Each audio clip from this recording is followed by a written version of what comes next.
All right. How are we looking But here it just now? takes a minute. We're just checking our numbers. Let's see. 2, 4, 5, 6, 8, 9. Morning, Jamie. Morning. Okay. Not my actual backdrop, by the way, but there you go. It's beautiful. Jason, I started counting, but then I lose count every time somebody goes on and off video. So let's see. 1, 2, 5, 6, 7, 8, 9, 10, 12. It looks like we've got 12 folks on at this point in time. I know we have a few who are not going to be able to join us today. So I think Jason and Liza Jane were probably close enough to get started. We do have some folks who will be on and off during the session, and a couple folks who aren't able to join us at this meeting. So I think you're probably good to get going. All right, sounds good. Well, let's call the March 9th, 2021 meeting to order this morning. I want to welcome all of our board members, those that are watching live via YouTube, our staff today. Once again, another great opportunity for us to come together and talk about some great things that OWEB's doing and make some decisions today. So just welcome everybody. I especially want to welcome Daniel to our team. He's joining us for the Forest Service, replacing the really long and heavy shoes of Debbie. She has transitioned into a new position. So Dan, welcome. We look forward to getting to know you more. And I've already heard so many good things about the things that you've contributed to fisheries and restoration. So just really appreciate that. We are going to go into board member comments here in a second, but I want to turn to my co-chair, Liza Jane, and see if you have any welcoming remarks. Thank you, Jason. Good morning, everyone. It's great to see your faces. I think I found some little daffodils, bless their hearts, sticking up next to the house about, I don't know, they're maybe 2 inches tall. And I feel like seeing you all with this agenda today, it's just a looking forward time. So I hope that you're all well rested. We have a lot of work to do, and I know we can get good stuff done. So great to see you. Welcome. I'll get started with our item A, which is board member comments this morning. So let us know what you'd like to share and what you've been up to. Should we start? Daniel, I won't do this to you. I'll let you go at the end so you can hear everyone else. And I'll start with Paul. Well, that was a surprise. I never go first. Well, thank you. Good morning, everybody. It's good to see you. I apologize for having missed the last meeting back in December, I think it was. As everyone knows, obviously, we're in the middle of a transition to a new administration, us feds.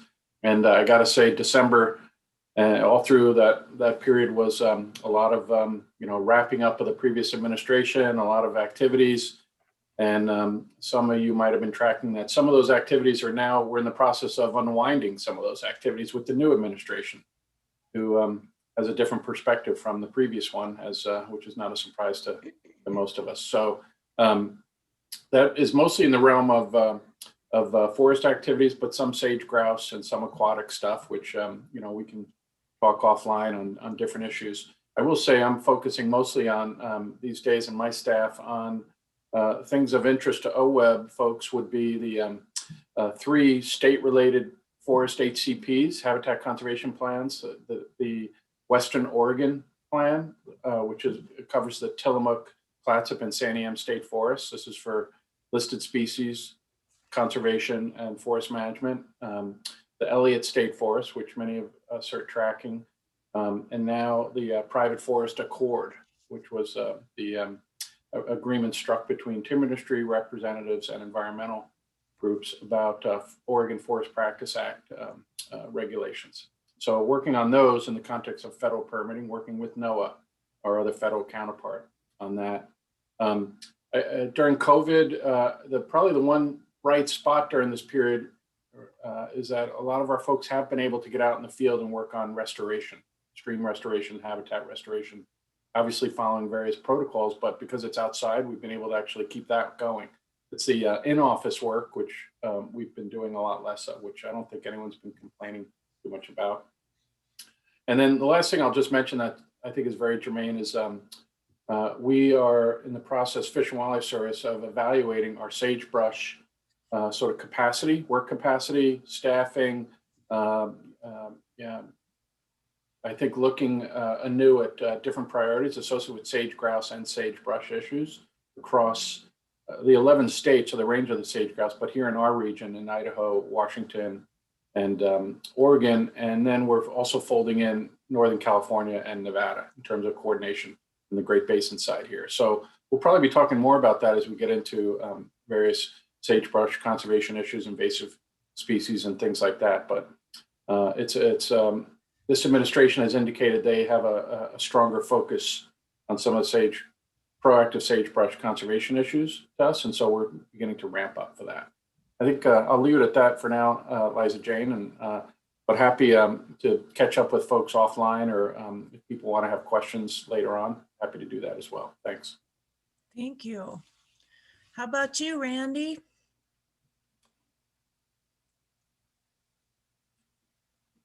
Morning, Liza Jane. Good It's morning. good to see you. I'll be up there next month. With the steelhead. Randy Labby, Public at Large from Portland. I just wanted to mention, last week I participated with a group of former trustees and current trustees at the Nature Conservancy and Jim Desmond, the executive director, in a virtual meeting with Congressman Bentz to just talk about the Nature Conservancy in the Second District and OWEB's action there. And I coincidentally, I talked a little bit about the Willow Creek project that I didn't know at the time, that's later on is on our agenda today, which I'm looking forward to. But the congressman, I really believe, is going to be very engaged in our work. He showed a real knowledge of OWEB and the Nature Conservancy's work in the district, concentrating on the forest collaboratives. Many of you know that he's been not a supporter of easements, but he showed a terrific understanding of how they've benefited in the Zumwalt Prairie. He's anxious to visit the prairie, has had staff up there. Most of you know that he's been given a really important subcommittee or work with the Natural Resources Committee. He's the ranking member of the Water, Ocean, and Wildlife Committee. He's also on the subcommittee of the Indigenous Peoples of the United States. He has the benefit of 8 years experience, including a stint as chair of the Water Resources Committee. And he is very excited about this appointment. And I think we're going to find that he is, in many areas, a great partner on the Hill for OWEB. He stated that his primary goals in that on that committee is to be a part of the effort to address climate change and forest restoration, both in Oregon and throughout the West. And he also has the ambitious goal of trying to resolve successfully water issues in the Klamath Basin. So it was a really, for me, an upbeat meeting. And our main purpose was to make a pitch for the Recovering America's Wildlife Act, which Paul knows more about than I do, perhaps, and is gathering bipartisan support on the Hill, and will be reintroduced in the House and go to the Natural Resources Committee. It is,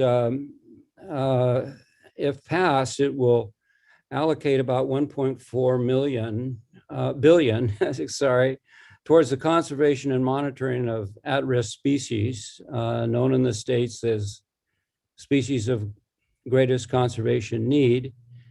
And it would mean potentially around $25 million to Oregon annually, and benefit the ODFW for sure, and really add some significant funding for all our work, and maybe Paul can add later, because I'm not educated on all the facets of it if it's passed. But anyway, that's what I have.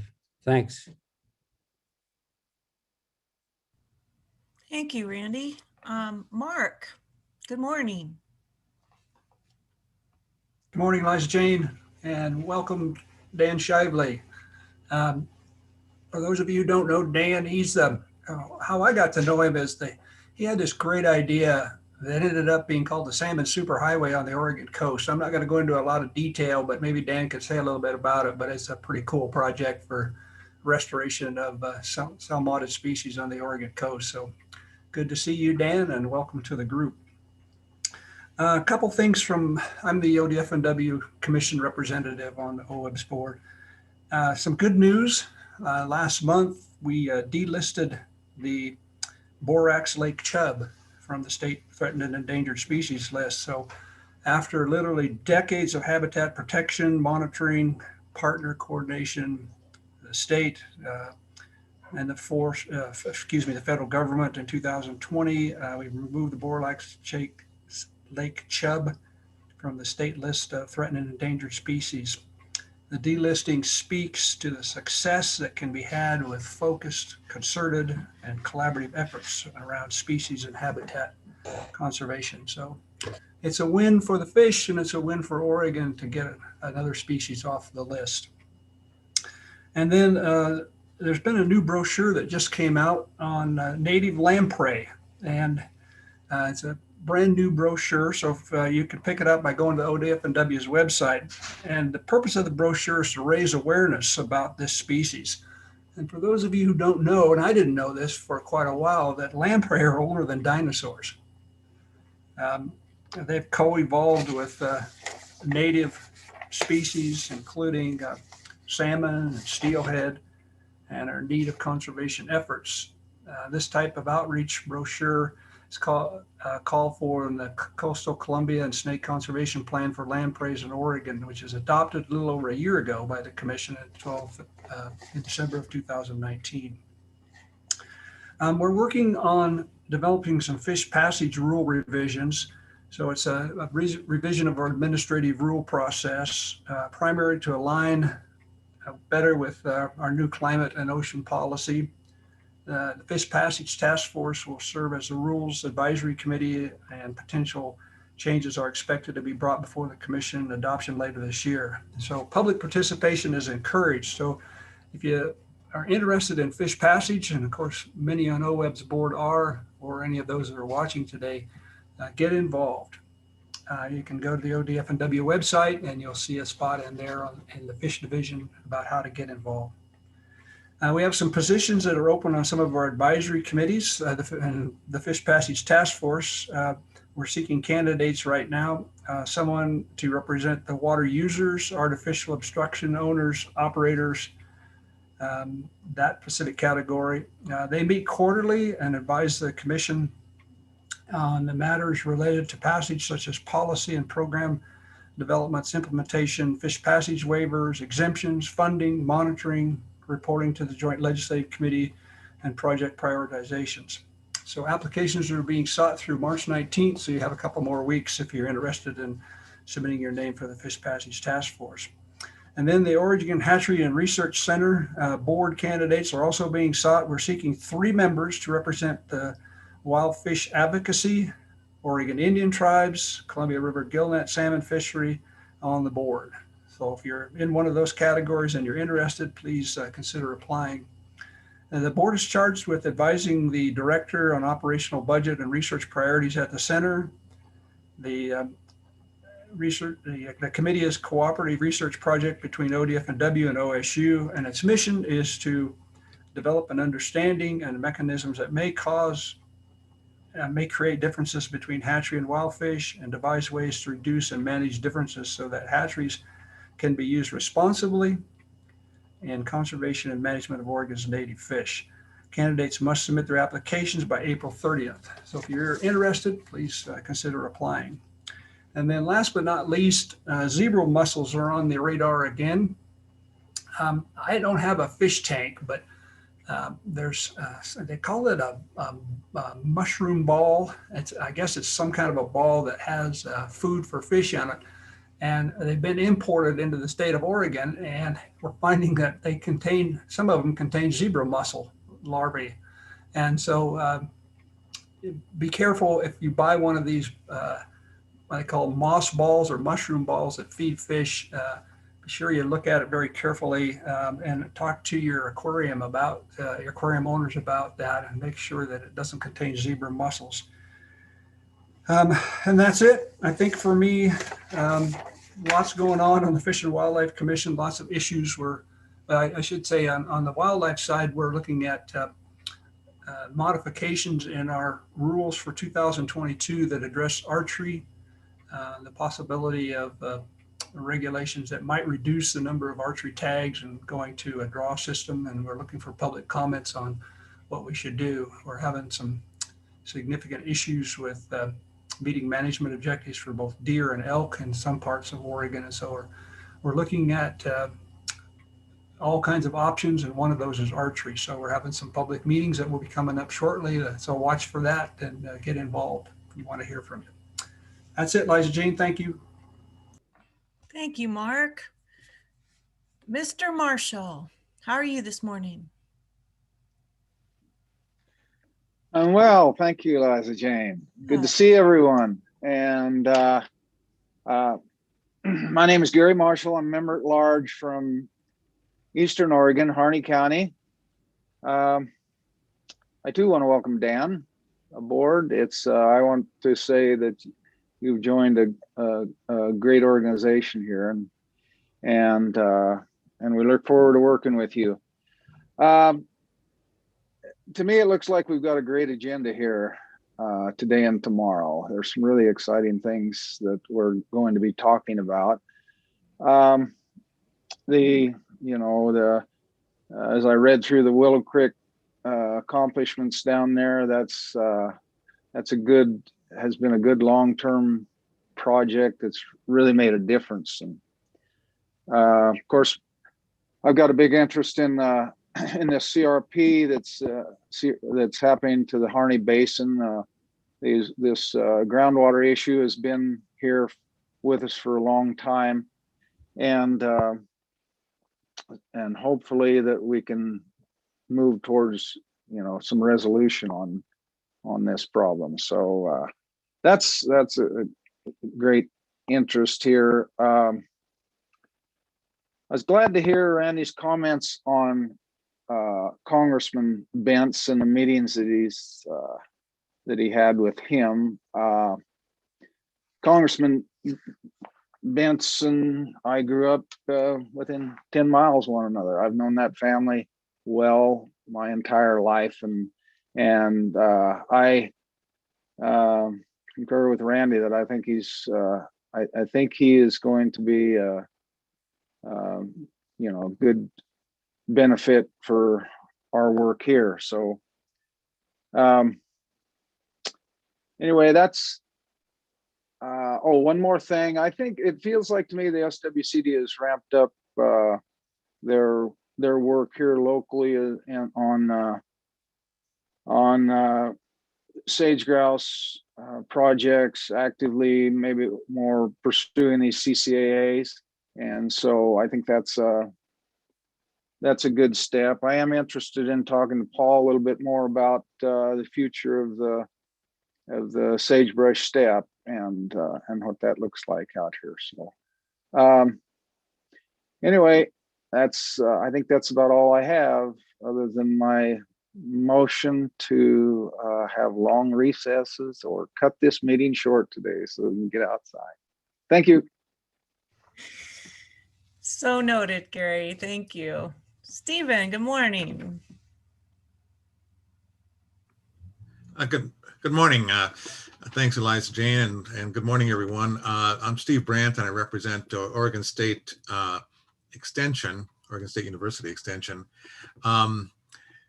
There's a lot of stuff going on at the university, of course, and I almost get a feeling that COVID has allowed people to sit back in their rooms and write a lot of papers that have been collecting dust for a long time, and because it just seems the products that are being developed are just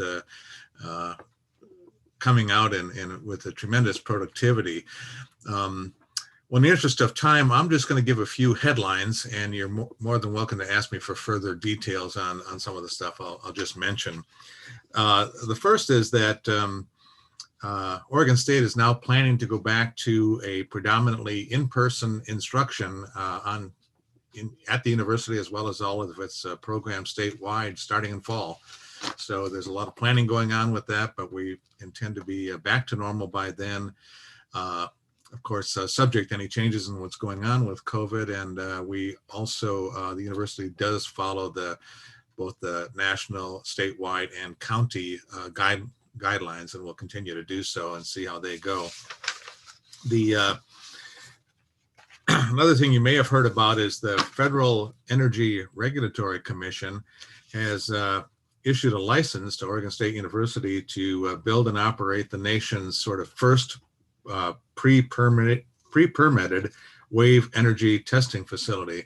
This has been a process that's been going on for about 10 years to try and get this permit. It's the first one in the nation, and it'll be located about 7 miles off of Newport, and it'll be a site that'll be grid connected and allow people who want to test their wave energy devices out there and see how well they work and how much energy they produce, and test them under real world conditions. They'll be starting construction of both the onshore and the offshore facilities, starting perhaps as early as this summer. In about 2023, it'll be should be fully operational. I also wanted to follow up a little bit on what Mark said about the zebra mussel and the moss ball.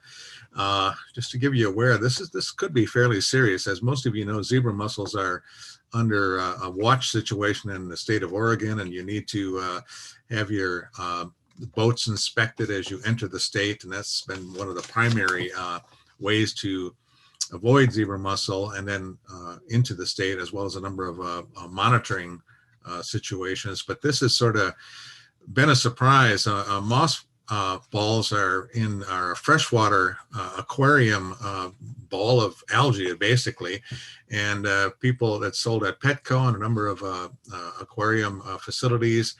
They're fairly commonly used to provide food for things like goldfish, as well as provide algae and compete with other algae that might be in your tank, and also used for decorative things. They live a long time. It turns out that they found zebra mussels in moss balls in Seattle, and now they're concerned it could be very widespread. Many of the zebra mussel, or many of the moss balls come from the Ukraine, which is where the zebra mussels originated, and they are sold. One of the companies in Southern California sells about 100,000 units every 2 weeks and spreads them nationwide. So this could be a very dramatic source of zebra mussel spread to us, as well as a nationwide basis. So there's a lot of efforts now to alert pet stores and aquarium owners to keep an eye out for zebra mussels. Another item has to do with the Master Gardener program at Oregon State University and gardening courses. You know, I think I mentioned this last year, but Oregon State teaches a gardening course, and last year there were 40,000 participants in this course. And I think that's almost a 3,000% increase. And so it's a tremendous, of course, interest in people these days in gardening, and that effort has been continuing. The gardening program itself raises a lot of vegetables and fruits, and donated, I think last year, up to 50 tons of food towards food pantries and so forth. And this tremendous interest in people to grow their own food. This interest hasn't really declined, and one of the things that they started on a pilot program last year, but they're going to be doing this year in earnest, is to give out 38,000 free seed packets, which will be distributed by the Oregon State University Extension offices throughout the state. It's on a first come, first served basis. And the seed packets contain a cool water vegetable, a warm weather vegetable, herb or edible flowers, and flowers to encourage production. And it's really spearheaded by Food Hero, which is a statewide initiative of the Oregon Supplemental Nutrition Assistance Program education program. And they're distributing these seed packets. They'll follow up with people with surveys to find out if they have any issues, how successful it's been. There will be online courses and an online ability for people to go in and ask questions and encourage people to do a lot more home gardening. One of the recent studies that just was published, another issue, is a paper on looking at flooding conditions and proposed flooding calculations of what's going to happen in the Columbia, Willamette, and Snake River and its various tributaries relative to climate change. So this is one of the first really comprehensive analyses have been done to sort of propose what the flooding issues might be. This certainly is something that might be a useful document for folks that are planning restoration and so forth. And I won't go into the results of that, but I refer you to that paper if you're interested in that. Another, probably the last issue, and I think many of you may know about the WOW network. Sea Grant, or not Sea Grant, but OSU Extension just sort of highlighted it in their March 1st sort of regular radio broadcast they do. The WOW network is Women Owning Woodlands Network. And that's a network of about 300 women in the state of Oregon, but it's also based on a nationwide program as well that involves peer teaching and mentoring, storytelling, and learning. And they do a lot of various workshops that deal with a variety of things, such as wildlife, succession planning, taxes.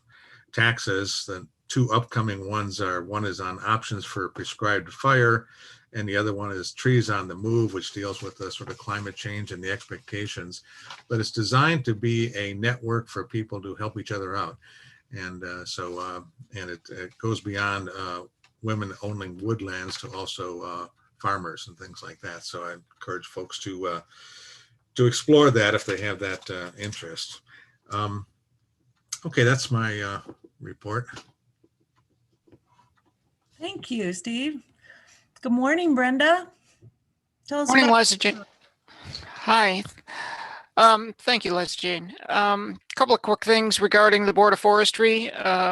We had a meeting last week, and so I'll cover some of the topics there, but we also have 3 board members appointed, confirmed by the Senate just in the last few days. As you might remember, the Board of Forestry is 7 members. We've been down to 4 for quite some time now, with 1 member, Tom Imeson, the chair, serving beyond his appointed tenure. So it's great that we will have 3 new board members added here at our April meeting. Carla Chambers is with Stallbush Island Farms, just across the river from Corvallis. Ben Dumling is with Xena Forest Products, and Chandra Ferrari is with Trout Unlimited. And Tom will step off the board, so that'll give us 6 board members out of the 7 slots. There will still be 1 vacant position, board position from Southwest Oregon, and that will be filled at some point in the future, not clear exactly when. So we will be close to having a full board in April. At our meeting last week, it was a joint meeting with the EQC, and there were two primary topics. One was air quality and the issue of being able to continue to use prescribed burning as a management tool while still avoiding intrusions of smoke into populated areas. That has gone well. It's taken a number of years to reach an agreement, but it does seem like it's going in the right direction.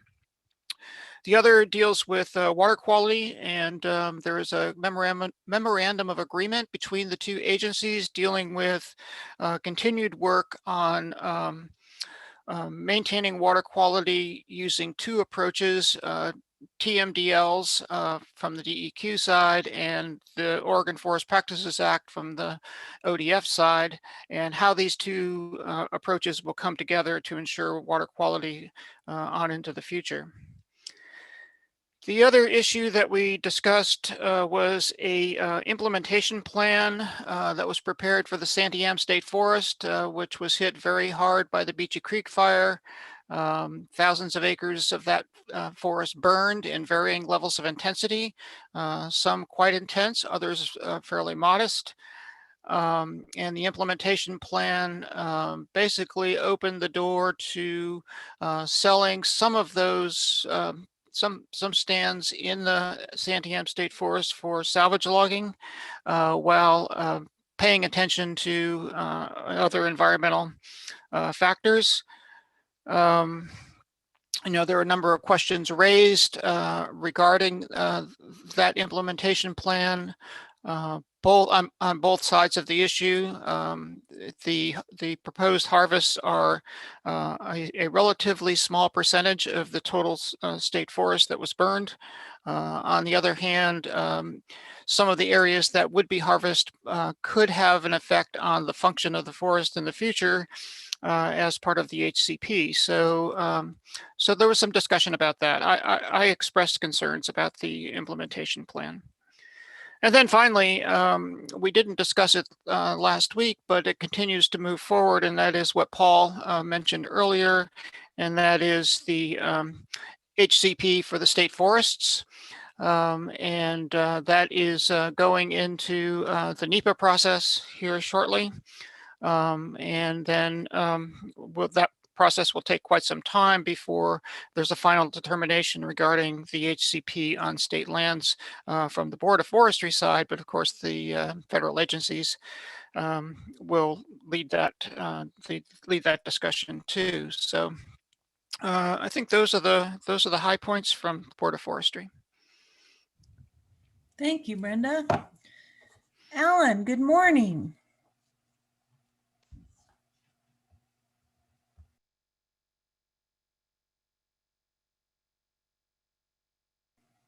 We don't have audio, Alan.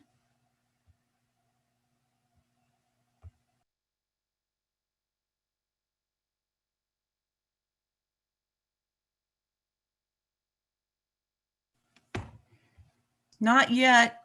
I see your microphone still has the red slash through it.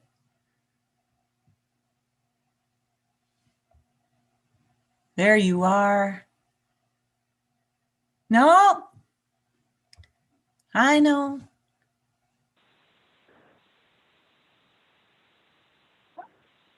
I think what he's saying is he's going to work on it and get back to us.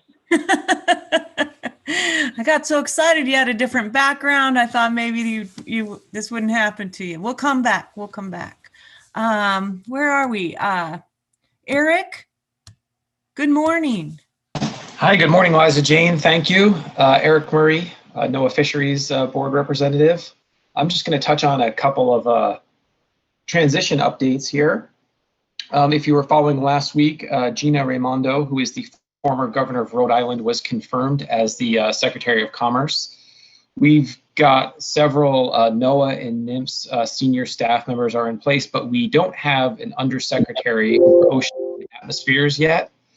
And we don't have a director of National Marine Fisheries Service, so we're looking forward to those folks joining in the near future. I think most people probably realize that climate change and racial equity are major priorities for the current administration, and you can find out more information on the specific plans they have for those topics on the whitehouse.gov. But specific to climate change, right now, NOAA is seeking input from all members of the public and stakeholders on ways to make fisheries and protected resources more resilient to climate change. And they've set up an email system, and it's oceanresources@noaa.gov. All one word again, oceanresources@noaa.gov. And they're looking for input on that topic from now for the next 30 days, which I think the comment period ends around April 2nd. And also you can find out additional information in the Federal Register on that. And that is for the folks who still look at the Federal Register, it's 86 Federal Register, and the page is 12410. As several folks have mentioned, we're very heavily engaged in forestry habitat conservation plans across the state with state, federal, and private partners. And that will be a major priority for our agency for the next few years. As far as COVID-19 goes, we are still in a completely remote work functioning for that purpose, and we expect to be so for the next several months.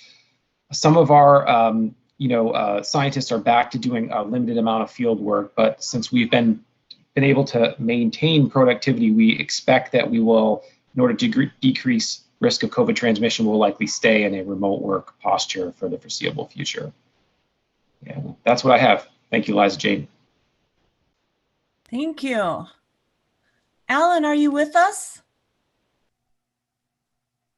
Not yet. Okay, hang in there. Don't weaken. Mr. Buckmaster, first, is this a ponytail back here or what's happening? I need your voice. Wait. Well, good morning. No, it's not a ponytail. I am back to my normal tonsorial cleanness. So goodness. Yes, there we go. Welcome, Dan, and welcome. Hello, everybody from the upper left coast of Oregon. Since I don't have a day job, I don't have a great deal to report. I stay busy trying to keep up with Mrs. B's reading assignments on climate action. I was able to participate in a 2-day Pacific Fisheries Management climate implications to the fisheries workshop, facilitated workshop a couple weeks ago. It was fascinating when looking at what the potential and the likely impacts of climate change will be to our coastal communities. Dr. Braby from ODFW was one of the major participants and leaders, and once again, I am delighted that we have people of her caliber working for the state of Oregon. Because I just love Zoom meetings, I also listened and monitored the Oregon Global Warming Commission meeting last week. And while all of it is great work, and Oregon, we should be proud as Oregonians that we have this commission, I once again left with this feeling that we're not doing enough. We're thinking enough, we're talking enough, but we're often not doing enough. And I think, and I understand why. Sometimes we just really don't understand what it is that we should be doing. But I will just once again stand on the soapbox and say we're out of time. So thank you, and let's have a great meeting. Thank you, Bruce. Ellen, do you have a voice? I think I do. Hey, good. Welcome. Good. Thank you. For the record, this is Alan Henning. And coming into this meeting, the federal representatives were asked to give a sense of the direction their agencies will be going under the new administration.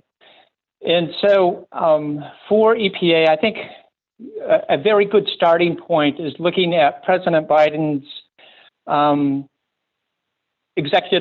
of the executive orders that he signed on January 20th.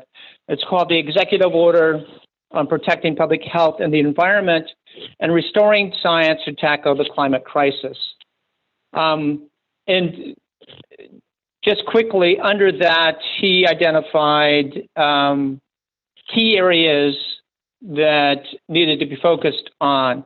And I'll just hit on a few of them. Listening to science, improve public health and improve the environment, of course, ensure access to clean air and clean water, limit exposure to dangerous chemicals and pesticides, hold polluters accountable, including those who disproportionately harm communities of color and low income, bolster resistance to climate change, restore national treasures and monuments, and prioritize both environmental justice and creation of well-paying union jobs necessary to deliver these goals. So that was what was in his executive order, but then taking it down a step, looking at what we at EPA likely will see as priorities coming our way out of that executive order. And it doesn't take far for us to see that climate change is going to be the number one issue we're going to be dealing with. And to that extent, it's all supported by the fact that the Biden administration named John Kerry as the international climate envoy to meet with other countries and push climate change forward. Gina McCarthy, EPA's former administrator, was named as the national climate advisor for the agency. Michael Reagan, who's the nominee for the EPA administrator position, he's the current secretary of North Carolina's Department of Environmental Quality. He worked at EPA for several years, 2000 to 2008, and spent a lot of years in the air program. And just recently, the Biden administration selected Janet McCabe as the deputy EPA administrator, and Ms. McCabe was one of the key architects in the Obama administration's Clean Power Plan. So indeed, the strong focus for the agency is looking at climate change. At the local level, we'll be seeing how climate change gets integrated into different programs. TMDLs were mentioned this morning. We will see how TMDLs have to be developed with climate change in mind. We'll be looking at water quality standards with that in mind as well. And so the integration of climate change in our other programs is here now. One of the other big priorities is environmental justice. And we'll be looking at, in fact, right now, the Department of Justice is establishing an environmental justice division. So that's something new. At the EPA, we're going to be building on the tools that we have to monitor pollution and provide access to data in real time. That's so important for communities to be able to describe what's happening when. We'll be investing in clean energy projects in disadvantaged communities, and EPA is going to be developing an executive order, EJ executive order, to provide the roadmap for administration priorities on this issue. Another priority we see coming our way is returning to relying on what science says. I don't think I need to go into that any further. Another priority is we're going to see more regulatory action than we've seen in the past 3 or 4 years. It's been, regulatory action is necessary at times, and over the last 3 or 4 years, it's really been low. And so there will be a change towards taking stronger positions. One of the key things this administration is going to be looking at is EPA staff. We've lost 20% of our staff since 1999. And right now, about a third of our staff are eligible to retire. And we saw a mass exodus of EPA scientists during the last 3 years. The administration is going to look at how to rebuild that science strength that EPA has historically had. So that's just a flavor of what's coming down the pike for us and setting our priorities. One point at the local level, EPA did issue the Willamette Mercury TMDL. I know I had been talking about EPA working with DEQ on this for the last 3 or 4 years, and some actions that were taken and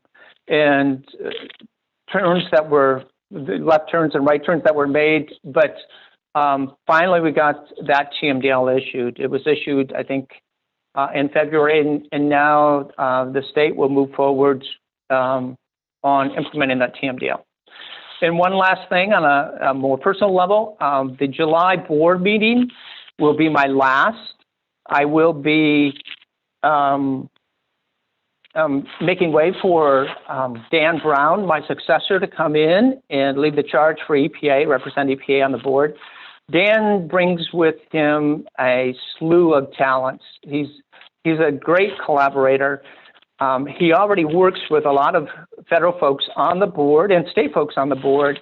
He's engaged in forestry issues and water quality issues, so he's going to be a very good addition to the board. And with that, that's all I have to report on. Thank you, Alan. You're welcome. Barbara, it's wonderful to see you. Thank you. Did you say my name? So it was breaking up. Did you Yes. call me? Okay. Yes. Good morning, everybody. Welcome, Dan. Barbara Boyer. I represent the State Board of Agriculture. I'm a farmer out of McMinnville. And at our last Board of Ag meeting in January, we had an agricultural panel to talk about their legislative priorities, which is always exciting to hear what this panel is focused on. It's a dozen different industries that come and give us a report when we do the panels. And there was a common theme of water quantity concerns, wildfire management and recovery, and the protection of agricultural land, and the issue of climate impacts. That was very reoccurring between all the industries.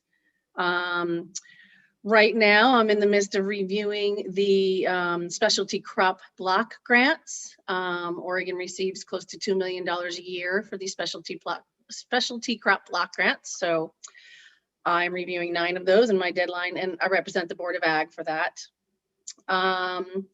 And then I will not be joining tomorrow. I'm sorry. It's my standing Soil and Water Conservation District meeting on the second Wednesday of the month. So I'm glad all the action items are today. And then I just wanted to thank you all for your kind words. And my husband was very supportive of me in this natural resource arena. So I will continue my work in this arena, and just thank you all for your kind words. Thank you, Barbara. You're so loved. Jamie, good morning. Good morning, everyone. Barbara, big hug to you. Dan, welcome to the team. This is a great team to be a part of. So warm welcome to you. My name is Jamie McLeod-Skinner. I'm a public member at large, usually in Central Oregon, but I'm doing a 6-month stint down in Southern Oregon as the interim city manager in talent. Focused mostly on wildfire recovery, housing, and we're going to get onto long-term recovery as well. I really appreciate Eric and Alan mentioning climate change and racial equity, because it has a huge impact on our communities of color across the country, but especially here in Oregon. And just as 2 examples, in Eastern and Southern Oregon. Here in Southern Oregon, the Alameda fire from last September burnt almost about a third of the homes here in Talent and a third of the businesses. Went along Bear Creek. And the folks displaced were primarily lower income folks, large component of the Latinx community, also seniors. Also an example of climate impacts from, I think it was just last year, was the flooding over in Umatilla County, a huge impacts on tribes. And so this is very real. The impacts of it and what people experience is very real. So I really appreciate the focus, both OWEB's ongoing focus on this and also some of the work being done.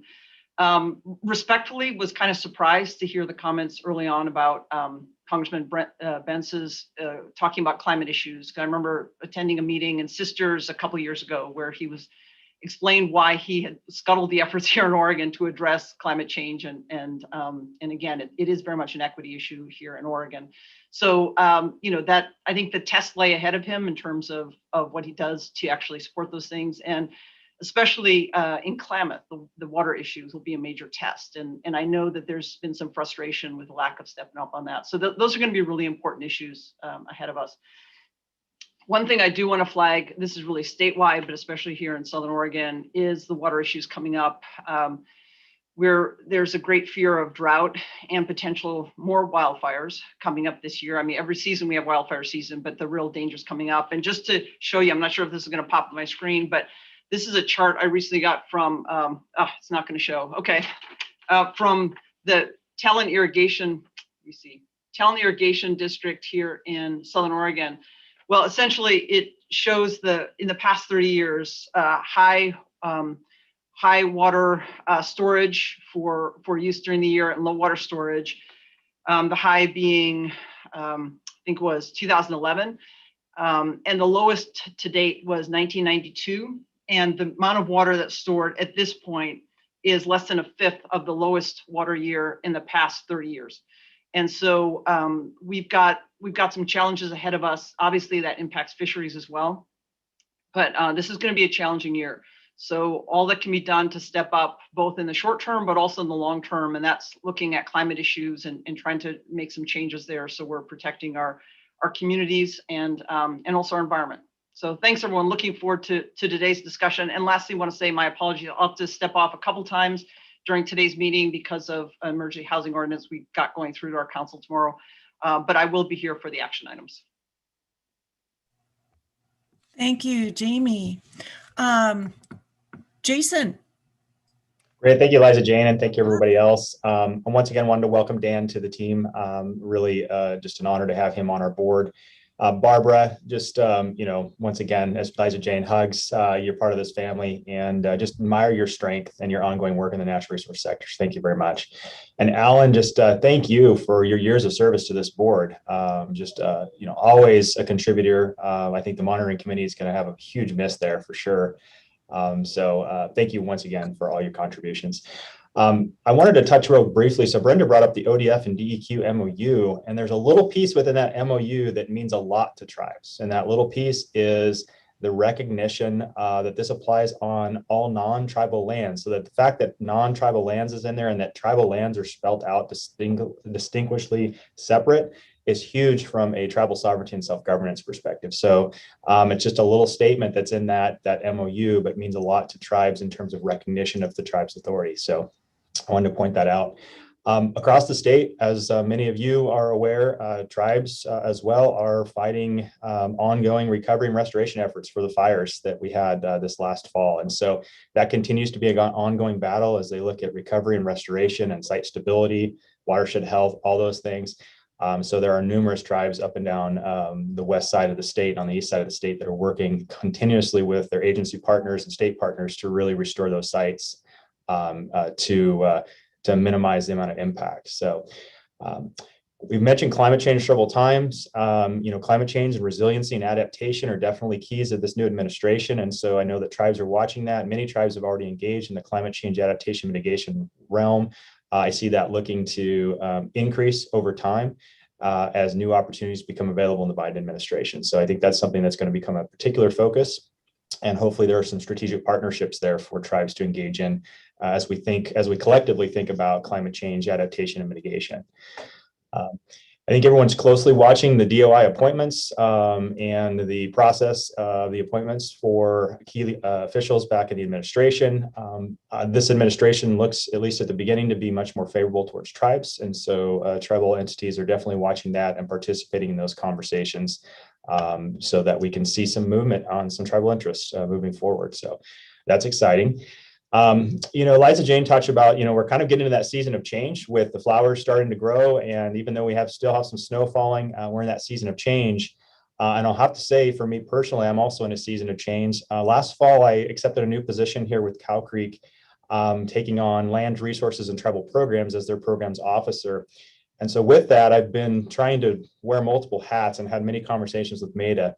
And through those conversations, I have decided that July will also be my last board meeting due to some time commitments and issues such as that. And I'll tell you, it's been one of the hardest decisions to make. I've really enjoyed my time here on the board, serving in not only as a co-chair, but as a board member. And so with that, though, we are working through the process, and we will make sure that we bring on another very stellar tribal representative candidate to carry that voice and continue to push that passion forward. So we're going to be working closely on that and just looking forward to all the opportunities that continue to come. Change is inevitable. Change is a tough thing, but I think, change is also a really good thing as we think about wildfires and we think about the change that comes with those. So with this, it's a very tough decision for me as well, but really looking forward to the change and the opportunities that we can create to bring someone else in here with a different energy, a different voice that really can represent tribes well also. So with that, thank you, everybody. All right, Jason, Alan, I'm just going to say that's unacceptable. And so we'll talk later. Dan, welcome. I'd love to hear from you. Take your time and introduce yourself to those who don't know you. Fantastic. Thanks, Liza Jane. And thank you, everybody. Again, what a great warm welcome. And I'll tell you a little bit about myself, but first off, a lot of gratitude to share and first and foremost with Courtney this morning for hanging in there and getting me connected to you all with providing the Zoom link. So Courtney, if you're out there listening, thanks so much for the headaches and the hassle this morning of connecting up with everyone. It's great to be back in Oregon. For those of you that don't know me, I'm Dan Shively. I'm the Natural Resources Director with the Pacific Northwest region of the Forest Service covering Oregon and Washington.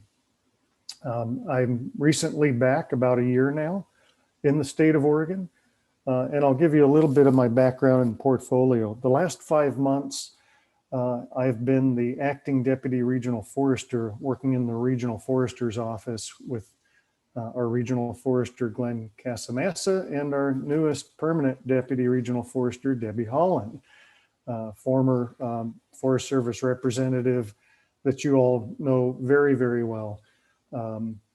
Debbie and I go way back. We go back to 1989 when we were fledgling fish biologists doing stream surveys together in the Clackamas River Basin. So I've worked with Debbie off and on over the years in a number of different capacities, and I'm really thrilled for her opportunity and having that strong leadership support now guiding us here in the Pacific Northwest region. And when she and Maida approached me as the opportunity to serve on the OWEB board, I was just tickled, ecstatic.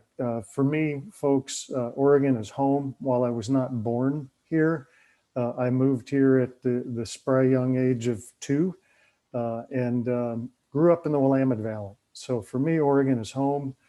I'm an OSU alum. The first 20 years of my federal career were spent mostly in the Portland area, Northwest Oregon, covering Mount Hood National Forest, the Gifford-Pinchot National Forest across the river in Washington, and some in the regional office. I left after 20 years. I never thought I would, and I went to work for Paul's agency, the U.S. Fish and Wildlife Service. From 2010 to 2015, I served as their regional fish passage coordinator and partnerships, fish habitat partnerships coordinator. It was there that I was deeply immersed in some of the national planning, both with climate change and with Native American policy development for Fish and Wildlife Service under the Obama administration. I led the freshwater ecosystem team for the National Fish, Wildlife, and Plant Climate Adaptation Strategy, the nation's first all-agency adaptive management strategy to combat climate change. So working with folks all across the country on how to adapt and conserve our freshwater ecosystems. And on that team were 4 other ecosystem teams, one focused on marine, one on nearshore, one on upland forests and forest ecosystems, and one covering the variety of other ecosystems that exist out there, grasslands, tundra, shrublands, and so forth. So well-versed in climate change issues, and we're putting a lot of attention to that now with the new administration. And then also, I had a great opportunity to lead a national team to develop the Fish and Wildlife Service's Native American policy. It was actually a remake of a policy 20 some odd years later, an opportunity to bring 16 tribal leaders to the table with us nationwide in crafting a new policy that would guide the agency moving forward. And folks, that was probably the most exciting, challenging, and difficult assignments of my career yet to date. I really enjoyed working with tribal leaders across the country. Folks from the Penobscot Nation, Navajo Nation, some representatives in rural, remote villages in Alaska, and of course, representation here in the Pacific Northwest and south of us in California. So very well versed in Native American policy and issues, and just very much looking forward to coming back to the Pacific Northwest, working with those tribal leaders that I've known for years here in Oregon and the Northwest, and working with others that I haven't yet had the opportunity to work with. Fast forward the last 5 years of my career, I was back in DC as the Forest Service's National Fish Program leader. So led a number of initiatives there. One of which I wanted to highlight was serving on the board for the National Fish Habitat Partnership that now has its new organic legislation. And that was fantastic, a board that oversees over 20 partnerships across the country looking to promote fish habitat, aquatic conservation, several here in the Northwest. One that I had the pleasure to help stand up, and thank you, Mark, for pointing out the new brochure on native lamprey, but we stood up the Pacific Lamprey Partnership, part of which covers Oregon, of course, but also Washington, California, on top of other partnerships like the Western Native Trout Initiative, the Pacific Marine and Estuarine Partnership, focusing on coastal habitats. So folks, it's a treat to come back to Oregon, really my native home waters, if you will, to round out my career. I'm not planning on going anywhere, so you're going to be stuck with me for a little while, and I hope you'll find that's a good thing. My history with OWEB goes way back to its origins in 1987, the late 80s. Back when it was called something different, GWEB, Governor's Watershed Enhancement Board. So am quite familiar with OWEB's history, its development. Very, very much looking forward to learning more of the details with today's structure and operations. I'll touch real quickly on a few Forest Service updates I think of relevance. We have a few weeks now in confirmed Secretary returning, Tom Vilsack, as the Undersecretary of Agriculture. That's the first, I believe, in the history of the Department of Ag, the People's Department, actually, as it was created, where we have a returning secretary. We're working on transition with leadership at the department. Currently, our Deputy Chief of National Forest Systems, Chris French, is the acting Undersecretary for Natural Resources and Environment, NRE. And we have, as we typically do with every administration, a real solid showing and presence to help the incoming administration transition in. We're not expecting much, if any, change or turnover in leadership at the agency level. So Chief Christensen is running hard and strong. Many of you may know her, former state of Washington state forester, who will actually be speaking next month at the SAF virtual meeting in Washington, along with State Forester George Geisler. So very, very familiar with issues out here in the Pacific Northwest, and really a huge base of support and understanding of the issues and the challenges that we have here in the state of Oregon and the Northwest at large by our agency leadership. Not sure how many folks have heard or know the details of the great American Outdoors Act, GAOA. It's a big one for us and for some other federal agencies. We have a team overseeing the implementation of that, and have a big focus right now on lining out our 2021 program of work. In a nutshell, this is an act that provides much needed funding to take care of much of our deferred backlog of deferred maintenance on our road systems, on our facilities, roads, bridges, culverts, access trails, hiking trails, day use areas in campgrounds. So that's a big, big focus of ours, and I can provide more details at a later time. The other, of course, is wildfire recovery. We had 5 mega fires on top of the others that were on the periphery outside of Forest Service lands in the state of Oregon. So over 1 million acres burned, 1,300 miles of road impacts, with a lot of dead and dying trees now falling into roadways, creating public safety and access concerns. A lot of loss of campgrounds and hiking trails, bridges, trail bridges, road bridges. So folks, we're still getting a handle on the devastation of the impact and lining up efforts for recovery. We launched and have had up and running now Operation Care and Recovery since last October. And that's a big focus of ours too, really providing support and recovery assistance to our major forests like the Willamette National Forest, Mount Hood National Forest, Umpqua, Rogue River Siskiyou, and to a much lesser extent, the Fremont Wainema out of Lakeview. So that's it, folks. Thank you for the warm welcome. Really looking forward to working with you. Big shoes to fill behind Debbie Holland. If you ever need anything, any assistance, please don't hesitate to reach out to me personally. Thanks, Liza Jane. Back to you.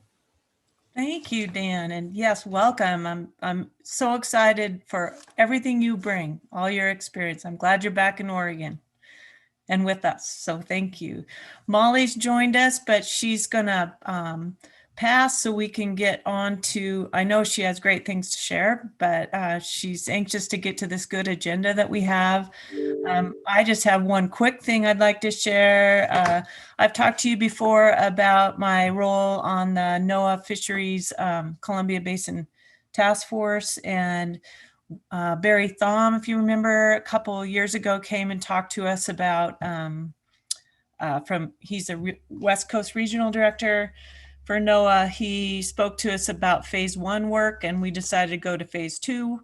And the report now, if any of you have seen it, this beautiful report, 315 pages, is just out.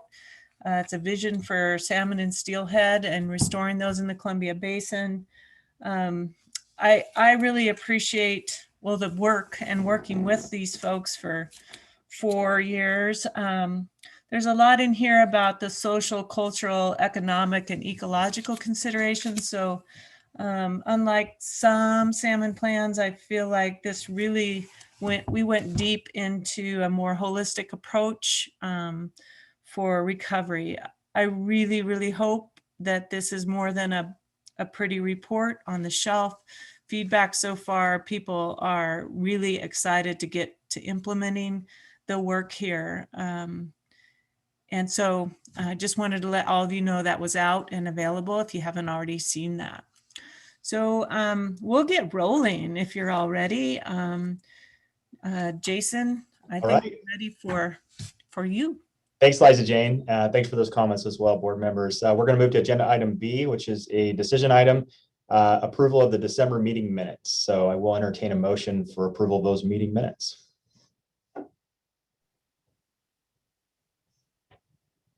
So approved. Oh, so moved. All right, I've got a motion by Jamie. Do I have a second? Second.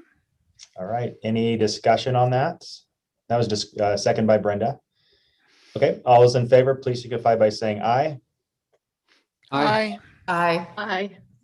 Any Aye. opposed? Okay, motion carries. And we do not have any public comment this morning. So we're going to move right into agenda item D, which is our committee updates. What I will say is most of those updates are going to be written, but we are going to talk about the DEI committee briefly. And so, Courtney, I know you and your team are going to talk a little about that, but I want to just see if Jamie, if you want to just do kind of a kickoff to the conversation based on our meeting, and then we'll turn it over to staff to walk through the DEI comments. I do want to say before we get started, though, I really appreciate the board members taking a careful look at the DEI survey and really participating and putting a lot of thought into those comments so that our staff can really get an idea of where we're at from a baseline perspective. So, Jamie, I'll turn it over to you, and then we'll turn it over to Courtney. Just echoing what Jason had to say, and my thanks to everyone. This is a very vulnerable process to go through, but it's so key to us doing our work well for all Oregonians. And then also just a great thanks to Maida and your team, Courtney, just fabulous job. OWEB staff has always really stepped up and really showed how it can be done. So we're still learning and growing as we go, but thanks everyone, and pass it back to you, Jason. Great. All right. So I will kick it off to Courtney then. All right. Good morning, everybody. For the record, Courtney Schaff. I have about 15 minutes a day where the sun goes right across my face and from my window. So this is those 15 minutes. So I am going to go straight into sharing my screen and giving you a high-level overview of the survey. Katie Duzick and Ken Fetcho are going to be my partners in this. Both of them are part of OWEB's idea team, and I asked for their help as we dove in and reviewed this. So I can see you, Jason. Jason, can you see the PowerPoint slide? Thank you, Jason. So first off, a big thank you to everybody on the board. This was a 25 question. I think it took most of you, based on looking at SurveyMonkey, about an hour to complete the survey, and you all completed it. And really based on reviewing your answers, you were all honest and thoughtful and really took the time to do this. So all of us, all of the staff, everyone at OWEB really thanks you for the time and energy you put into this work. We are just going to give you a really quick high-level overview and give you an opportunity for some discussion today. We're not going to share with you all of the results of the survey. First off, because we don't have time, and secondly, you were all very honest and open in the survey, and so if we are able next biennium to bring on a consultant, we will provide that person with all the results of the survey, but want to leave it at a higher level today. But do encourage you to ask questions at any time as Ken, Katie, and I are walking through these slides. A couple other things I wanted to point out is, based on the survey results, most of you have taken some DEI training, but not all of you, and that's okay. When we asked you questions about your knowledge about Oregon's racist history, we found a lot of opportunities for learning and growing together. You also, many of you expressed that you were really excited as an OWEB board member to dive into diversity, equity, and inclusion and these topics. But some of you are really nervous and unsure, and that's okay. And we really appreciate your honest responses to the survey. Okay. This question is, this slide shows the results of question number 5, which was asking what is your understanding of the following diversity, equity, and inclusion concepts and their relevance to DEI work. So the question had 5 responses you could give, and those are color coded, with green being you understood the definition and you felt like you could explain it or educate others. The more bluish purple was that you've been exposed to the word through training and you understand it. The yellow was that you have been exposed but might not understand it. The lighter blue is that you've heard it but don't understand it. And the orange was that you've never heard the word before. So really here, I just wanted to point out to all of us as we begin discussing and having diversity, equity, and inclusion conversations as a board, is we're not all on the same page. Not everyone necessarily understands all the words, and words matter. And it's really important that we're thoughtful and pause and explain things to each other. And also this slide highlights some opportunities for us to continue to learn and grow together in areas where we might work early on as a board and staff to build out some definitions together. I'm going to turn the next slide, I believe, over to Ken. Yep. Thanks, Courtney. Good morning, co-chairs, members of the board. Ken Fetcha, OWEB's Effectiveness Monitoring Coordinator and Tribal Liaison. So the next 2 slides I'll be sharing with you are related to the board's responses that indicate how the board members think DEI work fits into OWEB's strategic plan priorities. And just as a reminder, when we are broadly describing DEI work, we're thinking about planning efforts and actively using tools and resources to recruit a greater diversity of staff and board members, and striving to increase involvement of underrepresented communities in restoration and stakeholder engagement efforts. So this pie chart quantifies responses to question 13, which asked, how would you prioritize DEI work in relation to OWEB's other strategic plan priorities? So about a quarter of you responded that DEI work is the most important work the board can do in the coming years and should be prioritized over all other strategic plan priorities. The majority of the board, 72%, responded that DEI work is important and should be incorporated into OWEB strategic plan priorities, but not prioritized above the existing priorities. And 6% responded that DEI work is important, but not critical to the mission of OWEB and should be a lower priority.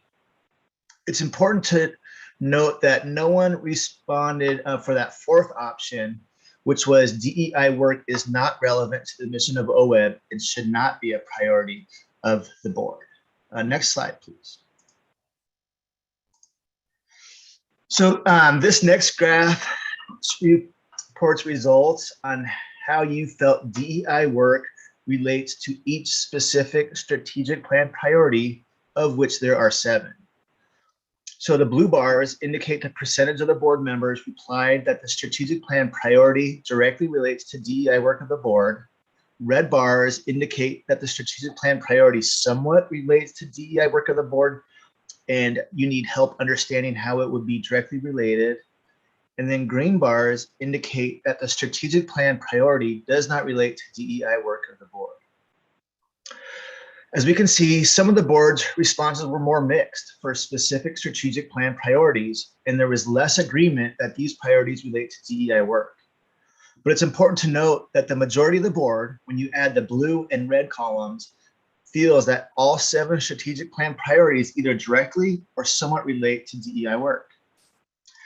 And again, as Courtney mentioned, we're not trying to solve anything today. We're just sharing results for your information. And this is really good information that can help the board's DEI committee frame up future conversations with the board and potentially with the facilitator next biennium. So with that, I'll turn it over to Katie. I'm Katie Guzik, and I am the Region 1 Regional Program Representative on the North Coast, and I am also a member of the DEI Committee. And I'm going to be focused on two questions that ask the board for a little bit more information, starting with question 15, which asked you all about whether an increased focus on DEI would help accomplish our mission. And what we found was that the response was overwhelmingly yes. 100% of the board members who answered this question, which was the large majority at 16 people, responded that it absolutely does help us accomplish our mission. And then when the question asked to elaborate, the survey did a good job at collecting a great number of quality insights. And I'm going to just share some of them with you here because I think that there's great value.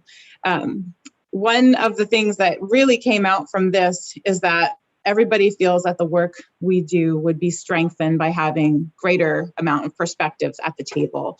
Everyone is part of a watershed, and everyone's perspective helps shape the character of the watershed. And having more people and a more diverse amount of people at our table will increase the diversity of thought. And so the broader the diversity of thought around a topic, the more well-rounded the decision process becomes.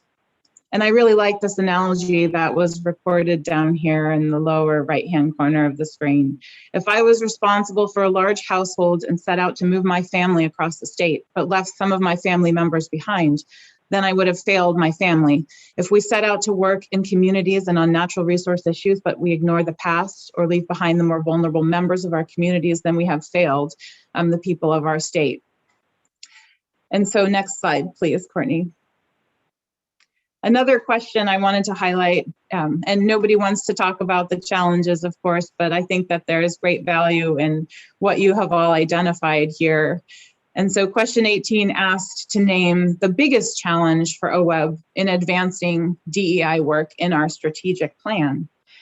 And so when I looked at all these challenges and when the IDEA team also dissected them, we noticed that they're not all from the same bucket per se. So we have really big picture challenges identified, such as trying to achieve and maintain an open-minded perspective as a group, which we know can be hard with an 18-person board. And then also conducting the work that we're doing within a societal framework that unfortunately includes the prevalence of such things as white fragility and implicit bias. As we know, having conversations about racism can trigger defensive actions and feelings that can sometimes be unproductive. And so grappling with that as a board can be a challenge and probably would be. And then also, as you all are all too aware, we are a big board and a busy board, and finding the time when our plate is already full, as somebody noted, and becoming more knowledgeable will be a big lift and worth it. But everybody is not quite on the same page as Ken and Courtney noted in their previous slides when we looked at where people felt like DEI work fit within our strategic plan. And then some of the challenges are kind of flying at a lower elevation, so to speak, when we talk about setting specific goals, identifying strategies, clarifying a path forward.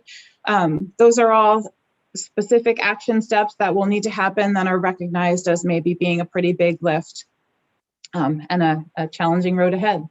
And I found it interesting that in our own IDEA team internally, when we've had conversations about how we work on this as a staff, we've noted many of the same challenges as a group.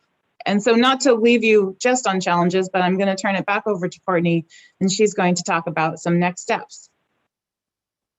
Thanks, Katie and Ken. So just next steps, and definitely interested in board thoughts as we wrap up this presentation, is the DEI Board Committee is going to continue to meet and discuss how to bring DEI topics to the board. We will have a DEI agenda topic at all of our future board meetings. We will work, hopefully, next biennium with a facilitator to have training and learning opportunities for the board.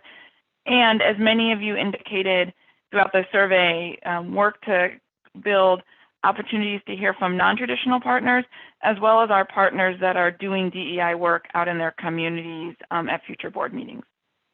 And with that, I will see if there are any questions or open discussion. Great. Thanks, Courtney and the team.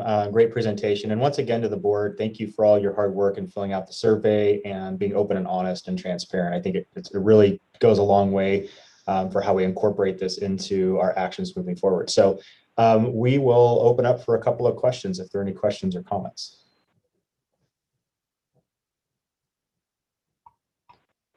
All right, I'm not seeing any hands raised. Oh, here we go. Dan, go ahead. Hey, thanks. Great presentation. Thanks for putting the survey out, being new. It was really refreshing. It was a great opportunity just to do a kind of a pulse check. I will struggle with these different these different platforms, so I'm going to have to find my raise hand feature. So until I do that, I'm just going to do this. I guess one question for Maida is, is this kind of survey happening with any of the other boards for state agencies in Oregon? I'm just curious about that. And, as we think about next steps, facilitation, training, et cetera, are there opportunities for that to be more broadly spread? Thanks. Thanks for the question, Dan. I don't have a specific answer. Many of the boards and commissions are approaching in various different ways, and they're in various different stages on their DEI work. I know State Parks, for example, is way out in the lead on this. And so I don't know what exactly they did with their board, but they have been doing a lot of work around this area. I know there's been some work with Department of Forestry, but I can't speak to the board. But Dan, I'm glad to ask that of my fellow directors. We meet every other week. And would be glad to share this survey with them if they have an interest, because I do think our staff did a great job putting it together. Great. Thanks, Dan. And we'll go to Paul. And then once we're done with Paul, we'll go ahead and wrap up and go to our break. Paul. Okay. Yeah, I got just sort of a couple of comments. One is, first of all, I appreciate Maida and the board for folks that through their various agency affiliations or their day jobs. I do a fair amount of DEI type trainings and coursework in my regular job, and so to be able to sort of overlap that and take advantage of that, and in this context is helpful. Having said that, frankly, I don't think you can have too much of this training and awareness and exposure. So in that sense, it's worked out pretty well. I guess the only other thing I just wanted to comment on, and this is sort of an awareness for me now 30 years in of, supervising and hiring and all that kind of thing. I guess I don't know exactly when it happened to me personally, but certainly early in my career, I look at all the DEI awareness and as kind of an opportunity as opposed to a kind of a burden or a work thing, for the old white guy to kind of catch up on or to apply. And the epiphany for me was that hiring more women when I was younger, or being supervised by women and then hiring women, I realized that like there's like this group, half of humanity that's like super qualified, super, competent, and we're not utilized. And all of a sudden I got this whole big pool of people to hire from who are going to kick butt and do great. And I feel that way now also with, as we broaden DEI awareness, there's this huge opportunity to reach people that have all this talent, skill, experience, insight to bring. And so I'm viewing it as like an opportunity and a competition almost to who can get the best people the fastest, and utilize these pools of people. And that's how we're trying to do it in my organization too. It's not like another training you got to do. It's how do we utilize this awareness to get the best people involved in what we do from all, and so there's sort of these untapped resources that we're going to get to. So I just wanted to throw that out there as a way of looking at it, at least for me and a bunch of my staff, how we're approaching this. So, and we got a lot of work to do within Fish and Wildlife Service, which is, traditionally a very, good old boy agency still. And so, you know, it's we got a lot of work to do, but there's also, like I said, a lot of opportunities. So I just wanted to throw that out there for consideration. Thank you. Great. Thank you, Paul. And once again, just thank you to the team that went through the survey results. Really appreciate that. We're going to go ahead. We're a few minutes behind, but we'll go ahead and take our 10-minute break. And we're going to shorten that up so we can be right back on time. So let's jump back on here at 9:35 to kick off agenda item E.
Well, that was a lot shorter than I thought, Liza Jane. Yes, it was. That's okay. You're a hard driver, Jason. Hard Speed driver. braking today. I think that flies in the face of Gary's motion. I know. Well, maybe we'll get a little extra for lunch. Should we get started? You want to? Yes. Okay. Well, we're at agenda item E today. This is Liza Jean with the director's updates. Looking forward to this. So we'll turn it over to Maida. All right. And I will turn it immediately over to Eric. Great. Thanks, Maida. Co-chairs, members of the board. For the record, Eric Williams, Grant Program Manager at OWEB. This is agenda item E1 in your ebook. It's page 22 of the PDF for those following along at home. It's a brief report, informational only, to talk about our grant making approach as we transition from our current mode, which, as you know, has been for almost a year on essentially a checkbook basis, where as lottery revenues come in, the board then acts to disperse them as grants when funds are available. And as we're heading into the next biennium, which starts in July, and of course is the subject of tomorrow's board meeting agenda items as we begin developing the spending plan, we're looking to transition back to our more normal mode of operations, which is that we will typically make grant awards, the board will make grant awards at the beginning of the biennium for some grant types, such as council and district capacity, knowing that we're operating those grants on a reimbursement basis. And so the reimbursement requests come in throughout the biennium, and as lottery revenues come in each quarter, we're able to meet our commitments for those grants. And so we wanted to provide the board with a heads up that our plan is based on current revenues that we've been receiving and the quarterly revenue projections that have been coming in. We're feeling more confident that as the new biennium comes in July, that we'll be able to revert to our typical grant making process where we're comfortable with the board making awards and that the lottery revenues that will be built into the state budget will be sufficient to cover the commitments that we make. And so that's really it that we wanted to report on today for this director's update, and we're happy to take any questions that you might have.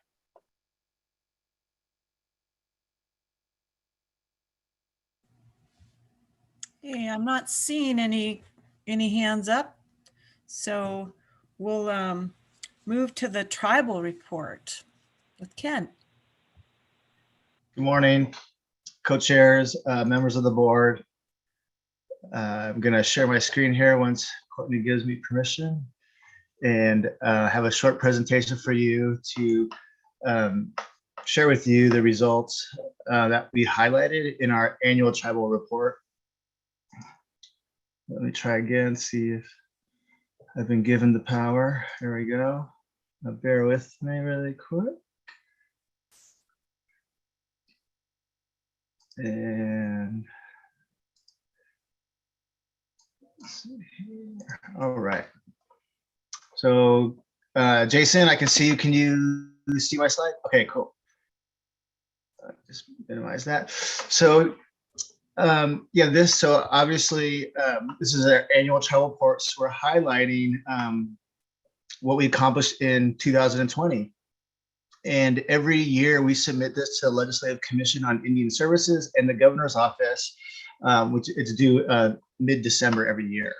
And so the completed report is included as an attachment in your board binder under agenda item E2. So this annual report describes how OWEB engaged and fostered relations with the 9 federally recognized tribes in Oregon and the Nez Perce tribe in 2020. State statute requires that we submit this to the Governor and Legislative Commission on Indian Services, or LCIS, and it's required to include the following information, which is, who are the key contacts responsible at OWEB to establish and promote relations with tribes? How does tribes participate in our program and on our board? And how do we promote communication between our agency and tribes? and then training for staff on this legislation. But the report has a lot of cool information too. And I just want to highlight some of the accomplishments that we achieved last year. And so since 2006, OWEB has awarded just over $8.4 million in grants to tribal governments. In 2020, there were 22 completed grants that included tribal contributions. So across all grant programs, tribes provided just over $370,000 in cash and over $300,000 of in-kind support to OWEB grants. So this underscores a key way tribes participate in implementing projects in Oregon. Not only do they receive OWEB funding, they provide important matching funds that helps our grantees get more done on the ground.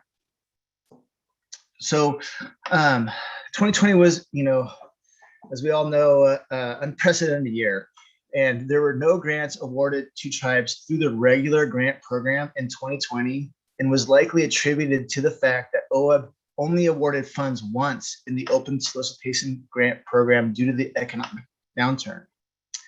However, tribes submitted 4 applications in the last open solicitation offering in 2020, and 3 of those 4 applications are recommended for funding, of which you will be making funding decisions during your meeting later today.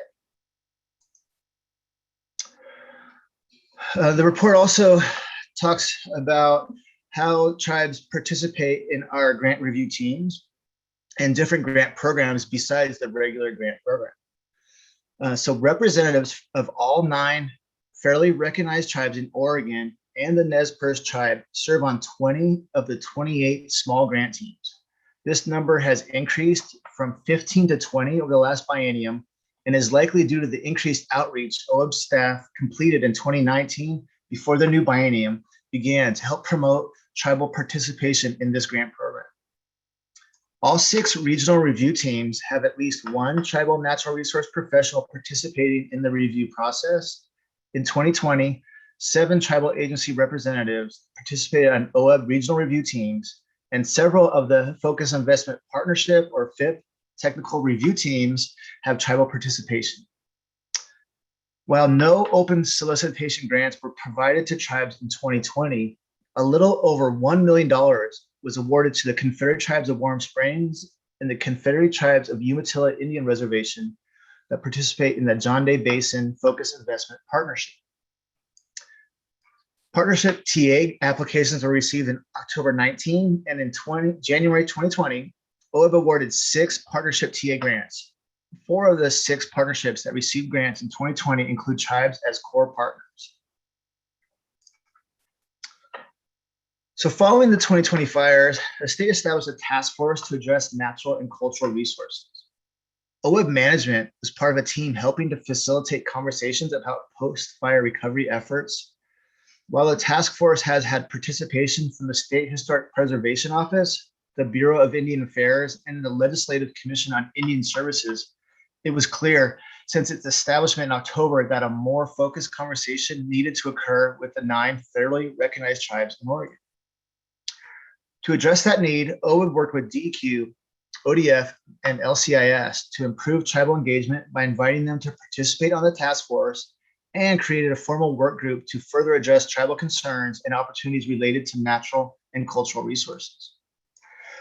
These state and tribal conversations will continue in 2021 to work on topics of interest and concern to identify best ways for tribes to participate in community-level conversations about fire recovery, prioritization, and investment, and identify best ways to communicate with tribes about upcoming work on federal state lands so tribes have the opportunity to contribute meaningfully to decision-making on public lands.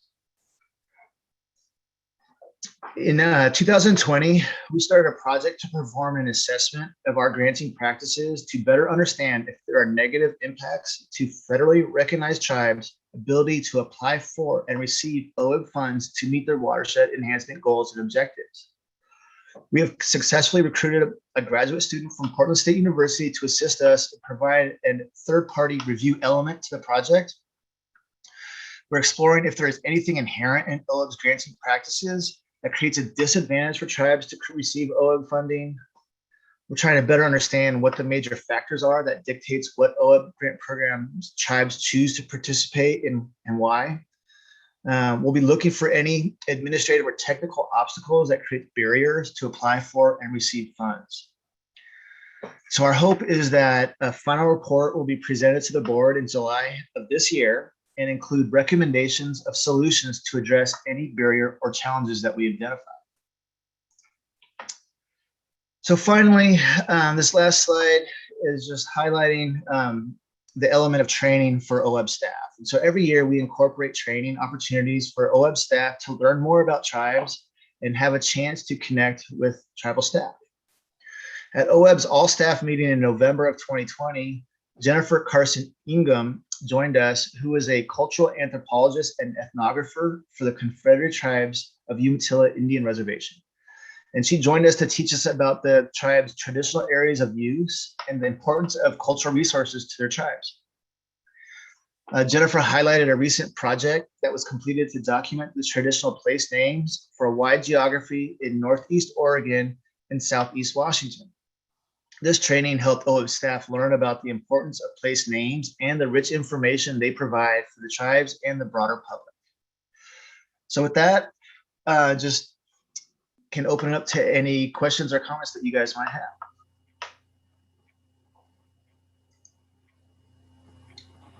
It looks like we have a couple of questions. Go ahead, Liza Jane. Can you see the hands up, Liza Jane? I can never tell if you and Jason can see that. I can see them. Okay, perfect. Mark. Thank you. So I'm really interested, Ken, in the OWEB training. And I guess this is a question for Maida. Would it be possible when there's a training like this that OWEB staff, or I mean OWEB members could at least get an invitation? So, I mean, I would have loved to sat in on that Umatilla training and to learn more about tribes, and if it's possible, or if it's an internal, I understand, but I don't know if other OWEB board members are interested or not, but I would be very interested in possibly attending some of these trainings also. So thoughts on that? We would be more than happy, Mark, to extend. And actually, the nice thing about this one, so I apologize that we didn't, is that it's virtual, right? So you could actually join that way. Oftentimes our trainings come during our all staff meetings, which are an in-person meeting, which then ends up being in Salem. But yes, I've got a note down, and we will definitely follow up and let you guys know as we have training opportunities that arise. Great, thank you. Thank you. Jason. Great, thanks, Liza Jane. I just want to commend the staff once again for their hard work on this. Ken, you've just done a tremendous job putting this together. But as I look at how we look at metrics for success, and we really look at, are we improving, are we gaining ground? And if we look at some of the difficult conversations we've had, say, over the last 4 years around tribal input, what I can say is OWEB is listening and has responded in a big way. And we can see that by the metrics of success that you're showing us today. We've got huge improvements in participation. We've got tribes participating in a whole different scale, partnerships, engaging in grants, but also providing technical expertise on our review teams. To me, that's extremely exciting to be able to see that. And it's not just in one segment of the population, it's across Oregon, across the 9 tribes, including partner tribes like Nez Perce. So just commend staff. And then not only are you doing that, but your ongoing review, evaluation, and implementation. So it's an ongoing process. And I just really appreciate that, Ken, with what you guys are doing, and is really looking at this strategically and building upon it. So thank you very much for your hard work on this. Thank you. Agreed. Jamie. Thanks. And it was just said much more eloquently than I could say it. So thanks for those comments. Ken, thanks so much for this work. I'm really excited about the students stepping in an internship role to really help us continue to identify metrics and stay on top of understanding how well we're being responsive to this. And just also, again, really appreciate OWEB staff following up on these requests and staying on top of this. It's really, it's a high quality performing organization that is responsive to its customers and its partners. And so just really, really proud of your work, and you're doing all the work and we're getting credit for it. So really proud of your work. Thank you. Thank you. Is there any other comments or questions by board? Okay, let's move to item E3. Good All morning. right. So Renee and I are going to tag team this. I'm going to talk a little bit about the 1921 budget and where we're at, which Eric alluded to as a part of his update in terms of our next, how we'll be moving forward with our grant cycles. And then kick it over to Renee, who will talk about the 21-23 budget and the legislative update. So from the 1921 budget perspective, while we are still nowhere near where we thought we would be starting the biennium with a pretty healthy increase at that point in time in lottery revenues that was projected, we actually had carried forward a fair amount of funding from the previous biennium in terms of our grant dollars.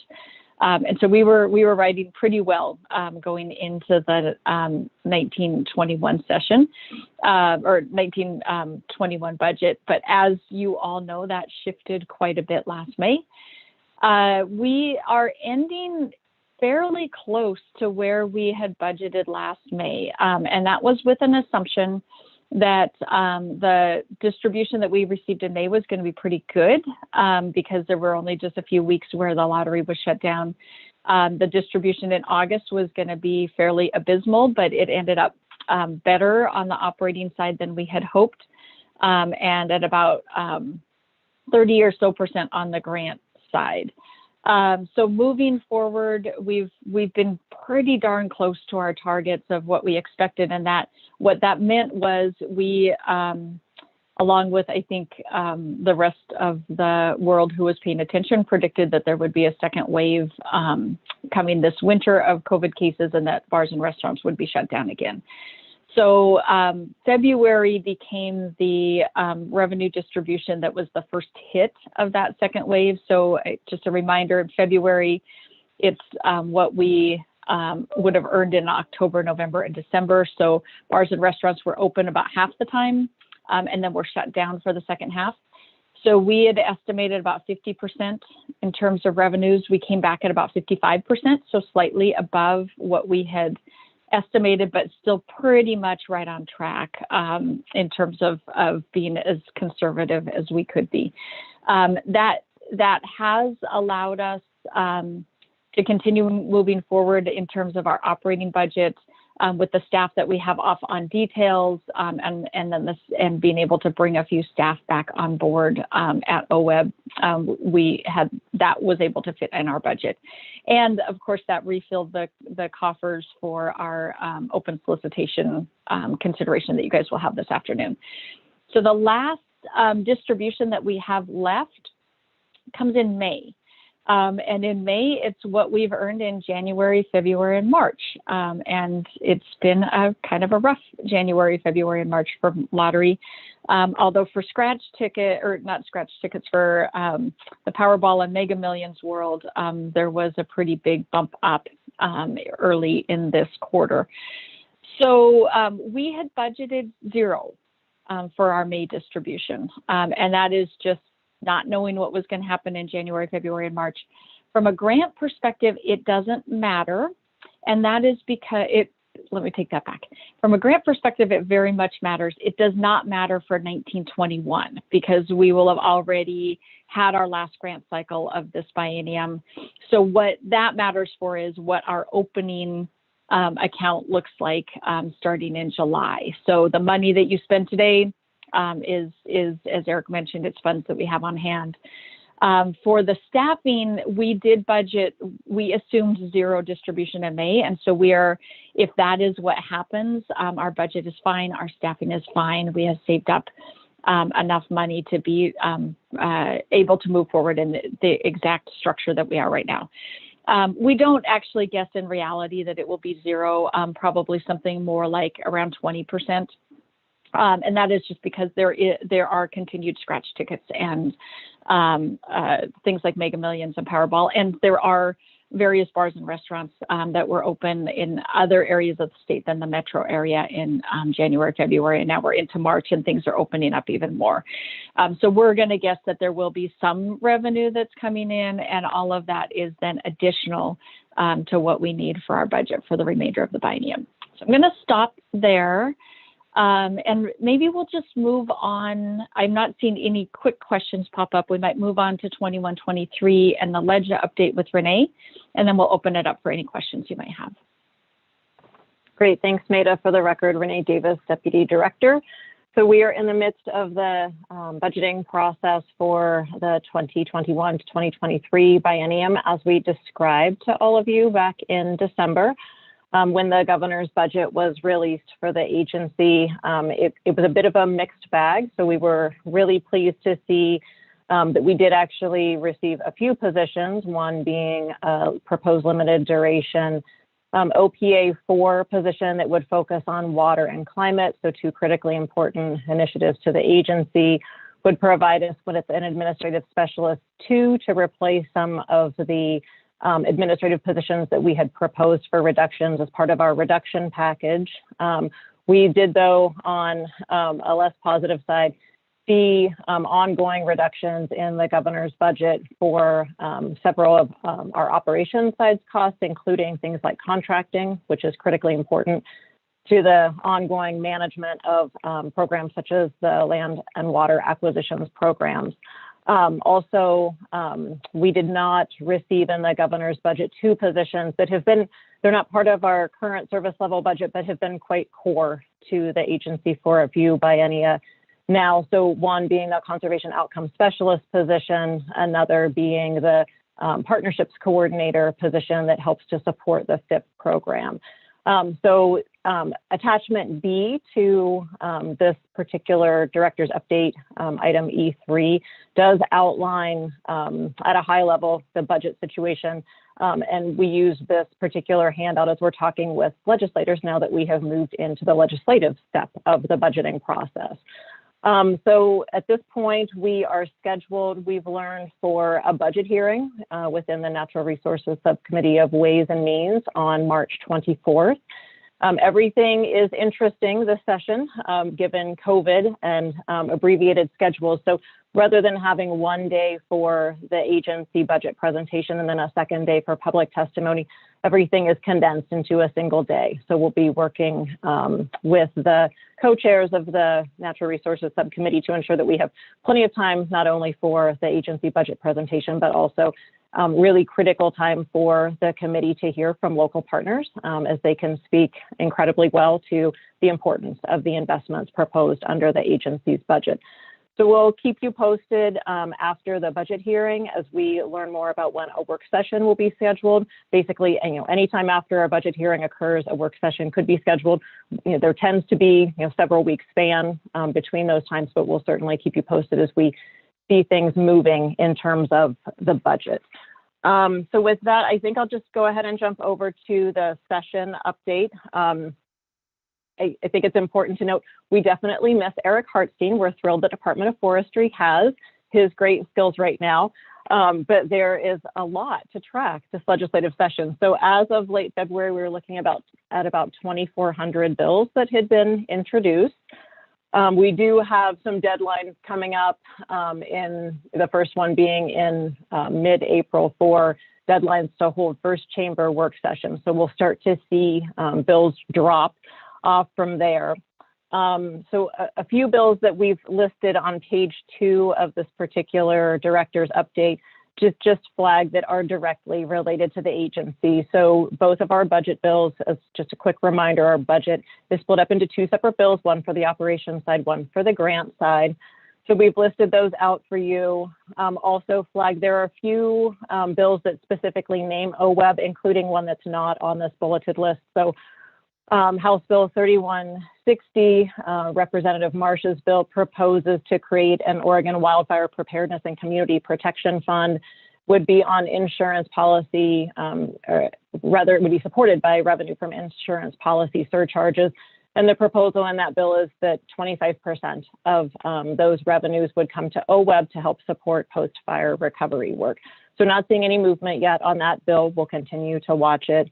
We'll have some more discussion tomorrow about the Harney-Krepp work, but House Bill 2257 does not specifically name OWEB, but certainly relevant given the board's upcoming discussion tomorrow about the Harney-Krepp concept. And the bill would provide some resources to Water Resources Department, both on the grant funding side, but then also technical staff support for standing up that program.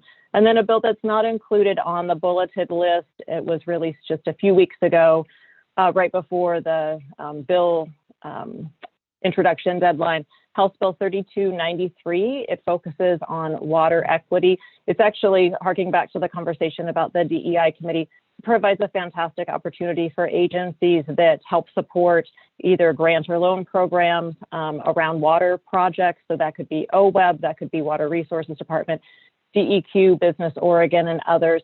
It creates this space for local partners to come to those agencies, request funding for essentially stakeholder engagement type activities, and it would put some specific requirements around if programs are funded through those agencies, then there would be an assurance that the local partners would, within that stakeholder engagement, that community engagement process, be sure to include representation from the whole suite of communities. So rather than continuing to talk to maybe the same 10 landowners that have been talked to for years and years, ensuring that we are thinking through engagement with minority, disadvantaged communities, communities that would be impacted due to climate or environmental equity issues.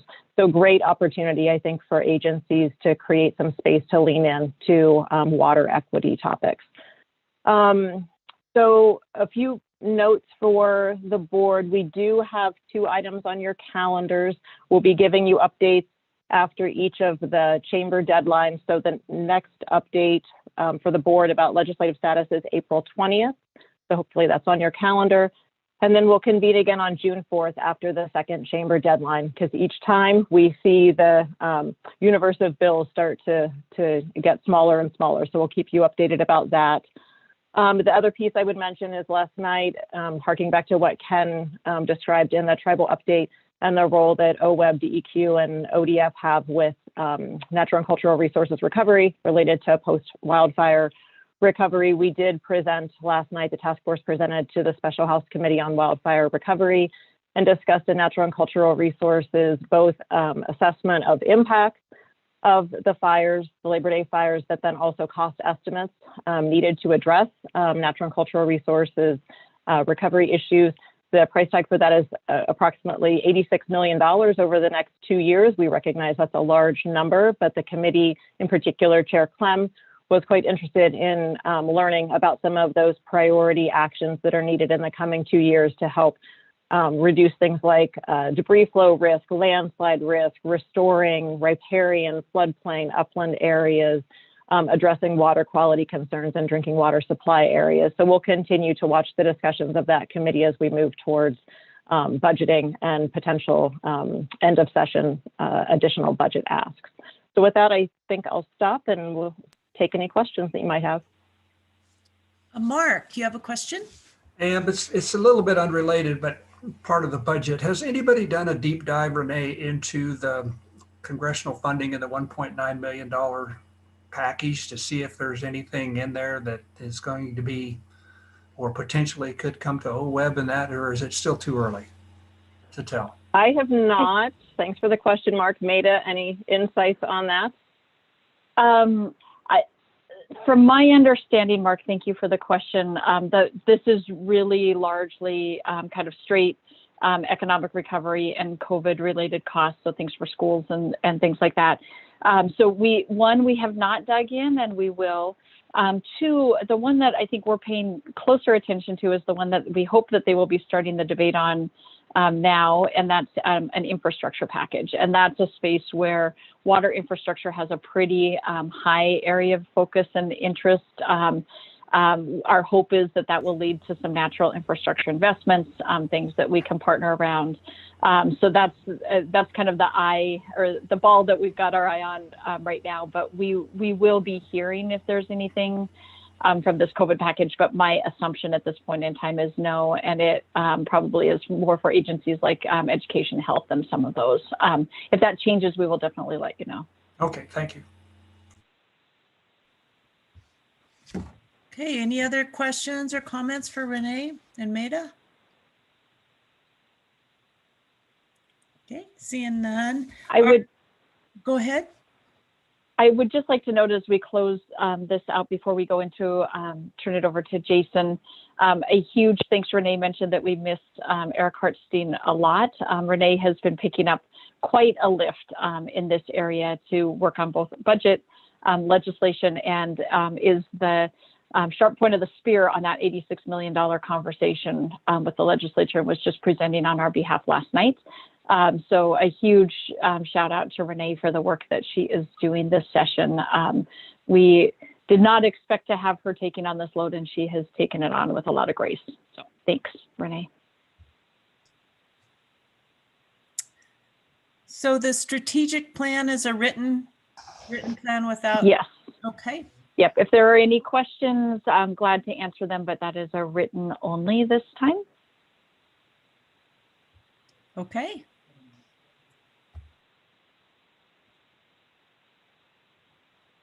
All right, so we will move into the next agenda item then, item F, the Klamath Dam removal. And we have Richard Whitman with us here today. I want to welcome Richard. Obviously, he has a lot of blood, sweat, and tears that he's poured into this over the years, as well as others. And so it's an exciting presentation. I'm looking forward to hearing more about where we're at with Klamath Dams. So I will go ahead and turn it over to Richard.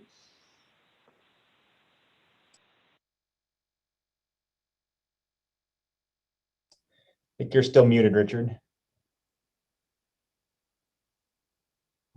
There we go. Had to do it. Got that out of the way.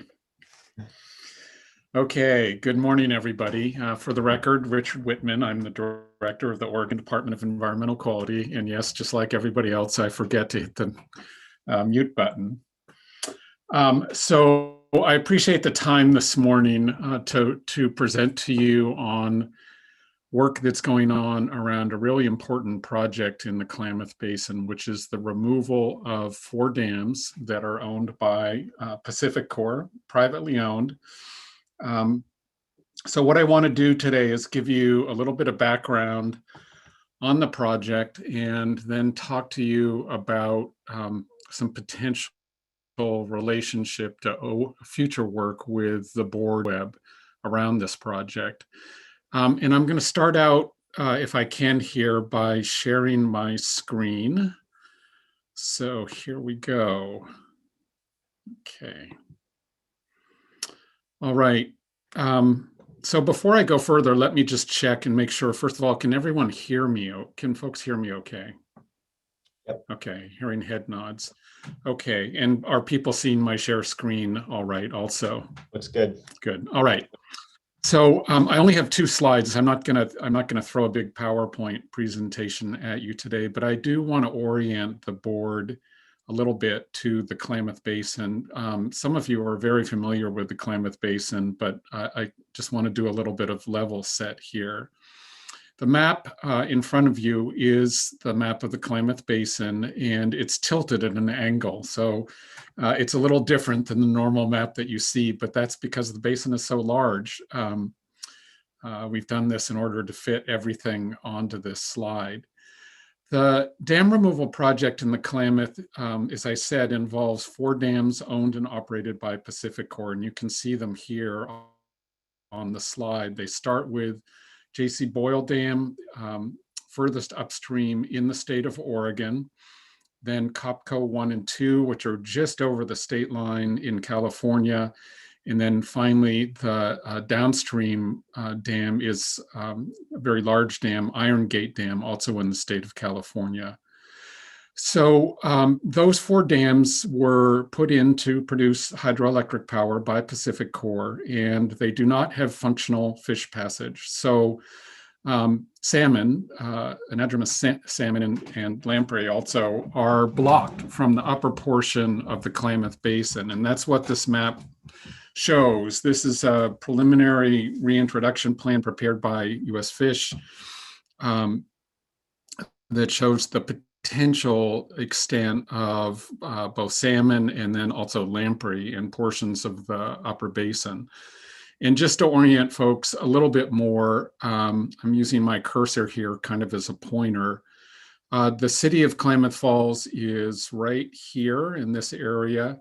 This area that's shaded in gray is the Lost River Basin, which is somewhat connected to the Klamath Basin. Sometimes water flows into the Klamath Basin, sometimes it goes in the opposite direction, depending on the water year and hydrologic conditions. The Klamath Reclamation Project is in this area, one of the first and largest reclamation projects in the United States. There are also large areas of ranching, grazing operations that occur above Upper Klamath Lake. This is Upper Klamath Lake right here. The community of Chiloquin, which is an area of significant Klamath tribal membership, where Klamath tribal members reside, is in this area right here. And then you have tributaries to the Klamath, the Williamson, the Sprague, the Sycan, the Wood are the main tributaries above Upper Klamath Lake. Obviously in California, there's an enormous tributary system. Also the Scott and Shasta are the two of the principal tributaries in California, also have a large amount of grazing and ranching in that area. And then also, sorry about that.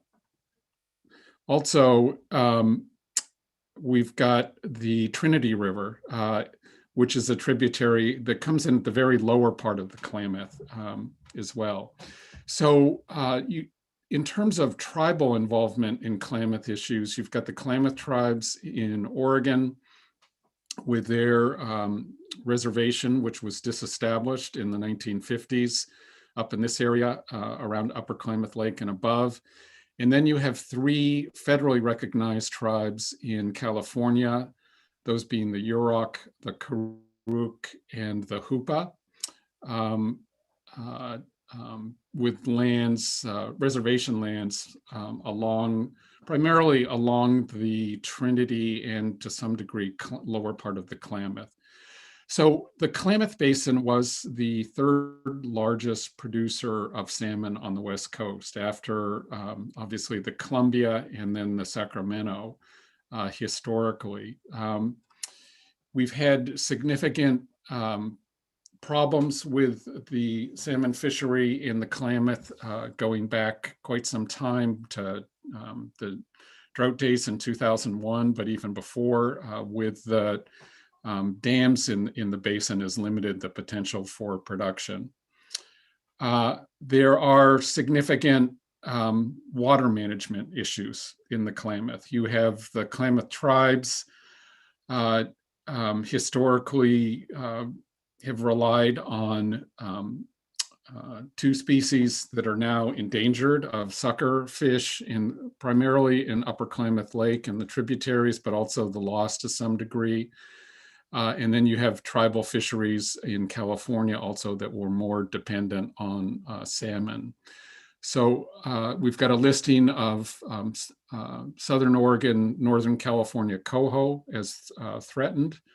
And then we have the big fishery, the Chinook fishery in the Klamath also, which has been in pretty bad shape for the last 20 years and has had repeated closures of both the commercial ocean fishery and the sport fishery at times as well. The tribal Chinook fishery on the lower Klamath has been closed a number of years recently. So significant fishery issues, significant water quality issues, which is something that I now spend a lot of my time on.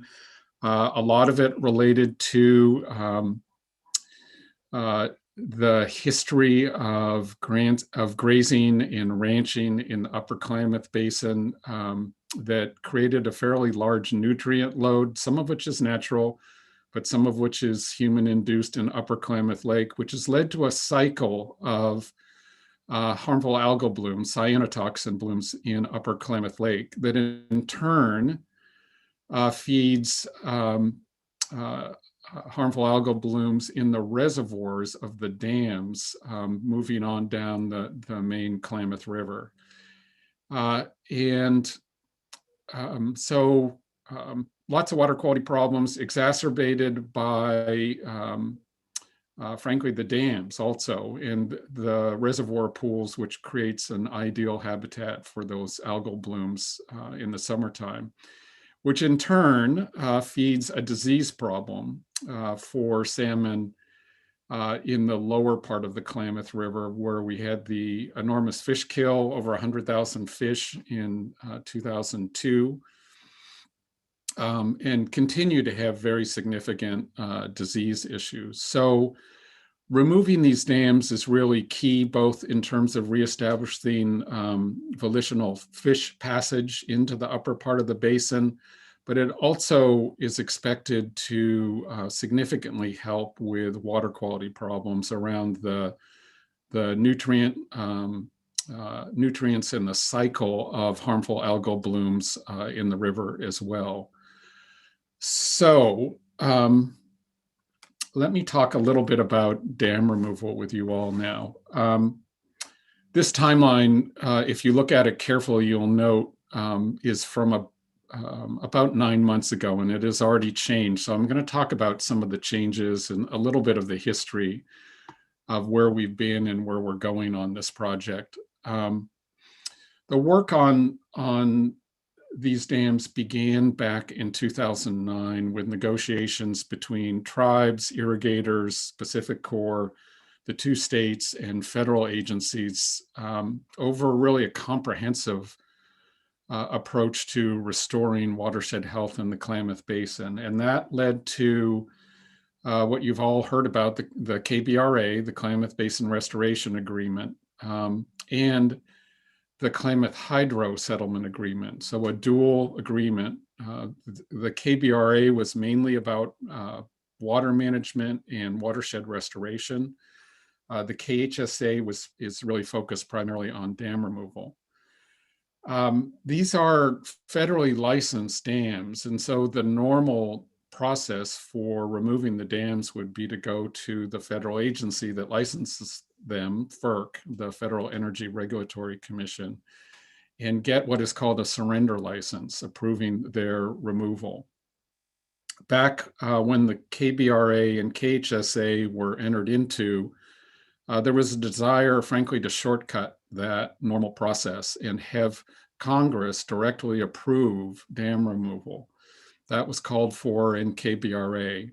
So that required congressional action. And as you all know, Congress failed to take that action. There was a deadline in the agreements of 2015, which is where this timeline starts. And try as we might, we were not able to get congressional action approving dam removal. So that led to a series of things. But principally, it led to a renegotiation of the dam removal agreement to come back and go the normal course, go before the Federal Energy Regulatory Commission and get have their review and get their approval for dam removal. So that led to an amended Klamath Hydro Settlement Agreement, which was entered into in 2016 here, which again called for the removal of the dams. The funding for this work has remained fairly static. It's always had a budget of around $450 million. And frankly, the funding is a pretty good deal for Oregon. $250 million of the 450 is coming from California taxpayers through bonds that were approved by the voters in California. And the other 200 million of the budgeted amount for dam removal comes from Pacific Corps customers who have already paid for and have finished paying for a rate surcharge to create that $200 million fund. So the project's fully funded, $450 million in hand. The California bond money is approved, set aside. The Pacific Corps rate surcharge money has been collected and is sitting with the Oregon Public Utilities Commission. but we still need to go through the FERC process. So that is what we have been doing since 2016. And in July of 2020, FERC took action on that application and approved it in part. What they did was they approved the transfer of the license from Pacific Core to the entity that has been formed back in 2016, now almost 5 years ago, to carry out the dam removal project. That is the Klamath River Renewal Corporation. You can see this is their slide in the bottom here in timeline. So since 2016, KRRC has been working initially through a procurement process and then with contractors to do the technical work that is behind this largest dam removal project, certainly in the United States, I think certainly in North America, maybe in the world. And that procurement resulted in contracting with one of the nation's largest large capital project contractors, Kiewit, which is the prime contractor for this project. And Kiewit has been working on the design work for this effort, design and engineering work, including detailed surveys of existing conditions at the dams since they were selected in early 2017. So we're now at 90% design for this project. It is almost, we're almost at, deconstruction drawing stage. Really far advanced, much more detailed engineering and design work than we would normally see on a project. That was done purposely. It was done purposely because of concerns about risk with this project and concerns that, if things went wrong, it could cause a lot of damage. This is 4 dams, they're big dams, and there's a desire to really minimize risk here. So that's really the other piece of work that has been going on is around risk minimization in management. So let me briefly describe the main elements. First of all, a guaranteed maximum price contract with Kiewit. And Kiewit is able to do this because they're doing both the design work and the deconstruction work. But contractually, Kiewit will be obligated to complete the project for a fixed price. That's how we know we can get this project done with a fixed budget. So in addition to that, we also have worked with Kiewit and with insurance providers to put in place performance bonds. What happens if Kiewit defaults on their contract? So in addition to Kiewit, we have performance bonds so that if Kiewit were, God forbid, to default for some reason, there are funds in a performance bond to bring somebody else in to finish the work. And then on top of that, working with insurance providers to provide a stack, what's called a stack of insurance products for essentially everything that anybody can think of that would go wrong with this project, ranging from, the project creating a forest fire that burns, 100,000 acres in Northern California and creates strict liability to damaging the water intake for the city of Wairika, to having pollution created downstream because of something in the sediment behind the dams that even though we've done an enormous amount of sampling in, we find there's something we didn't find for some reason. So guaranteed maximum price, performance bond, insurance, and then on top of that, contingency. So there is also a $35 million contingency fund built into this effort so that, again, if something unexpected were to go wrong with all those other mechanisms, there is a fund on top of that to pay for unexpected cost. So even with all those safeguards in place, FERC's decision last July was, essentially said, you've done great work on this. We think you've done everything you can to manage risk for this project. However, is a policy matter when utilities propose to decommission and deconstruct and remove a facility like this. We're used to having a utility continue as the licensee for the project. So if we need somebody to do something at the end of the day, if there's something unfinished here, we have somebody we can work with to do that. And you've set up the Klamath River Renewal Corporation in Kiewit to do this work, but we want to keep Pacific Core on the hook for this project until we're satisfied that all the conditions have been met at the end of the work. And so that's essentially what FERC said in July of last year. The problem with that is that it wasn't the deal that Pacific Core had cut with the states, which was essentially that once we had gotten approval from FERC that the license would go to KRRC and Pacific Core would come off the license.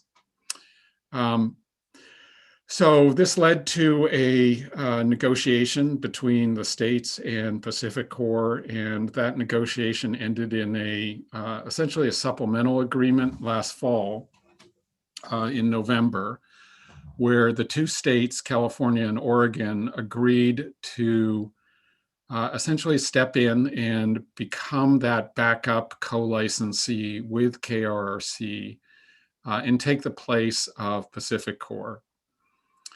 There's an important caveat to that, which is Pacific Core agreed that if something does go wrong and the budget somehow gets busted on this, that not only Pacific Core, but actually their holding company, Berkshire Hathaway, will be on the hook for 1/3 of the cost if anything goes wrong. So, I mean, to be blunt, Warren Buffett has signed up that he'll put 1/3 in if anything goes wrong, along with California, along with Oregon. Warren Buffett doesn't expect to spend any money on this project. We all believe that we have done more than our due diligence in terms of covering contingencies on this. However, Oregon and California did agree, along with Berkshire Hathaway, to put up, if something does go wrong, to put up to $15 million each for an additional contingency on top of the things that I've already talked about. At this point, we don't have to have the details of that set up, but we want to be able to tell FERC, should it become necessary, kind of what our plan would be for coming up with those funds.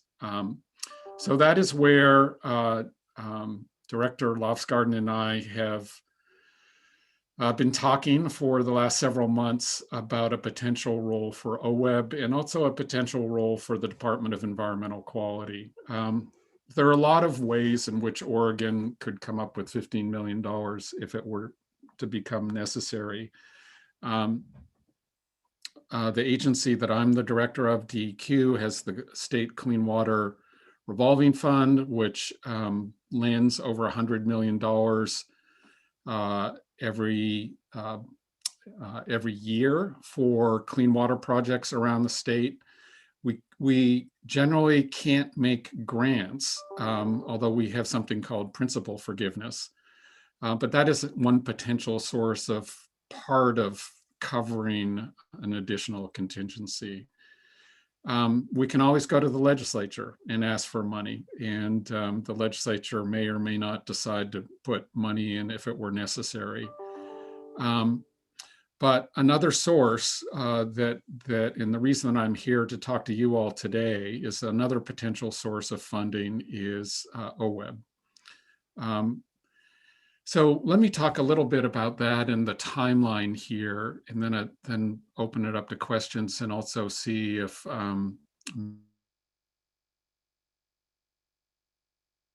Maida has anything she wants to add. But again, July of 2020, so it's 9 months old.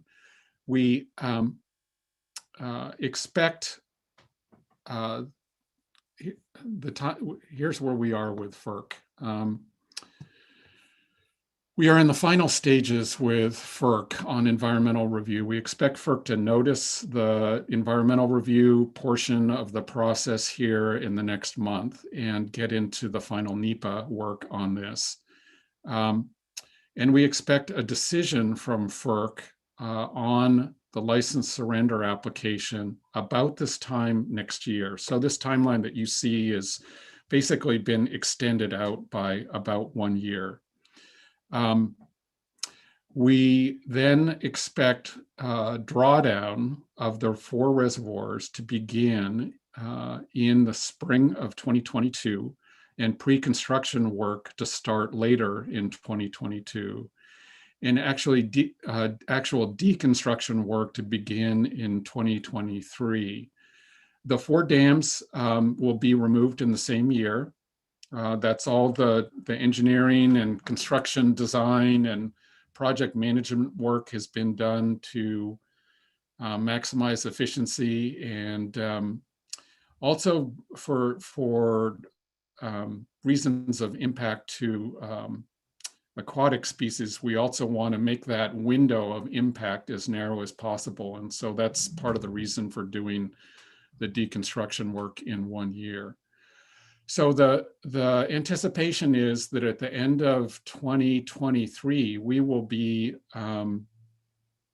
done with dam removal and moving into environmental restoration work, monitoring and adaptive management. So this project is not just a dam removal project. It is that, but it is also rehabilitating the area in the 4 reservoirs and also doing other habitat restoration work in and around the reservoirs and restoring any damage that's done from the actual removal.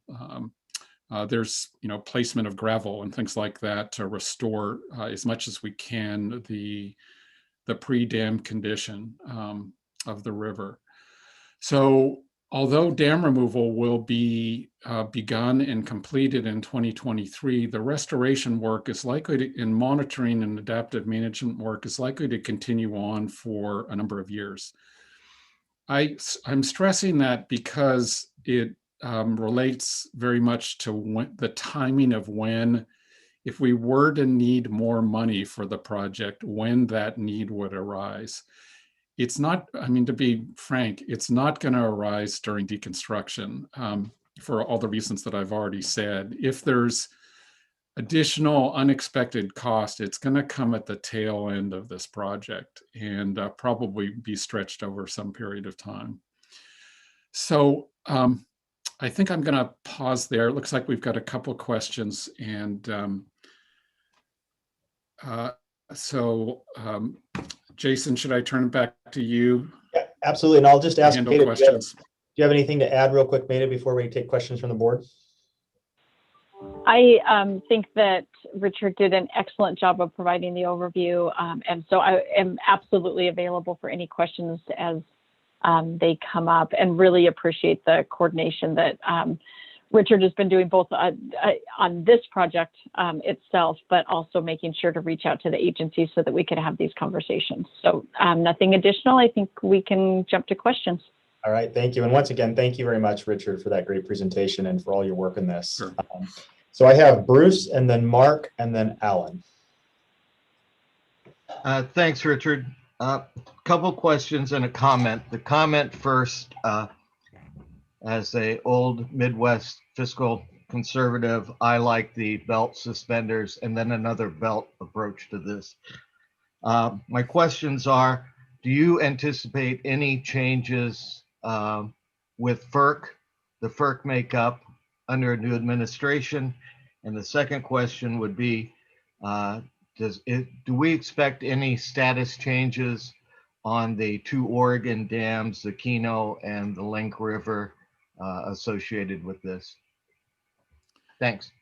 Thank you, Bruce. Those are excellent questions. So let me deal with FERC first. So we had an opportunity to meet with FERC commissioners virtually. There was a time period when applications were withdrawn before they were resubmitted, where we were actually able to sit down and talk with FERC commissioners. And there also, frankly, have been discussions with senior FERC staff about this new approach. The reaction from both commissioners, regardless of party affiliation, has been overwhelmingly positive. You have to recognize this is a private asset of a utility. It's not a public. Everybody thinks about this as a kind of public asset, but it's a private asset. The Pacific Core, Berkshire Hathaway have made a business decision that it is in their economic interest to remove these dams rather than try to relicense them. It would cost them significantly more than the $200 million that the ratepayers have already paid to keep these dams and do the fish passage improvements that would be required. So I think FERC's very respectful of that. FERC is thinking policy-wise about other private projects and what bar does it want to set for projects nationally, and that's kind of some of the discussion we had with them. So there will be likely one more change in the FERC commission here in the next 6 months. There is, I think not everybody may know, there are 5 FERC commissioners. Traditionally, there are 3 seats for the party that occupies the White House and 2 seats for the other party, just by tradition. And so currently there are 3 Trump-appointed commissioners and 2 Democratic commissioners. The reaction from all of them has been good. There will be a change in June of this year when one of the Republican commissioners' term is up, and that seat will become vacant, and presumably the Biden administration will be looking for a replacement. So that's the answer to your first question. And I gave such a long answer, now I can't remember the second question. Keno and Link River. Yeah, thank you. Okay. So I'm actually going to go back to the map here for just a second if I can.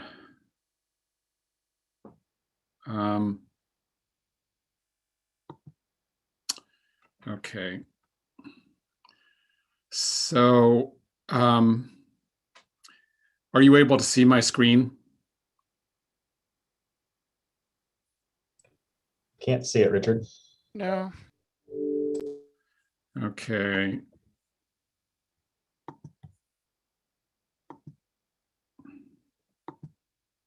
Here we are. Sorry about that. So again, the dams that Bruce is referring to are the Link River Dam, which controls the outlet to Upper Klamath Lake, and also is the point of diversion for what's called the A Canal, the main canal into the Klamath Reclamation Project. And then Keno Dam down here, which is owned and operated by Pacific Core, but essentially for the benefit of the Klamath Reclamation Project. Under the Klamath Hydro Settlement Agreement, Link River Dam, I'm sorry, is already owned by the Bureau of Reclamation. It's operated by Pacific Core. So Link River Dam, eventually the plan will be that the Bureau, which already owns the dam, will also take over operation of Link River Dam, but no change is expected there other than some kind of ongoing maintenance work that's needed. There is passage at Link River Dam. Keno is owned by Pacific Core. Under the agreement, it will be transferred from Pacific Core to the Bureau of Reclamation to be operated by the Bureau, primarily for the benefit of the Klamath Reclamation Project. There is passage at Keno, but it needs work. It needs upgrading. And we're in the middle of conversations right now with the Department of Interior and Bureau of Reclamation about funding and about potential design options for Keno. So there is additional work on Keno that will be needed, but no changes in the basic functionality of the dams. Great. Thanks for those questions, Bruce. We've got about 15 minutes for this agenda item left, and I've got Mark up next. Okay, mostly comments, Director. So how many years have you been working on this project? Mark, and I still think of you as commissioner. So I've been working on Klamath since 2001 when I first went down with then Governor Kitzhaber during the Bucket Brigade and was working for the Department of Justice. Yeah. So my comment is, and I'm sure you're going to say this, but it is true to a certain extent. It takes a village to do something like this, but it also takes leadership from people to make this thing happen. And you are the one I look at for the leadership that made this happen. And I'm sure you're going to disregard that and say, no, it took a whole bunch of people. But it would, I'm sure there was times when you said, boy, I give up. This ain't going to go anywhere. And, I call it relentless engagement. It's just keeping at it, trying to, as those roadblocks came up or those people stood in front of you to score the basket, you went around them, or you had somebody else playing defense and put a block on so you could make this thing happen. This is a huge success story, and you deserve just a huge amount of credit for it. And if you think about the Watershed Enhancement Board, folks, watershed enhancement, that's exactly what this project's going to do. It's going to improve a huge amount of the watershed on what we want to return to as probably the third most productive river system, given that we're having problems with, as we all know, our salmon populations and steelhead populations. This is an opportunity to get some of that back. And we know climate change is going to have an impact. And what Richard has done with the help of many others, and it takes a village and there's been a lot of relentless engagement. If we don't engage in this process, I think we're doing a big disservice to the citizens of Oregon, to our fish and wildlife, and to watershed enhancement, which is in our title, Watershed Enhancement Board. And we need to look to find a way through our roles and responsibilities to help make this project happen. And so I want to thank you, Richard, personally, for all your work on this and all those behind the scenes that helped you for your relentless engagement to get us where we are. Sure, we aren't done, and sure, we've got some more work to do, but I think it's the role and responsibility of the OWEB board to step up to the plate, see what we can do within constraints that we have to help make this project happen. So thank you. Thank you, Mark. Thanks, Mark. Alan. Oh, you're still muted, Alan. Is that better? Yep, we've got you. Okay. Richard, thanks for the presentation. You summed up an incredible project in a very short period of time. That's a feat to itself. Just a comment and then a question. The comment I have is that the Klamath Basin, if you look at the challenges it faces, you could probably sum it up into two major areas: dam removal and fixing Upper Klamath Lake. Upper Klamath Lake is a major water quality issue that flows downhill into California. And to that extent, I compliment you and DEQ staff on the work you're doing with the Northern California Regional Water Control Board to get some strategic plans going with the communities in the Klamath Basin to look at ways to improve, whether it be irrigation practices, water use, what have you, there's some really neat work going on there due to the persistence of your staff and the staff of Northern California Regional Water Board. So kudos to you and to the support you give your staff there. The question I have is regarding the $15 million that OWEB may be targeted for. Is it 15 million or can it be less than 15 million? Do we have to commit to 15 million and then in reality we may only have to use half of that? How does that play? How does that work? Thank you, Alan, and thanks for the comments about work on water quality. The dam removal work is really important and really hard, but in some ways the water quality and quantity work in the basin is even harder. And I just have to give a quick shout out, Oregon Department of Agriculture, NRCS, U.S. Fish and Wildlife Service, been really important partners in that work, along with a lot of tribal and local folks. And I have to say, you're going to see some conflict, I think, in the Klamath this coming spring and summer. We are headed into what to me looks like a water year that may be even worse than 2001. And it's not going to be pretty. And we're going to do our best to help everybody get through that, but it's going to be a tough year. So just be prepared for that. In terms of the $15 million, it is up to $15 million. And we won't know if there is a need for this.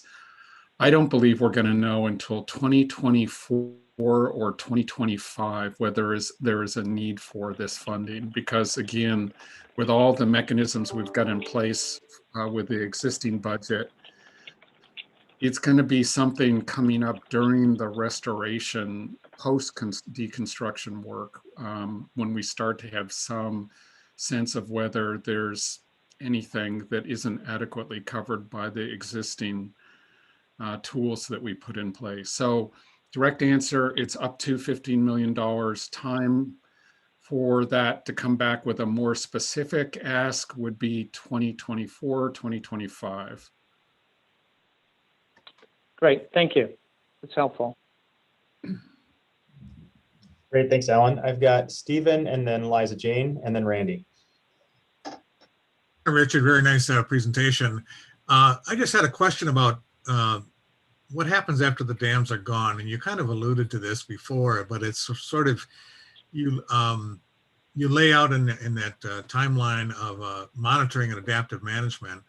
I'm wondering what the overall management and restoration goals are once the dam is gone, and is there a plan somewhere? What are you managing for, and how do you adapt to it? Is it all about salmon, or is it some other specific goals? Thank you, Stephen. That's a great question. And there's a reintroduction plan that a number of entities have been working on, including National Marine Fisheries, U.S. Fish and Wildlife Service is the federal agencies. And then on the state side, California, Cal Fish and Game, Oregon Department of Fish and Wildlife, and then the tribal governments are all working together on a reintroduction plan for salmon. The Klamath tribes are, and U.S. Fish and Wildlife Service are, continuing to work on existing plans for trying to save the suckers in Upper Klamath Lake, the Schwam and Cuptu. And that is part of the longer term work. And a lot of the issues around the suckers have to do with water quality and lake level management. And so they're related to the water quality issues further down in the river, but somewhat distinct also. So there's planning work on both of those areas of fisheries that are going on right now.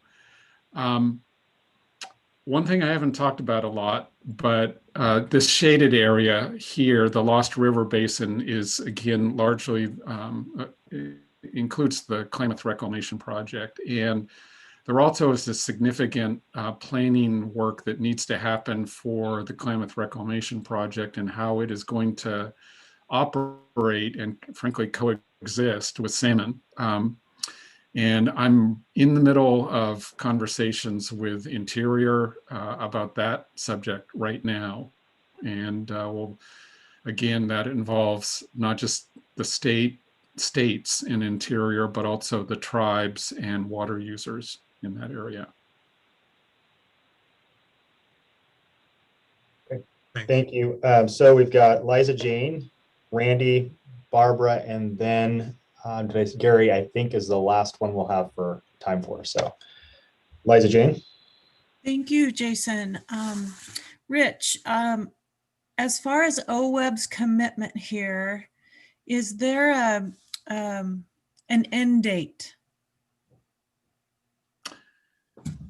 That's a great question, Liza Jane, and it shows you're an astute co-chair.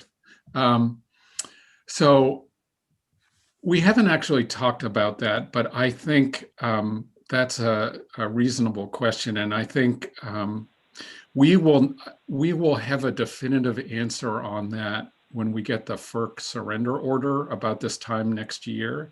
That will lay out the conditions, including the conditions for how to close out conditions in the FERC license. And that's really the roadmap to what the end is of the project from the FERC license and from the project budget standpoint.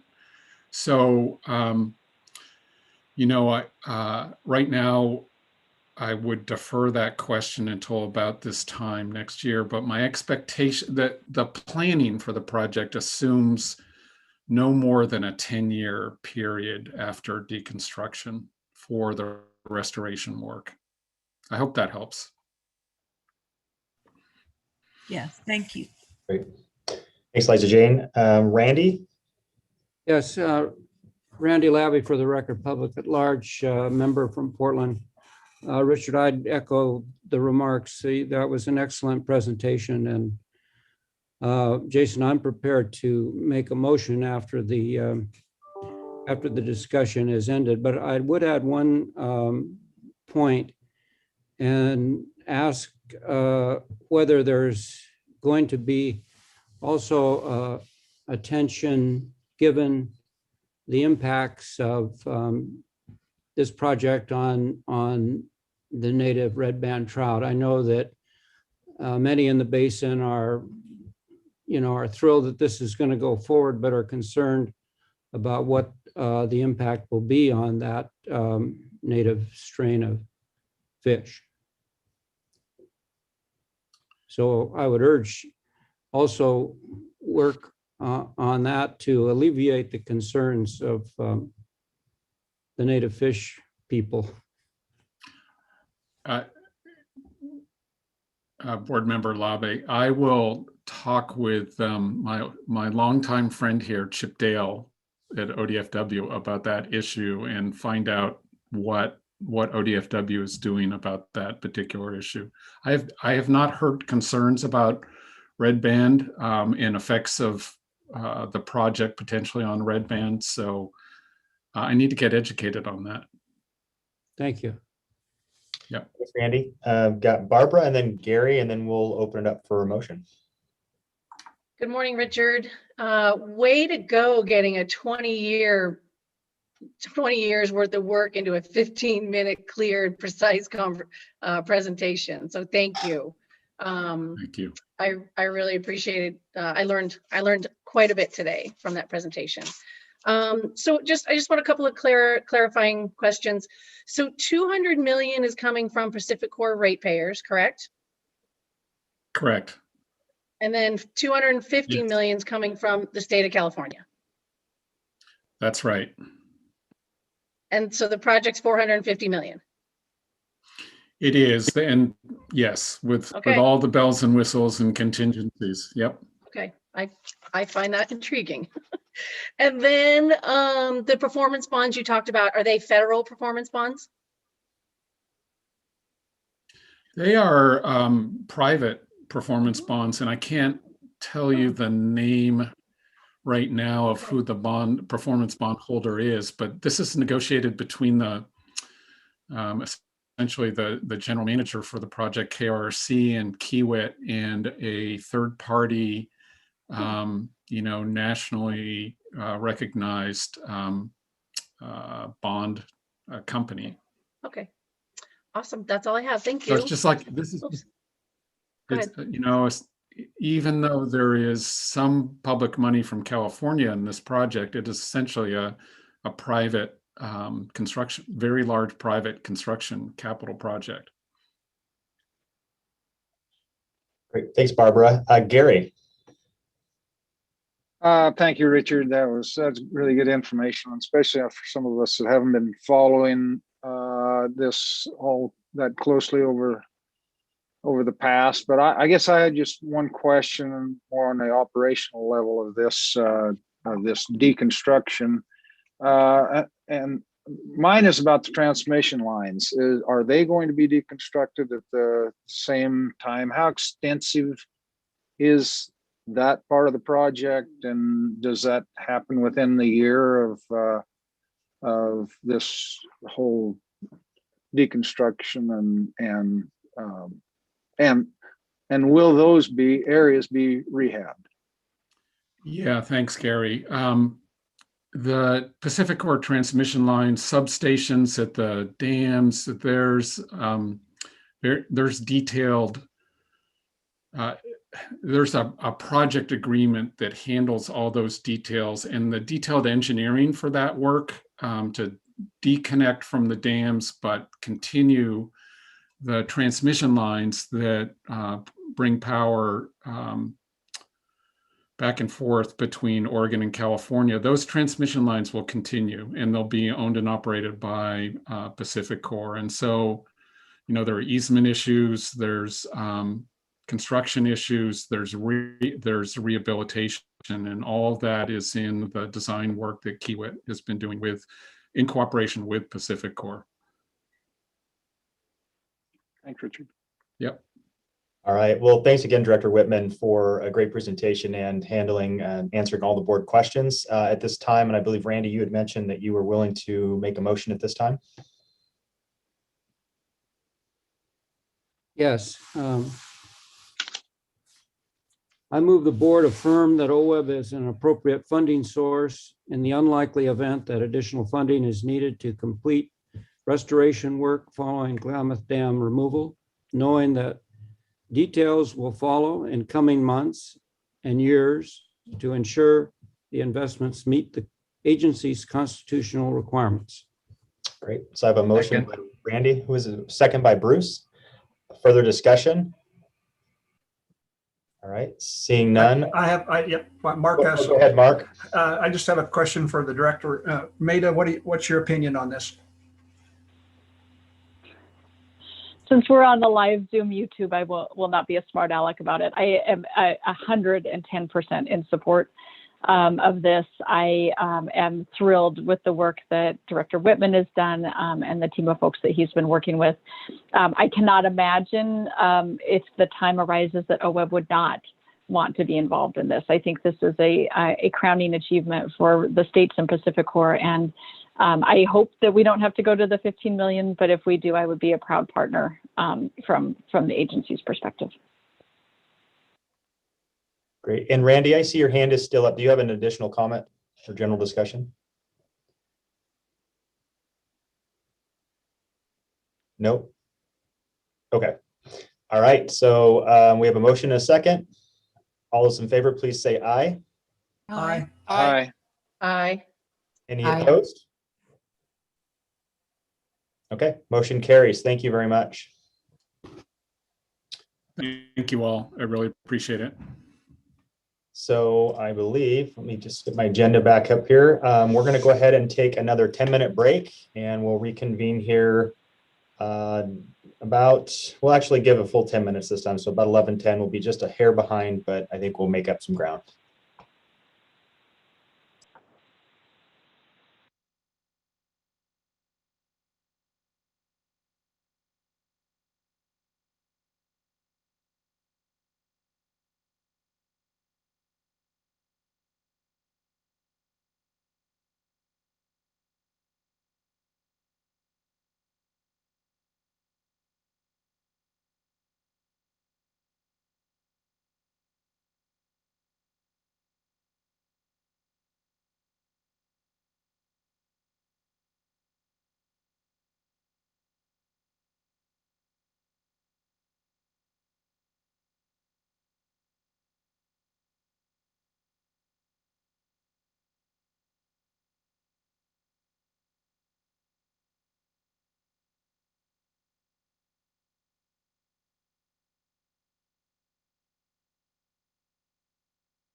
Jason, did you say 11:10 to return? Okay. Okay. Yes, I did. Great. Well, let's get started. Welcome back. I'm sure everyone's right here. We'll start with agenda item G, the FIP program monitoring with Eric and Andrew.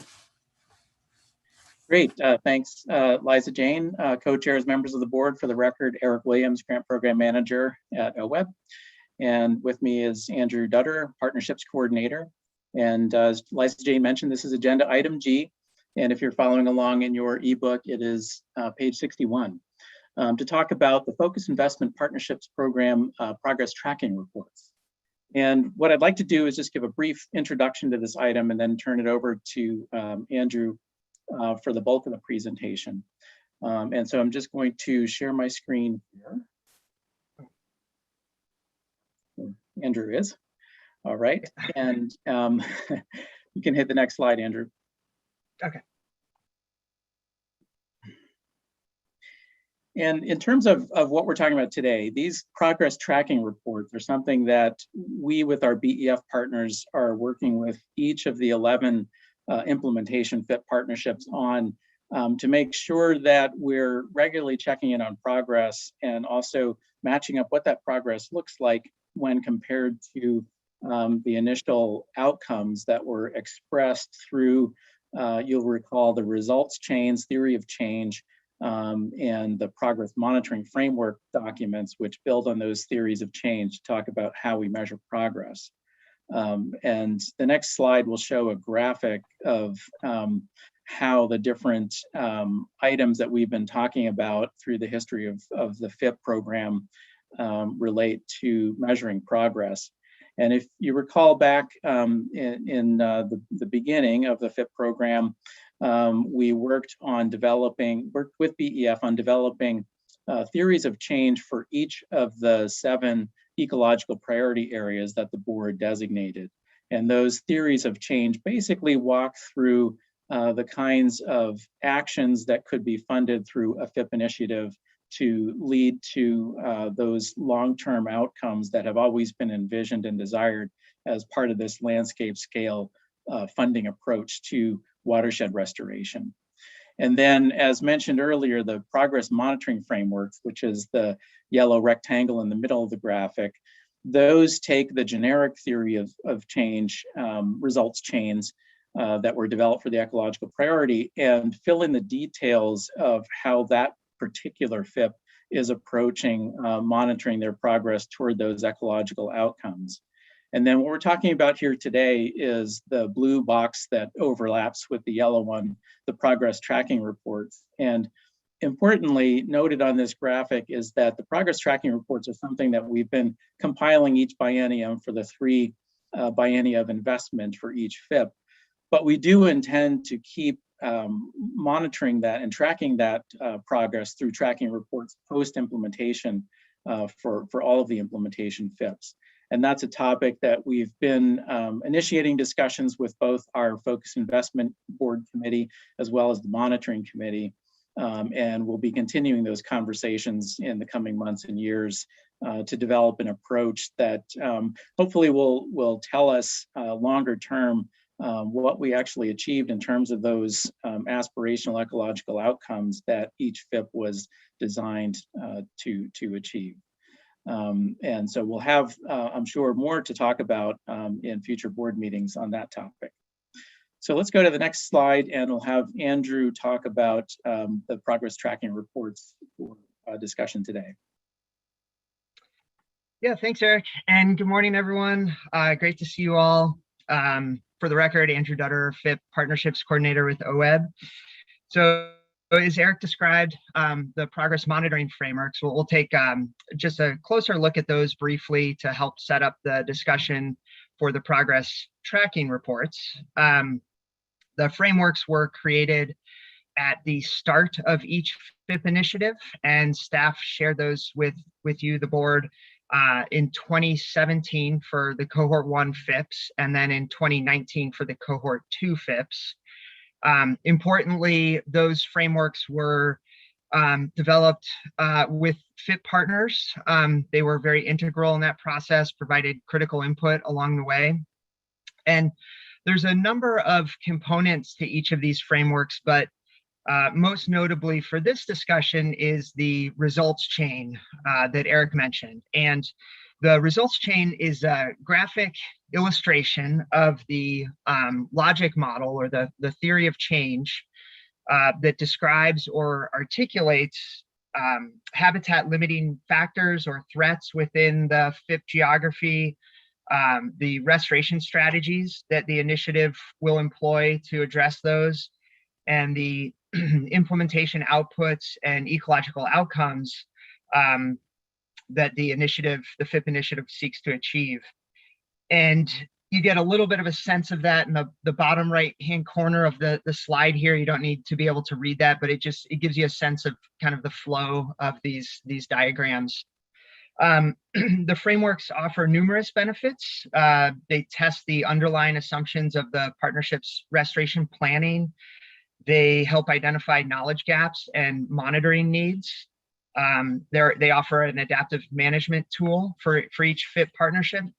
And for us at OWEB, they provide an important function in serving as the foundation for the progress tracking reports that we're sharing with you today. So as Eric described, ultimately for every FIP investment, OWEB will have a package of materials that includes the progress monitoring framework, the progress tracking reports, each biennium, so three of those, and then the post-FIP reporting eventually, as Eric described, which is a conversation very much evolving and in development right now.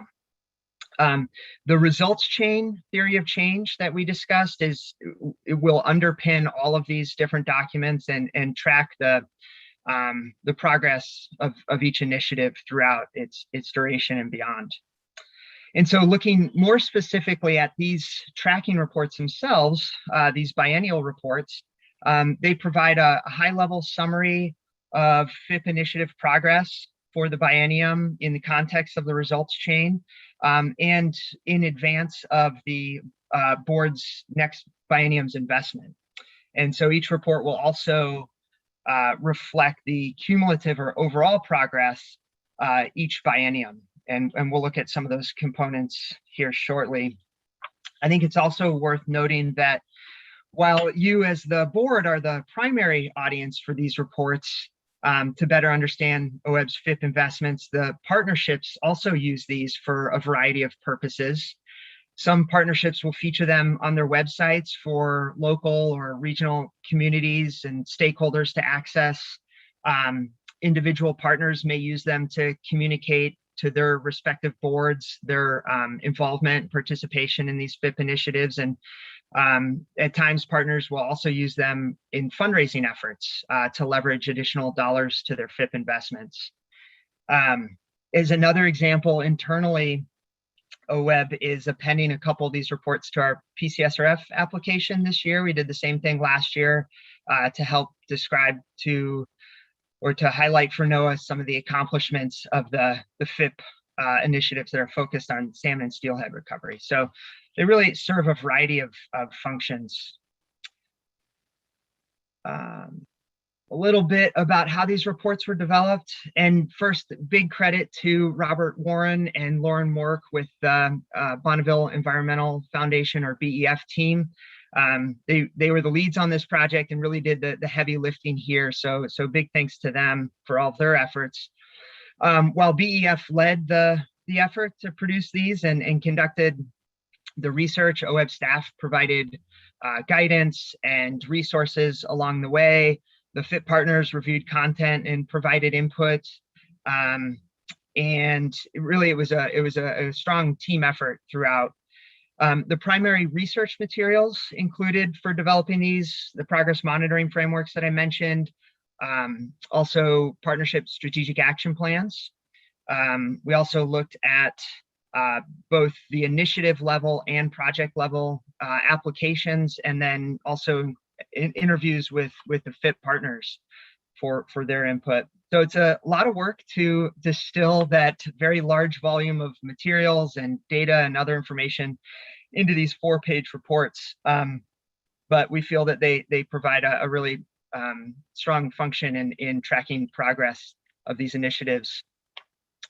And I'll say too that we also considered the board's input from the January 2020 meeting when we shared the first round of tracking reports. So thanks again for that discussion, and we're certainly open to feedback on content and format through this discussion and beyond, should you want to share. Pausing there, Andrew, we've got a hand up from Bruce. Sure. Go ahead, Bruce. Thanks, Andrew. These are great reports. I'm just curious what these reports cost OWEB.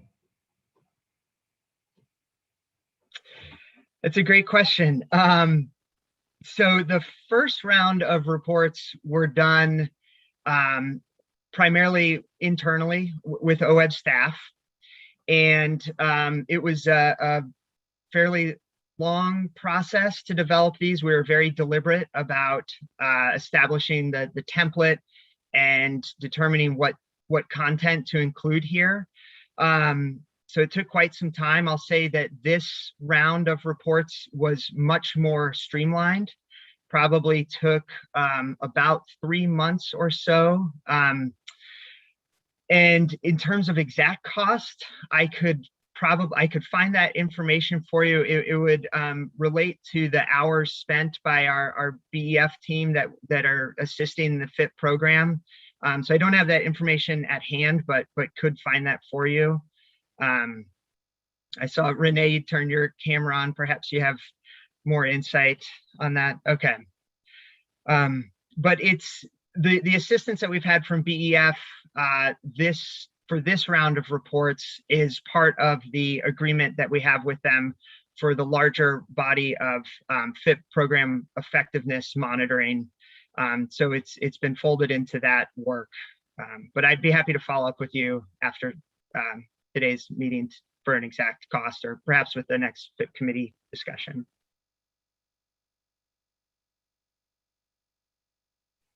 Yeah, I think the next FIP committee would be fine. Okay.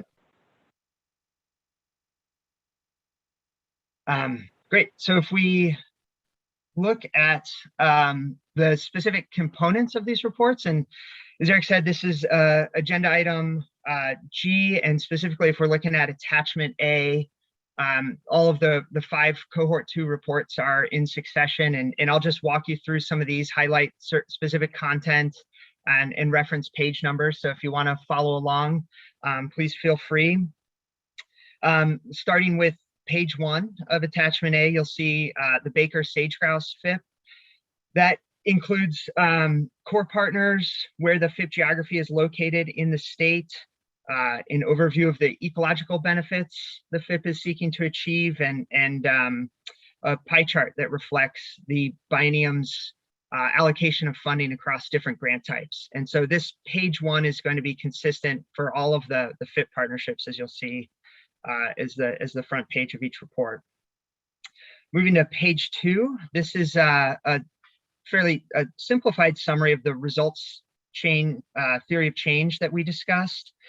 And if we look at page 10 for the John Day Basin Partnership report, you'll see how the restoration strategies at the top have yielded a variety of restoration outputs that follow. And I would note that this set of outputs reflects projects that were funded, at least in part, if not in full, with OWEB FIP dollars. The partnerships typically are also bringing other resources to bear on their FIP initiatives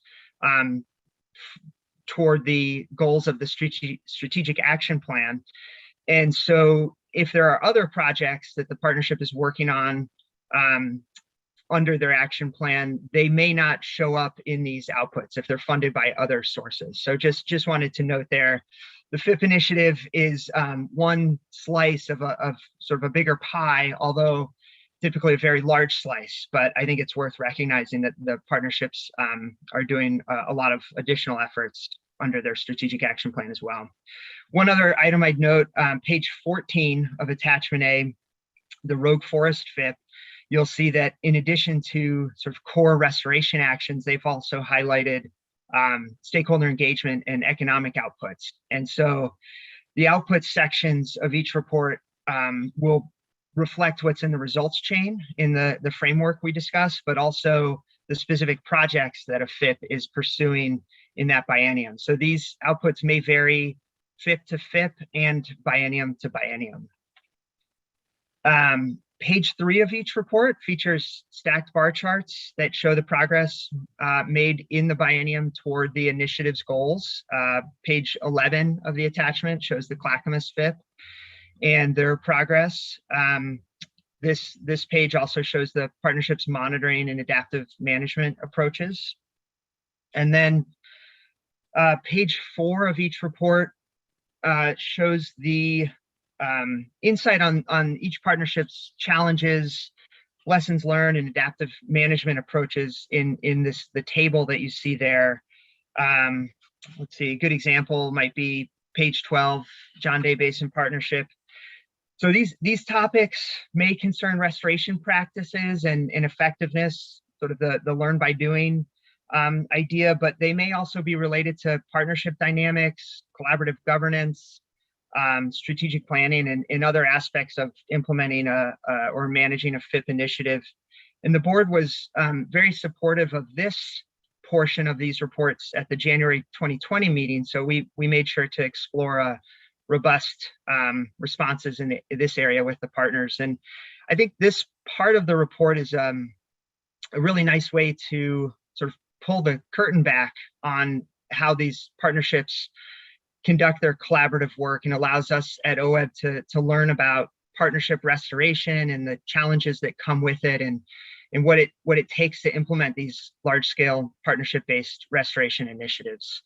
So just highlighting briefly a couple common themes from some of the partnerships, certainly challenges related to project implementation delays, COVID, wildfires, in one case, permitting. So if you look at page 12, John Day Basin Partnership, they adapted to the permitting challenge by adjusting their project prioritization process, where they're elevating projects that have completed certain permitting steps higher in their project pipeline for FIP funding, as an example. Another common theme, leadership and staff transitions were noted as a challenge. This page 4 for Baker and page 20 for Warner, they discuss how they really relied on the strength of the partnerships and their communication and coordination methods, proven methods there to help push through those transition periods. And this type of challenge is something that's we've seen fairly common with all of the partnerships. It can happen in a 6-year initiative. So I would note that staff have, in the last solicitation, specifically started having a partnership focused technical review portion to make sure that FIPs that OWEB would award have the right level of governance structure and decision making to successfully implement a 6-year initiative. And then finally, another common challenge was maintaining regular landowner engagement through this period of COVID, as you might imagine. And so I'd point you to page 16. The Rogue Forest partners discuss how they use various virtual meeting platforms and other online tools to maintain communication with landowners during this period, and work to create greater partner accountability in doing so. So I'll stop there. There's certainly a lot to take in with these reports.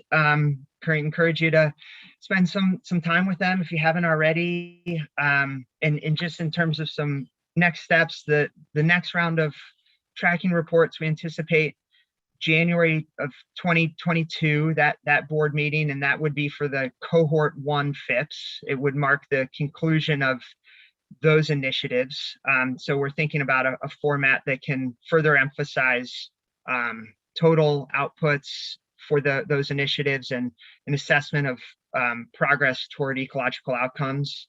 And the staff will continue to work with the FIP committee and BEF team on those. So more to come on that. And happy to take any questions. And again, all feedback is certainly welcome. So thanks. Hey, Bruce, you have a comment or question? Yes. I like these reports, and I'm curious if we can, I don't know how we could do it to compare between FIP projects, or even if it's a fair comparison, but looking at the pie charts throughout all the FIP reports, I mean, certain things just stand out when you compare across the different FIPs. Stakeholder engagement in sage grouse is 3 times more than any other FIP. And that may be, I mean, I know there are good reasons for that. Also, is there any way of looking at how those pie charts change over time? Obviously, at the beginning of the first maybe biennium, you're going to have a pie chart that is heavily focused on stakeholder engagement, but that number, that percentage will drop in the second and third bienniums. So how we use these to compare between how we're doing between FIPs and also within the time frame of an individual FIP, I think are opportunities to better utilize the reports. Thanks for that, Thanks. Bruce. Go ahead. Go ahead, Andrew. Well, I was just going to say, yeah, thanks for that comment. And the cohort 1 reports that we'll be looking at next is a great opportunity to explore how to do that, because we'll have the full 3 biennia of their funding to work with in terms of presenting that information. Thanks, Andrew. And I was just going to add that that is something we talk quite a bit amongst ourselves at staff and also with the partnerships in terms of, what is the right mix of funding. And you will see over time a progression from stakeholder engagement and technical assistance through restoration. And we'll do some thinking about that comment, Bruce, and see if there's a way that we can show that change over time in future reports. Thank you. Dan, you have a comment? Hey, thanks, folks. Andrew, Eric, great presentation. Really enjoyed it. Glad to see kind of this level of investment tracking, monitoring. I'm curious, being new and getting up to speed, have you all discussed any concepts around a performance dashboard?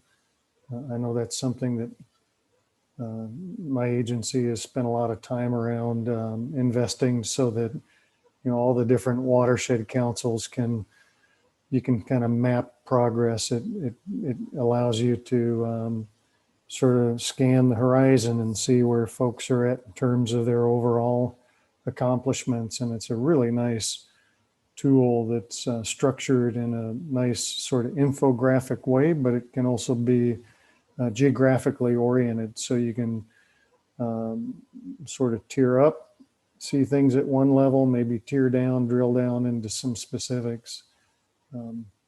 Just curious on that front. And then the other thing that really struck me is that we're entering into a new phase of monitoring with our CFLRP groups, or collaborative forest landscape restoration program groups. And there's a lot of similarity here. So not any real specific questions other than the dashboard, but just a comment overall. Really impressed by this work. I like the sharp, kind of crisp summary statistics, and It just made me think of our online dashboards that are fed with real-time data. So that cuts the cost in terms of, it's really more in terms of the tool development side of things. Yeah, thanks. Thanks, Dan. And certainly the graphics are leading in that direction, but a lot more work to do to make that automated and put into a different format. And something I think we'll continue to talk about as we continue discussing that post-FIP reporting, because one of the pieces I didn't mention earlier is that even though these FIPs are 6 years of investment, that final year of investment, even the final years 5 and 6 of investment, it takes a couple of years after that for those projects to get fully implemented. And so we really need to be looking at this longer term. And then further, systems don't always respond in just 10 years of investment to show the kinds of ecological outcomes we're looking at. And so the systems that we put in place now, we're going to need to utilize going forward for that long a period of time. And so that dashboard concept, I think, is a good one for us to keep in mind as we're designing these tools for us. Yeah, and I would hey, just Eric. Oh, sorry, go ahead, Andrew. Okay, thanks, Renee. I was just going to say, Dan, Dan, thanks for the question. And I would just add that some of the partnerships are using tools to do what you described within their own FIP initiative geographies, like Project Tracker is an online tool by Sitka, and then Restoration Atlas, which is a tool that supported by Bonneville Power Administration. But as Eric described, something we'll need to look at for something more comprehensive for the full FIP program. Yeah, and the piece I would add for the record, Renee Davis, is harking back to the budget conversation. We did have a position previously, conservation outcome specialist, that had taken the lead on developing these reports. Thankfully, we have an amazing partner in BEF that took that on when that position was reduced and currently is not contemplated for next biennium's budget. We had, as part of that position's body of work, talked about concepts such as a dashboard. The person in the position had some incredible experience with some of these online tools. So that's certainly something that we'll keep on our radar, but balancing some of those budget constraints that we may be facing next biennium.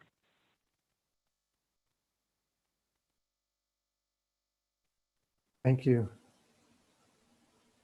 Great. I don't see any other comments or questions. Thank you, Andrew and Eric, and it's a really big work. Mm-hmm. Thank you. Thanks, everyone. All right, thank you, guys. So we're going to move on to agenda item H then, the food security farm worker safety update. And we have Jillian teed up for this. Thank you. I'm going to share my screen.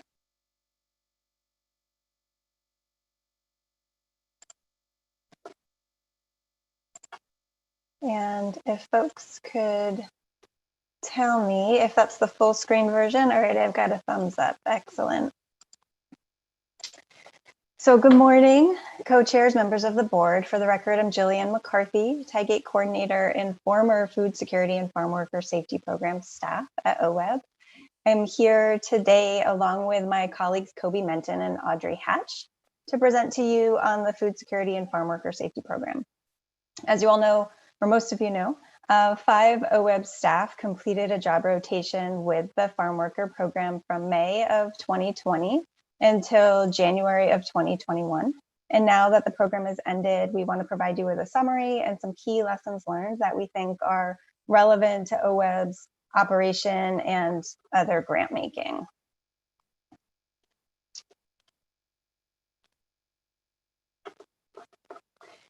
The FSFS program was a multi-agency initiative with staff from the Governor's Office, Oregon Department of Agriculture, Oregon OSHA, Oregon Health Authority, and Oregon Housing and Community Services, in addition to OWEB. $16 million in coronavirus relief funding was set aside for the program, specifically to help agricultural producers with the added expense of complying with Oregon OSHA's temporary rule for COVID-19.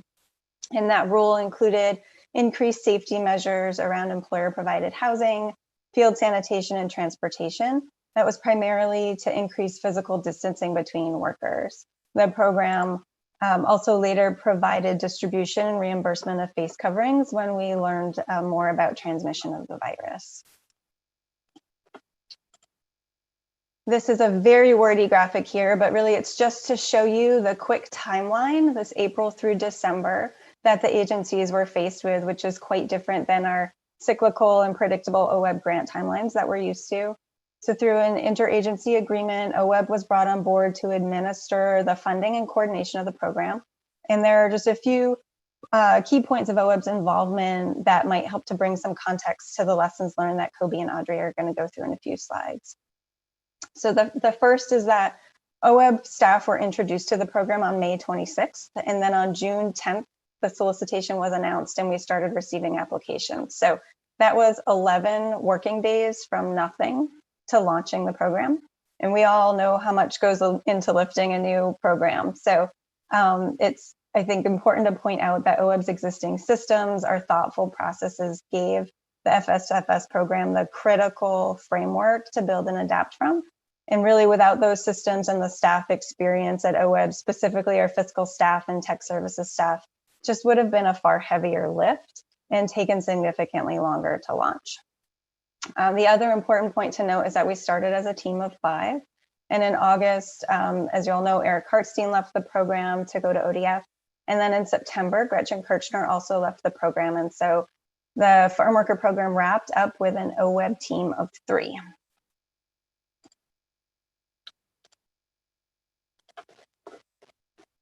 Before we get into program outcomes, I just want to take a minute to talk about success. So we've been asked a number of times how we feel about not having been able to spend the full 16 million that was allocated to the program. So it feels important to articulate that the goal of the farm worker program was really never to spend all the money. The goal was to meet the need of producers that came into the program for assistance. And we went into this not knowing what the cost of that need would be. So in the end, the program utilized 5.1 million, in CRF funding. And broken down, that was about 1.8 million that went out in direct payments to producers. 3 million was invested in KN95 masks that were distributed through local partners across the state and out into the hands of farm workers. And then the cost to deliver the program, the total administrative cost was under 7% at 335,000. So you can also see from this chart the number of applications and the amount of funding that was awarded to producers by county. So Hood River, Marion, Yamhill counties had the highest participation, and then it goes down from there.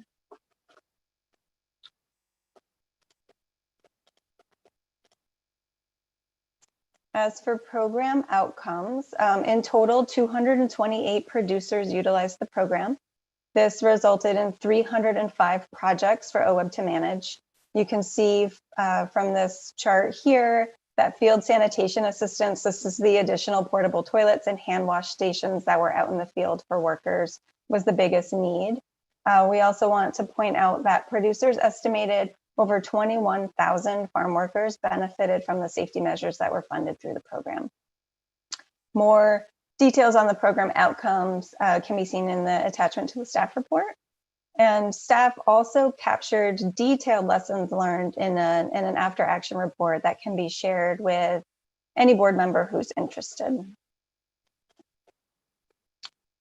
So at this point, I'm going to hand it over to Kobe Menton to start walking you all through the lessons learned.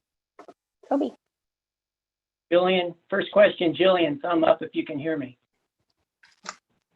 Excellent. Co-chairs, board members, for the record, I'm Kobe Menton, FSFS team member. We'd like to present some food for thought with our top 3 lessons learned from the FSFS program. These fall into the categories of having an audit mindset, making space to be flexible and adaptive, and team dynamics to set teams up for success. Next slide, please.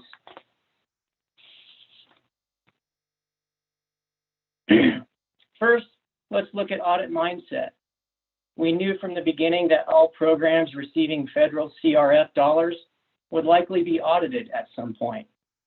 So we developed our systems, processes, guidance, and communication with the future audit in mind.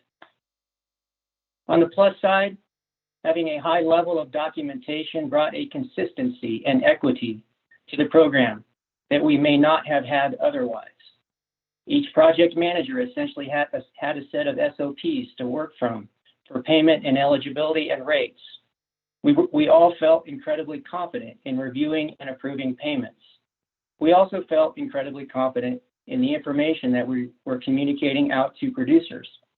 And our methods for documenting applications and projects was specific enough that reporting billed itself in near real time as the program progressed. On the downside, we went into program development feeling the need to justify every decision point along the way. This resulted in us creating a system that might have been more complicated and time intensive for staff than it needed to be. Now that the program has ended, we still agree that having an audit mindset from the get-go is incredibly useful. But we have also realized the importance of taking the time to consider how you might simplify the systems and processes in order to be able to scale up the program if needed. Next slide, please. In this slide, I won't get into all the details of the process mapping diagram, but it is important to say that process mapping is useful to identify process steps, staff roles and responsibilities, documents that need to be developed, and each of these supports the audit mindset. Each box or arrow identifies key OWEB staff with FSFS functions, including administration, project managers, fiscal staff, and the executive director. This process map makes it easy for each OWEB staff member to understand their role in the process. This same document can be used to clearly show the program structure to those outside of OWEB, should the program be audited. Next slide, please. This leads us to the second lesson learned, which is flexibility.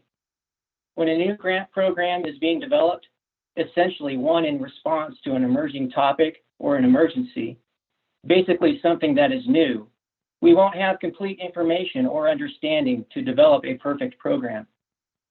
We just talked about the importance of documenting everything with an audit mindset, and being flexible might sound counter to that.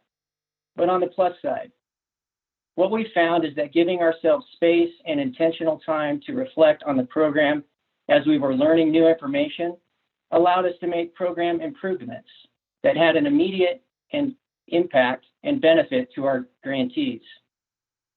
On the downside, the three major changes that we made mid-program created additional work for project managers, at least initially.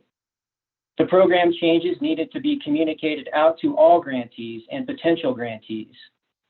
All of the documents needed to be updated to reflect the changes, and we needed to recognize that not everyone is comfortable with change, especially quick change.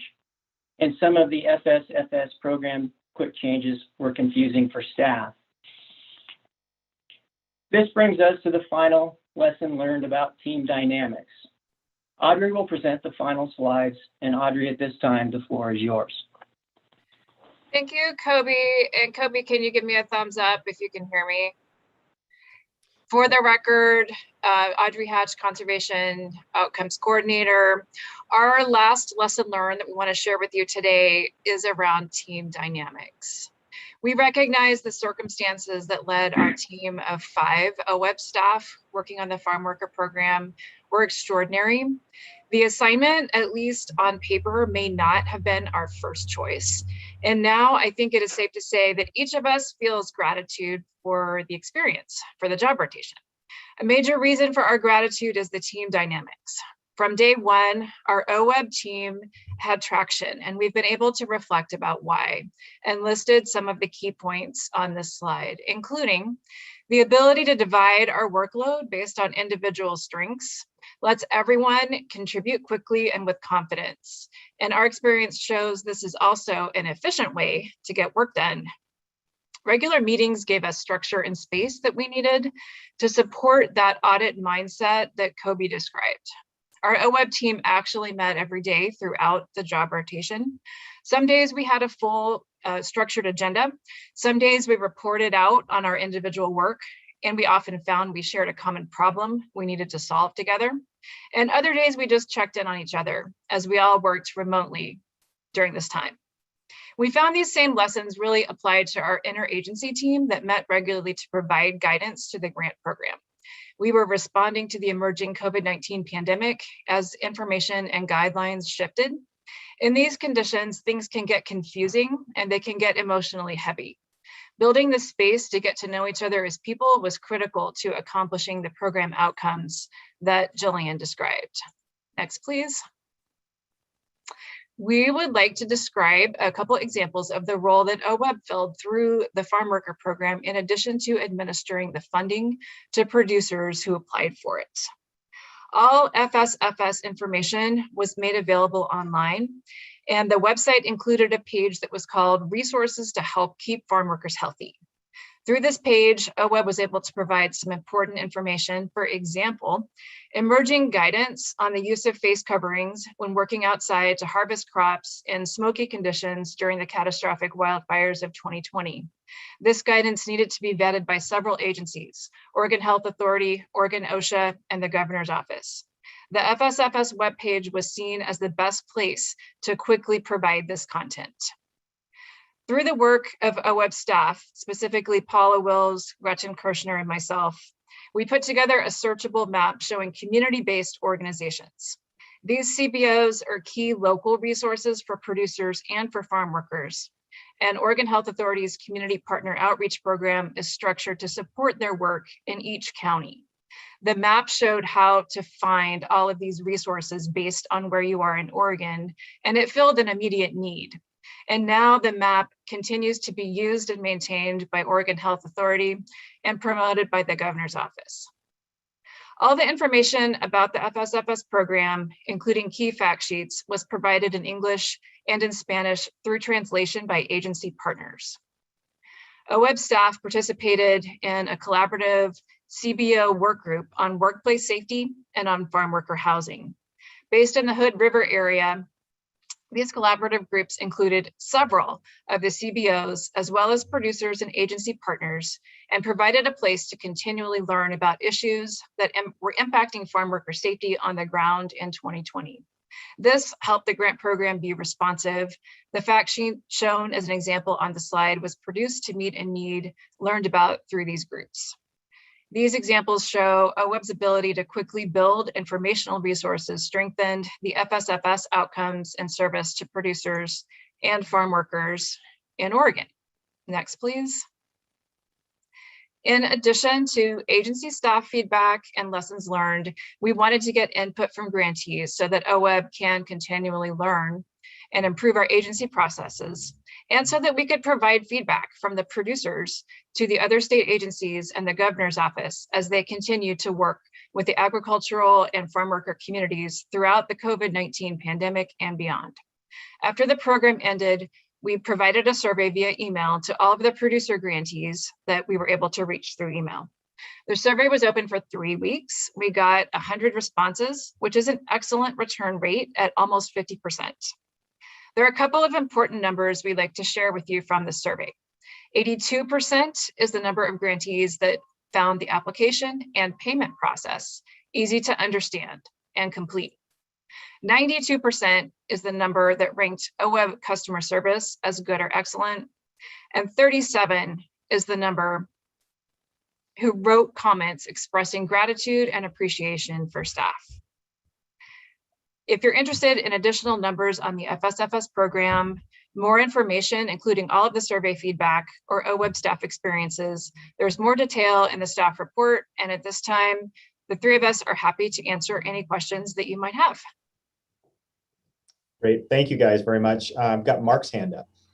So could you go back to the slide, the one that had just said, these are the lessons learned, the three documents there.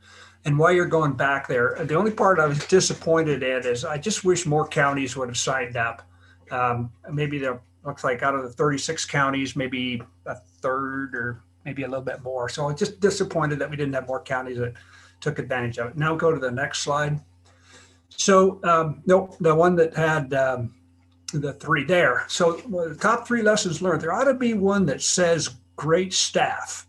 So, you know, there's probably a reason that OWEB got selected for this, because it's not in the wheelhouse of OWEB. And,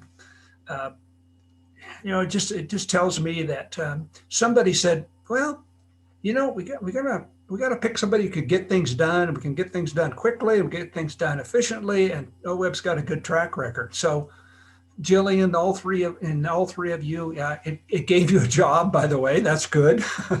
When you got furloughed or laid off, I don't know what the exact term was, but it just showed that what OWEB can do. It's, you know, it's not a watershed enhancement program, but it's something that we were geared up to do, and you were able to do it with a great deal of efficiency. And I've seen some press releases out there how great the program was. So I just want to say personally, great job, well done.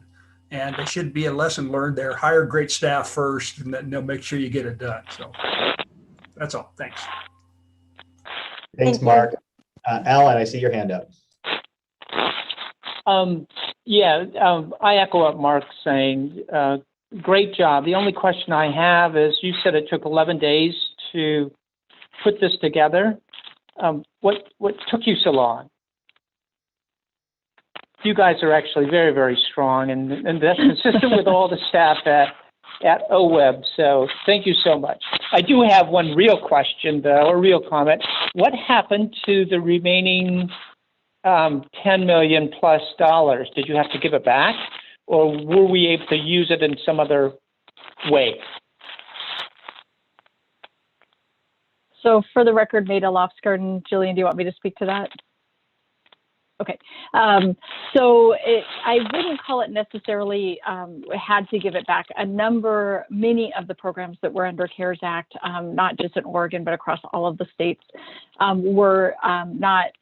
didn't fill that entire need that they had in their different funding programs. And so Department of Administrative Services did take that funding and then, as was appropriate, redistributed it to other programs where there was a need. Okay. So it's definitely, where possible, that funding is still being used in Oregon, but many, many states had a similar issue, trying to stand up a program pretty quickly and not quite knowing what the costs were going to be. So it was provided back to Department of Administrative Services.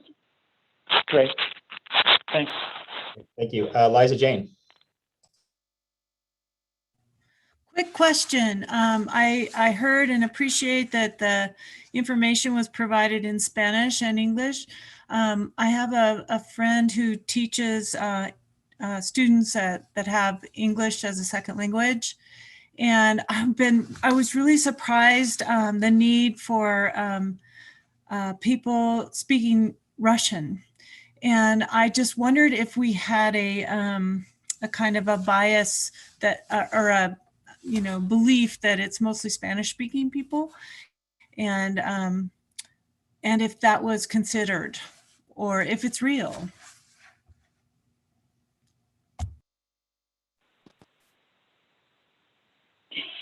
Jillian and I are playing tag between us as to who's going to unmute first, and I just lost. So for the record, Maida Lofsgarden, I want to give credit to the full team, the interagency team. There was a lot of conversation about what the needs were in the Willamette Valley in particular. There is a large Russian population. And however, as our partners in Oregon Health and Community or Housing and Community Services, we're kind of doing that type of analysis on our behalf. What we found is that the migrant farm worker population tends to be Hispanic. And so while there are large other populations, and we did have the opportunity, we could have translated into multiple languages.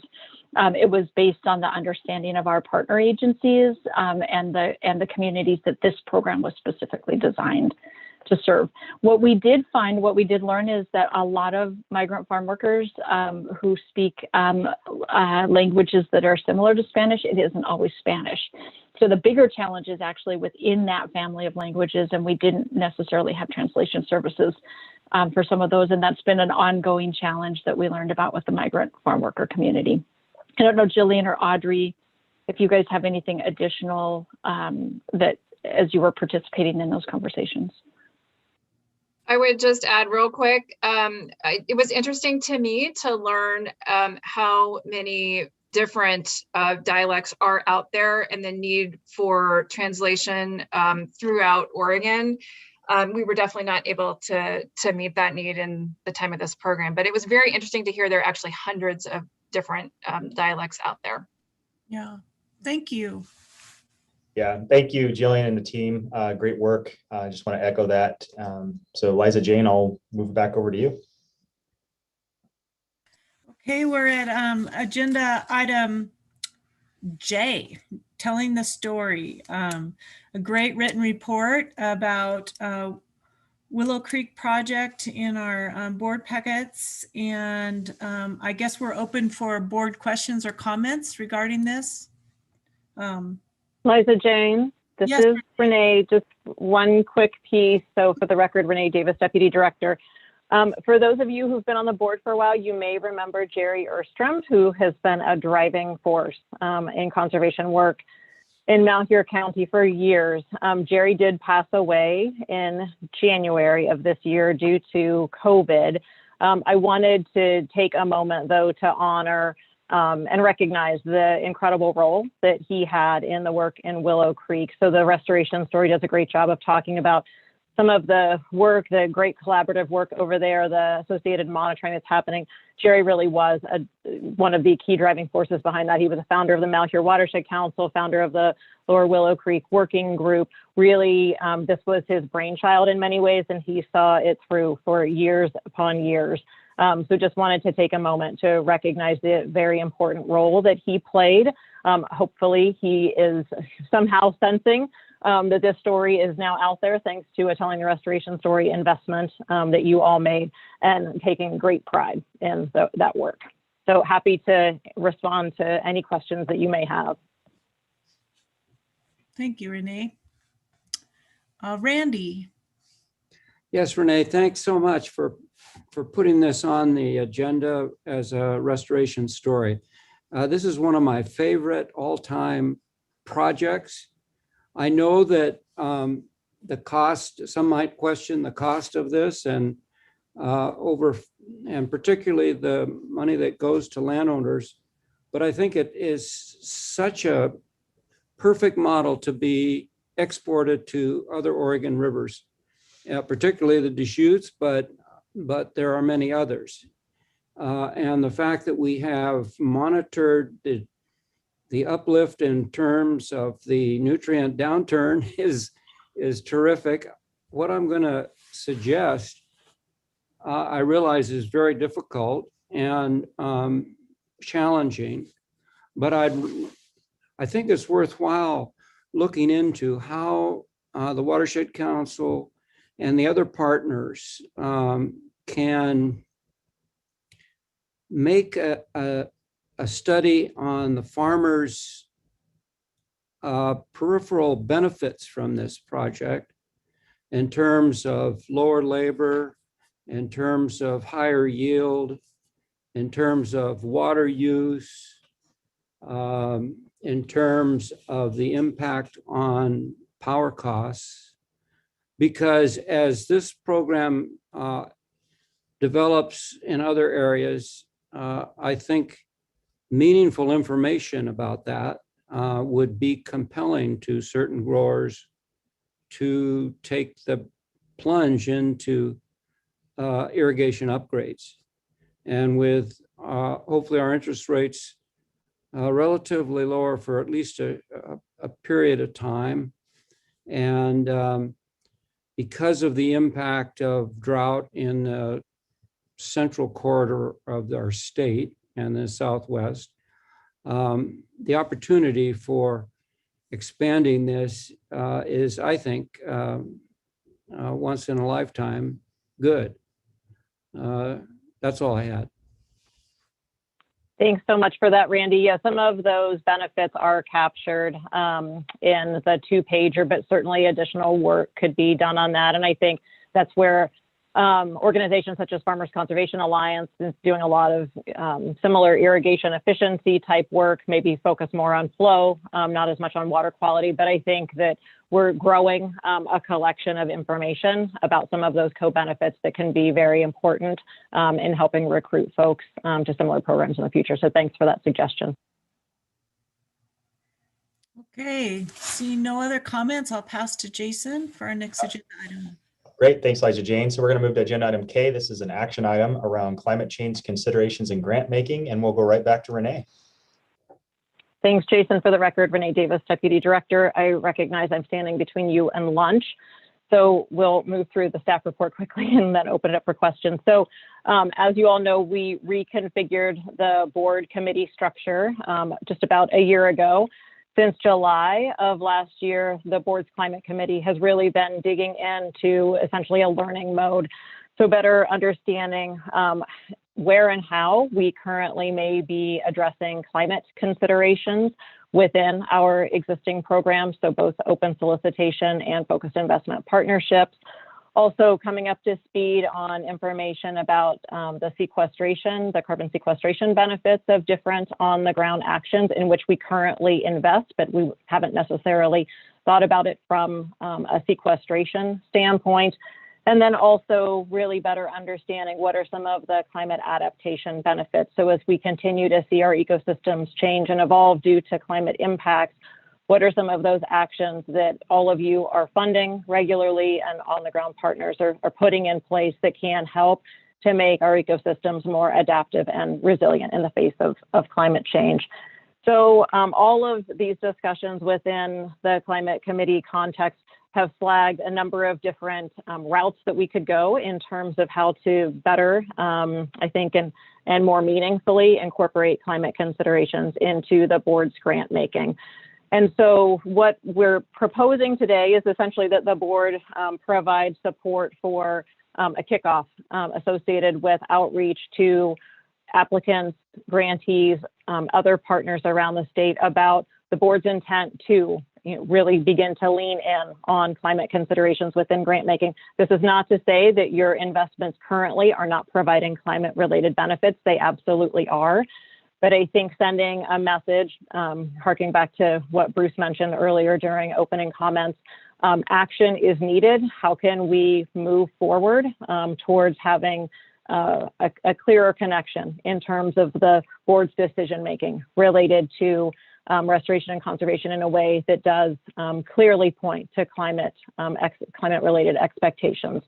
So our first step in that process is to request that you all approve us sending out a heads up letter, if you will, so that one, the work of the board's climate committee is something that we're communicating about directly and clearly with local partners, applicants, grantees, to let folks know that when we open the open solicitation cycle this summer, looking towards our next awards after this afternoon, we will build into those grant applications some specific questions related to climate considerations. So for example, given what we know about anticipated impacts, what is in your particular location, the habitats, the species expecting to see in terms of some of those impacts, and then also asking questions about, given your project's proposed design, what do you expect might be some of the climate related benefits, whether that's sequestration related or adaptation related. Giving our partners a heads up about some of the work that staff, specifically Audrey, now that she's back in her conservation outcomes coordinator role, have really been starting to compile related to resources and information that can help some of our grantees who are less familiar with these topics understand where to go to learn more about what some of the anticipated impacts are in different geographies, and some of those climate related benefits that their projects may provide. And then really helping to message early and often, I think that the board may be moving in different directions related to this, including at some point having specific evaluation criteria potentially associated with climate related benefits for investments that you're making. So really wanting to make sure that we have open communication with our partners and a lot of transparency around this process.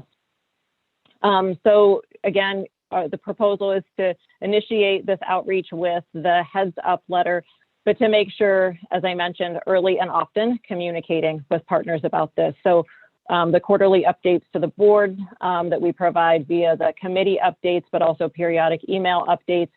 And then the plan is, as we look to early next biennium and potentially maybe even having another staff person to help with this, but regardless, thinking through how can we have some focused listening sessions potentially with our partners to make sure that we're thinking through, as it relates specifically to OWEB programs, what some of their interests and needs are on the ground, and how we can communicate out about the board's and the climate committee's work associated with climate considerations in our grant making. And so one piece I do want to mention, since Audrey's been back on board, she has been working diligently with the natural and working lands process that the Oregon Global Warming Commission has underway.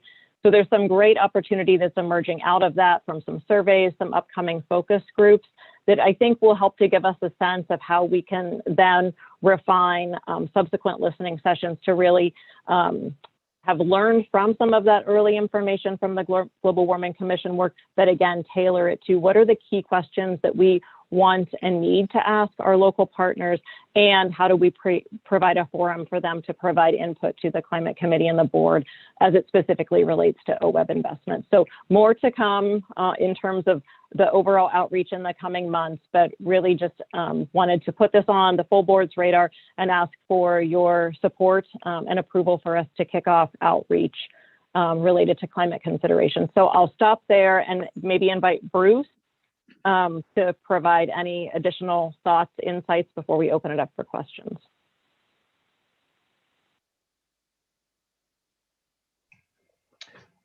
Thank you. I think you did a comprehensive job, and if there are any questions as they arise, we can deal with them. So thanks.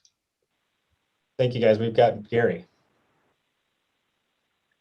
Thanks, Renee, for that. That was really good, and I'm really happy to see this underway here. I had a conversation with Tony Svekar during one of the breaks here, and I passed on Bruce comment earlier that of all of, you're doing a lot of talking about this, and nothing seems to be happening. And Tony, who has worked with the ARS here for a lot of his career and has done a lot of studying carbon sequestration on rangelands and meadowlands and things like that in this area.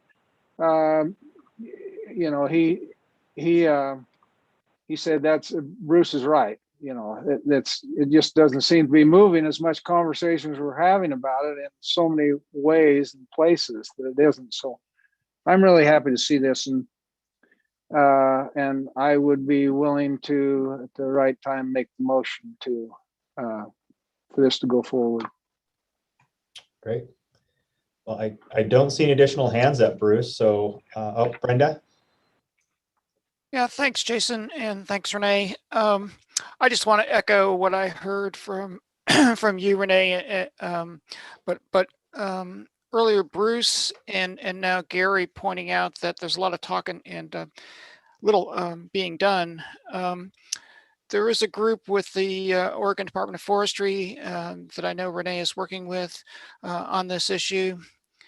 But several of the Board of Forestry members have expressed the same sentiment, that we see a lot of work being done to kind of understand the issue, but we don't see a lot of action being taken.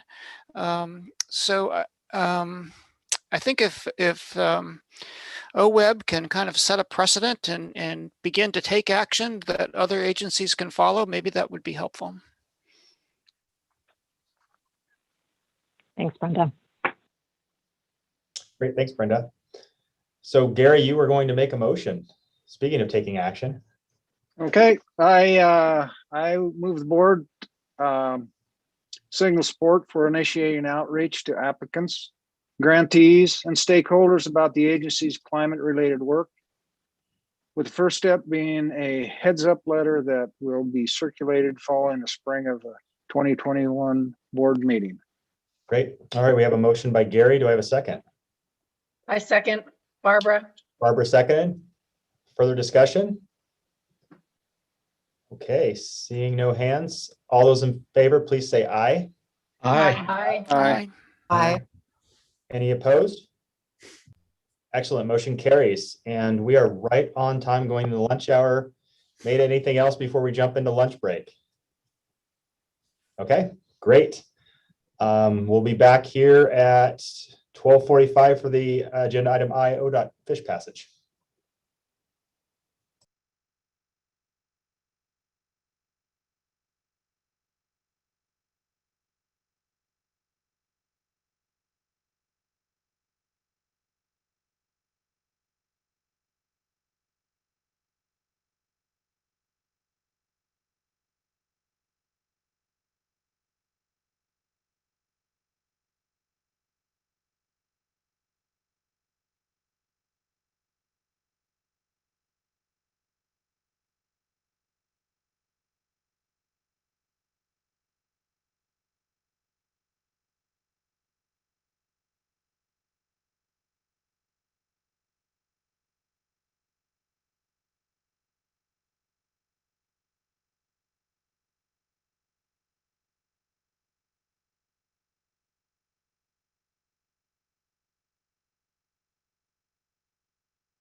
Well, good afternoon, everyone. This is Liza Jane. I hope you had a chance to, Gary, maybe he'll be back grabbing some sunshine or stretching out, getting a bite to eat. Meg, welcome. It's nice to have you this afternoon join us. We'll get started this afternoon with agenda item I. That's the ODOT fish passage. Eric is going to present that for us. It's on page 88 of our packet. Great, thank you, Liza Jane, members of the board. Again, Eric Williams, Grant Program Manager at OWEB. This is item I, ODOT fish passage. Some of you may recall that we first entered into an agreement with ODOT back in 2016. And the reason we entered into that interagency agreement is that ODOT has a fish passage program that that's funded annually that they use to address fish passage issues associated with transportation infrastructure. They have statutory authority with the use of those funds to enter into agreements with governmental subdivisions. However, they do not have authority to enter into agreements with watershed councils. And so depending on the nature of the project, who the stakeholders are, who's best positioned to assist ODOT with the work, there are occasions when ODOT would prefer to enter into an agreement with a watershed council. And so back in 2016, ODOT approached OWEB to see if we'd be willing to partner with them to essentially become a pass-through for fish passage funds for projects that would improve fish passage associated with transportation infrastructure. And so that initial agreement in 2016 was included a timeline of 10 years till expiration, and included an initial amount of $250,000 in funding. We entered into our first couple of project agreements. They went successfully, working with the local watershed councils for those projects. And then a couple years later, when we were approaching the limit of the $250,000 in the initial agreement, ODOT approached us to add another $250,000, and the board approved that, so that the agreement totaled $500,000, bringing us to the current request, where they have a project in the queue that would take them over that $500,000 limit. And so they would again like to add funds into the interagency agreement, this time $100,000. So the total in the agreement would be $600,000. The end date of the agreement remains the same. We have through 2026 for the initial 10-year period. And so this request is to add $100,000.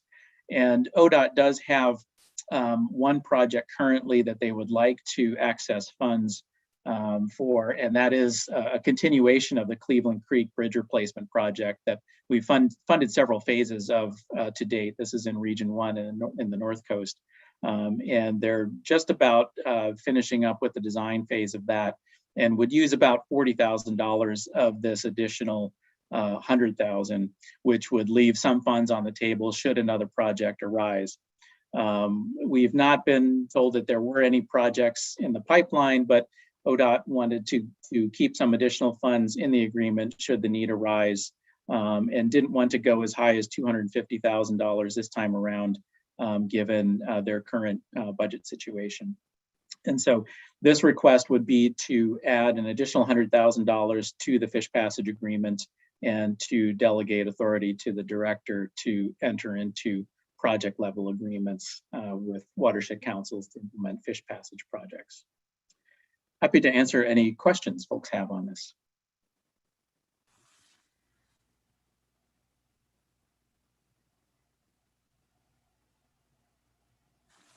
Barbara, you have a question? Yep, thank you.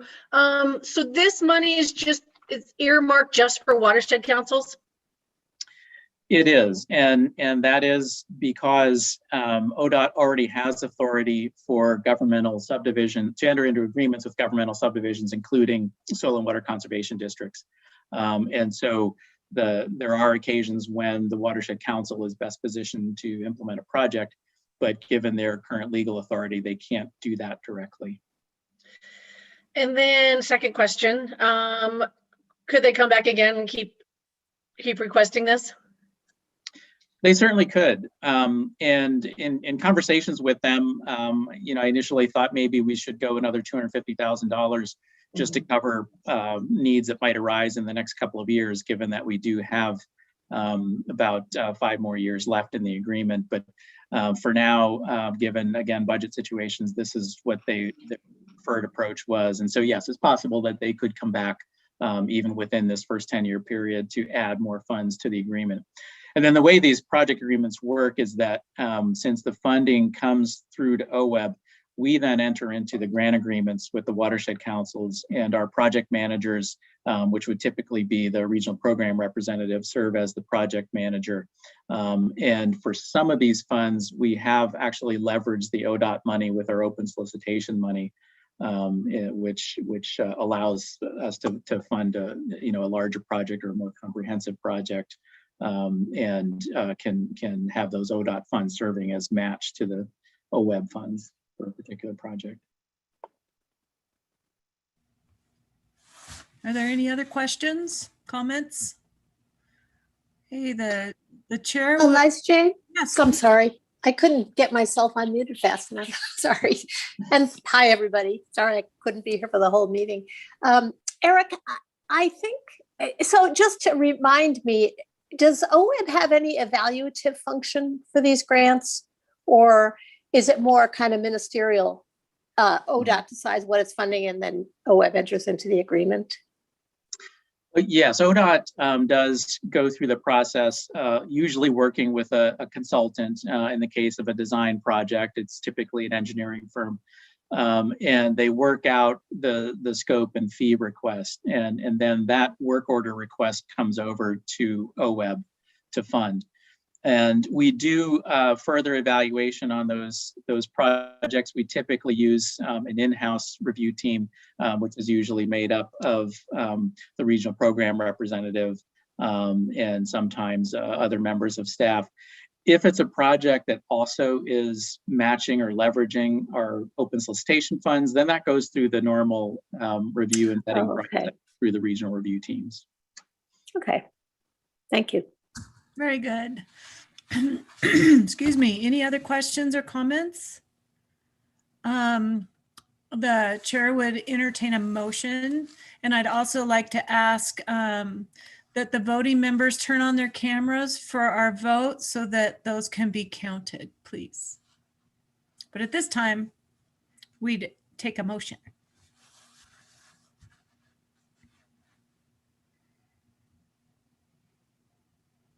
Liza Jane, I'll make the motion. So I move the board authorize the executive director to amend the interagency master funding agreement with Oregon Department of Transportation by increasing ODOT's contribution from $500,000 to $600,000 and delegate authority to the executive director to enter into the appropriate agreements with grantees under the terms of the agreement. Thank you. So Jason's made the motion. Do I have a second? Second. Who seconded? Randy.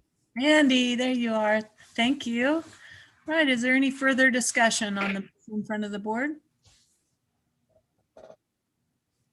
Seeing none, I'd ask all those in favor to say aye. Aye. Aye. Aye. Aye. Any opposed? Thank you. Motion passes. Great. Thank you very much. So we're going to move on then to agenda item L, strategic implementation areas. This is another funding decision. We have Courtney. Good afternoon. For the record, Courtney Schaff, Acting Business Operations Manager, and this is agenda item L, page 96 in your ebook. This agenda item is requesting that the board award funds for the remaining 9 strategic implementation areas for stakeholder engagement, technical assistance, and monitoring work. This funding was initially allocated by the board when you adopted the 2019-21 spending plan, and then recaptured by the board when we paused funding in 2020 due to COVID-19 and budget challenges. So local partners will be applying for this funding through OWEB's online grant system. Partners initially apply for the stakeholder engagement and technical assistance funds. Those applications are reviewed by a collaborative team of OWEB, ODA, ODF&W, and DEQ partners. Then the partners can begin stakeholder engagement, and they convene a local monitoring team. And once they've developed a local monitoring plan, they submit that local plan for review by the statewide monitoring and advisory group, which is essentially the application for their monitoring funding. And once that's approved, they receive up to $25,000 for monitoring, and the stakeholder engagement and technical assistance is for up to $100,000 for those activities. So today, we're asking you to award funds for the remaining 9 SIAs. And then tomorrow, Stephanie Page from ODA will be joining me for the spending plan presentation, and specifically for the SIA agenda item, where we will be providing a more detailed update about the status of the SIA grants and the collaborative effort between OWEB and ODA. Any questions? Any questions for Courtney? Okay, I don't see any hands raised, so I will entertain a motion on this action item.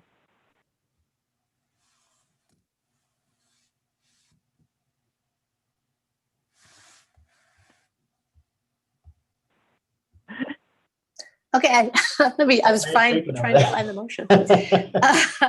I move the board amend and increase grant number 220-8010-17550 by $1,125,000 for 9 strategic implementation areas, and delegate authority to the executive director to distribute the funds through appropriate agreements with an award date of March 9th, 2021. Great. I have a motion by Meg. Do I have a second? Second. Thank you, Brenda. Any further questions? All right, all those in favor? Oh, Alan, go ahead. Did I not hear the motion to say March 9th, or was it March 10th? The motion said was March 9th. I don't know whether it should have been March 10th, but that's what the motion was. I don't know if it makes a difference, but in the book it says March 10th. And it may not make a bit of difference, but if it does, we just want to be aware of it. Courtney, So I was just, or Renee? I was reading from the proposed motion. We adjusted the board agenda items to make sure that we had a quorum present for the action items. So that's why the date in the staff report and the motion are different. So thanks for pointing that out, Alan, and it's okay the way Meg made the motion. Great. Got it. All right. Thank you. Thank you. It's always nice to have staff explain things for us. So, so we had a motion by Meg, seconded by Brenda. Any further discussion? All right. All those in favor, please say aye. Aye. Aye. Any opposed? Thank you. Motion carries. And we. I see Bruce has his hand up. Oh, Bruce, go ahead. Thank you. Yeah, this is this is a little off subject, but I would just ask that staff consider a request that on our agendas that are put out, that we actually put the page number from the ebook on the agenda, because I find myself going back and forth through different screens trying to find the right page to match up with the topic at hand, and sometimes I'm a little slow at finding it. Thank you. Thank you, Bruce. We will definitely be able to do that in the future. So thank you. Thanks, Bruce. So we actually have another scheduled break. I'm going to ask the board, since we just got out of lunch, do we want to forego that break? And staff, are we ready to move into the next agenda item if we do? I have some feedback for you, co-chair. Yes, take it away, Liza Jane. Since we're jumping into 70 minutes of really great conversation, a lot of information, that we might all do a hot lap for a quick break. Sounds great. Hey, fresh air for 5 minutes. How about it? There we go. Perfect.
Hey, Eric, this is Sue. Could you give me a test on my voice?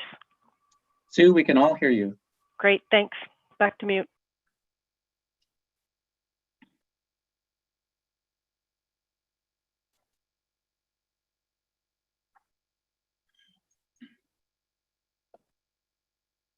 And now we can see you.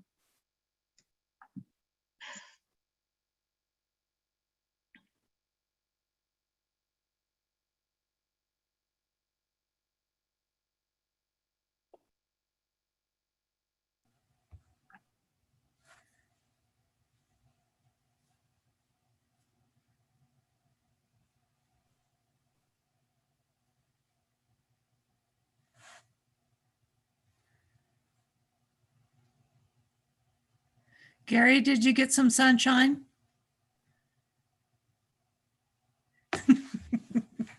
Okay, good, good. Well, I look forward to this next agenda item. It's L. Nope. It's M. And that is on page 98, Bruce. And everyone, I'll turn this over to Eric. Great. Thanks, Liza Jane. Members of the board, again, for the record, Eric Williams, Grant Program Manager. And of course, with me for the open solicitation item are the 6 regional program representatives, and I'll just ask them to wave when I call their names. We've got from the North Coast, Region 1, Katie Dusick. And from Southwest Oregon, Region 2, Mark Renbemmer. And from the Willamette Valley, Region 3, Liz Redon. From Central Oregon, Region 4, Greg Cianella. From Eastern Oregon, Region 5, Kobe Menton. And from the Columbia Basin, Region 6, Sue Greer. And we're happy to be presenting to you the recommendations for this application cycle, particularly given that it's been a long road to get here. If you recall, these were applications that were initially due last April, and then we had the lottery shutdown and the revenue reductions that created the pause on grant making. These applications were then extended to July, and so they were received in July and received in an environment where everything we had been doing had been converted to virtual processes. And I just want to extend a huge appreciation for the RPRs and the 90 or so regional review team members who really didn't blink when we switched the whole process to go virtual, which included virtual site visits for restoration projects, and it included virtual review team meetings. Kind of like what you're doing for 2 days here, they did to vet these projects in a virtual format. And also great credit to staff who came up with innovative ways to use digital tools to do things like converting clicker voting to using the same technology, but to have tabulate the votes through cell phones, to use SurveyMonkey to do the rankings and keep all of that anonymous. The whole process worked relatively seamlessly. And we received lots of positive feedback from our reviewers. Of course, everybody wished that we could all gather for a meal after a day's worth of discussions, but we will return to that at some point, hopefully soon. For this presentation on the July applications, I'm going to introduce the cycle with some numbers and a few interesting facts. And then I'll turn it over to the 6 RPRs. And what we're going to do is, as similar to the past, each RPR is going to illustrate how particular projects in their regions matched up with the evaluation criteria that are in our administrative rules that the review teams vetted and came up with their recommendations on. We're going to proceed in by project type in the way that projects typically develop. So we're going to start with stakeholder engagement, then go to technical assistance, and then go to restoration projects. And given that we've got a lot to pack in and each RPR will only have 10 minutes to present, I would ask that you hold your questions on particular projects or aspects of the presentations until everybody is through. That way we can make sure that we get to any questions that you have across all 6 regions. And so now I'm going to share my screen to get the presentation up. And again, we're on item M. This one does have, because the file is so large with all of the evaluations, a separate PDF file that is attachment D that goes along with the staff report that begins on page 98 of the main electronic file. Attachment D includes all of the evaluations for the 140 plus project applications that we received.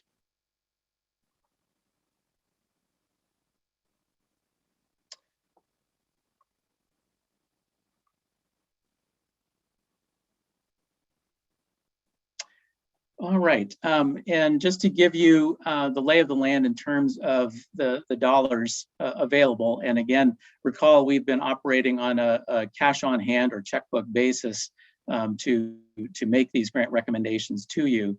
And so in order to do that, we had to take a look at what was in our rebalanced spending plan that we did in the middle of 2020. That resulted in some balances for these project types that are in the first column there. That's our current spending plan balance. So we had about $4 million left after we did that.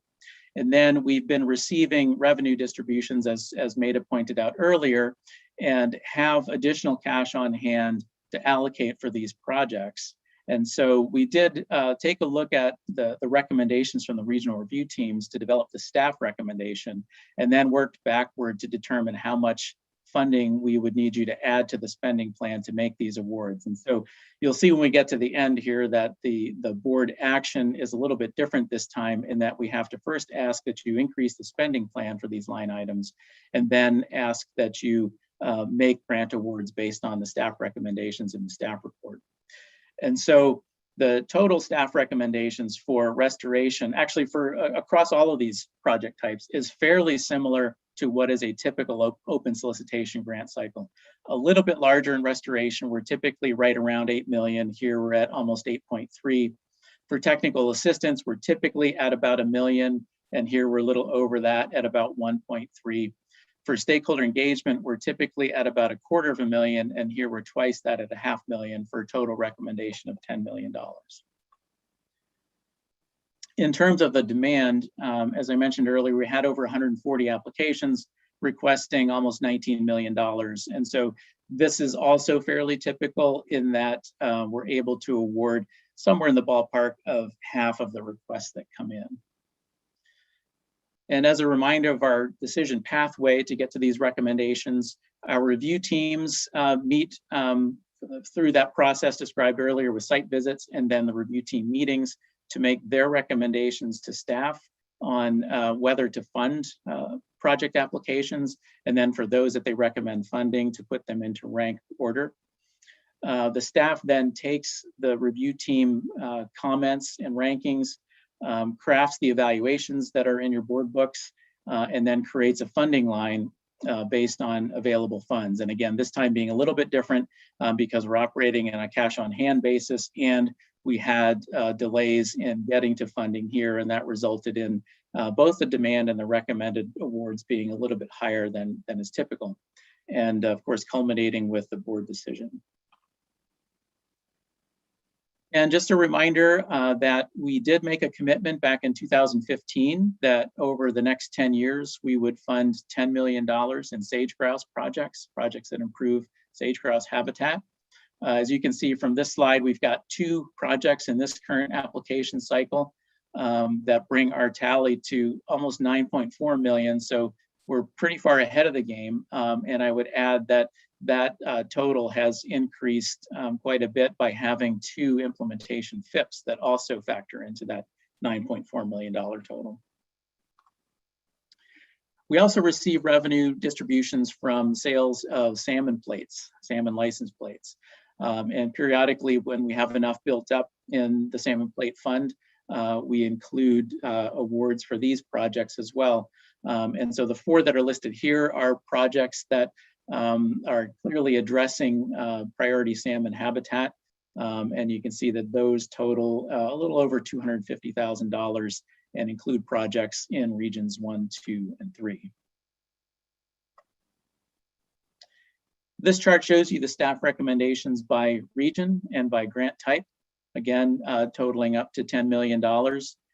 You do see some variation across regions from region to region, and that's fairly typical based on the demand that comes in, the strengths and concerns that are noted by the reviewers as they review the applications and the funding that's available. And so this map shows all of the grant applications received this funding cycle, and you'll notice too in the attachment D to the staff report, there is a map that is in the front of each region section that shows you the project applications by region. And we also like to tabulate metrics for you so that if you do approve awards for the recommended projects, these are the metrics that will be achieved upon completion of the projects in this round. for fish passage. You can see 121 stream miles opened up, 15 barriers addressed, and some pretty impressive numbers on upland water quality, 15,000 acres restored, 30 water and spring developments implemented, a good deal of riparian habitat restored, including 356 acres and 13 miles of streams fenced, 216 acres of wetlands restored, in-stream habitat, 22 miles restored, and 422 habitat structures installed, and estuary habitat, one structure with 10.8 acres of estuarine habitat connected. The technical assistance projects will result in these metrics here. And recall that we have two types of technical assistance projects. We've got projects that provide assessments on a watershed basis, and also projects that provide project level plans and designs. And you can see some of the numbers there for this round of projects. We noted in conversation last time we came to the board for awards, we had some discussion about what is the tribal participation in projects. And Ken Fetcho earlier today, when he gave his tribal report, talked about tribal participation in projects.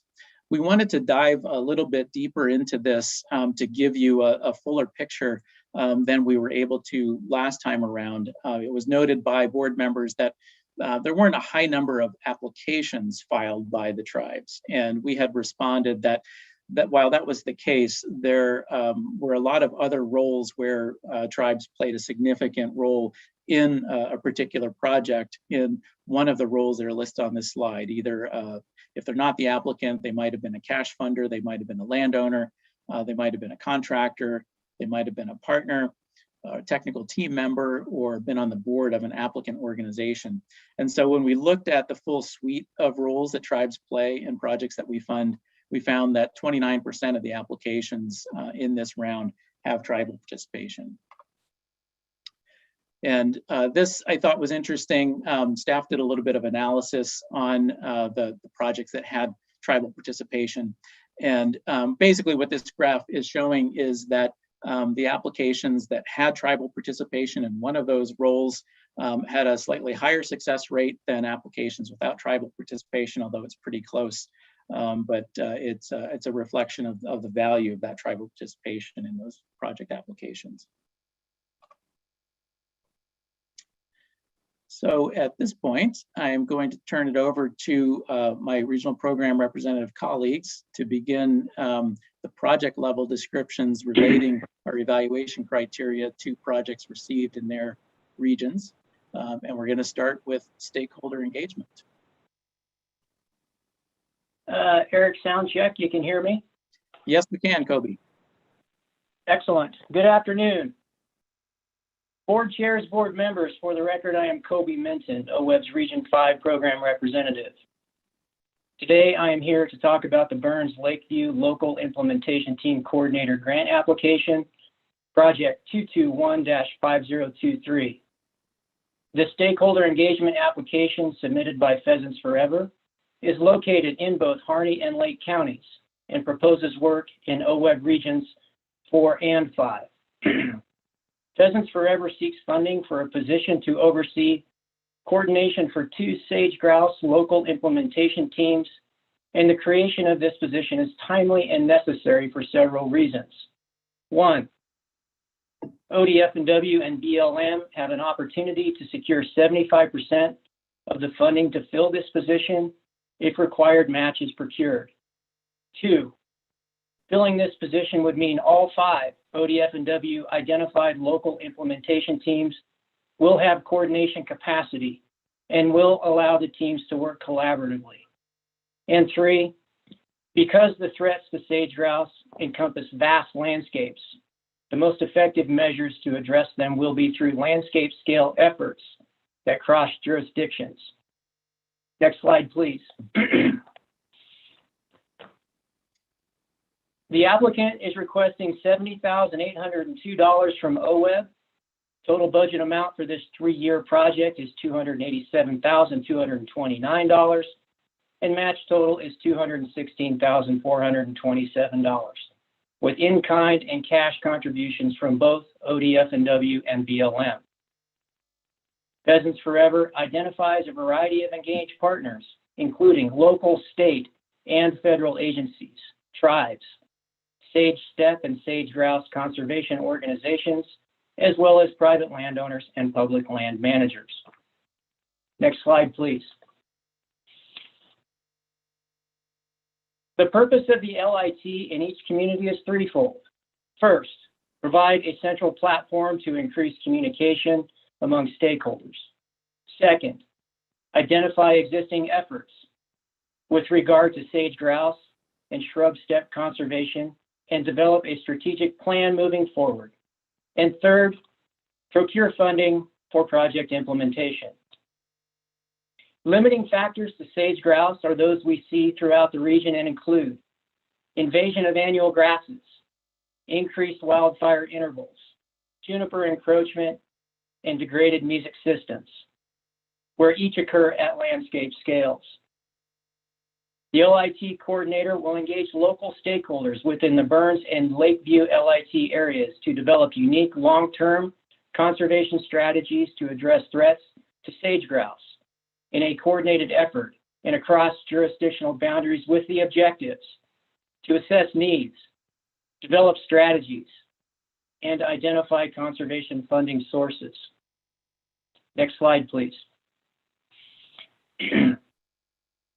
Outreach is scheduled from June of 2021 to December of 2021 and includes getting to know local partners and engaging stakeholders.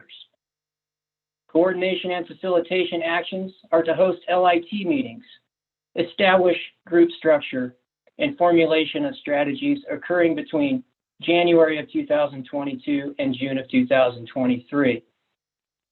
Starting in July of 2023, the LIT coordinator will lead the effort to procure conservation funding to implement identified LIT strategies, and this effort will be ongoing.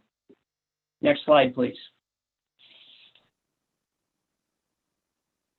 And finally, Region 5 review team comments and concluding analysis.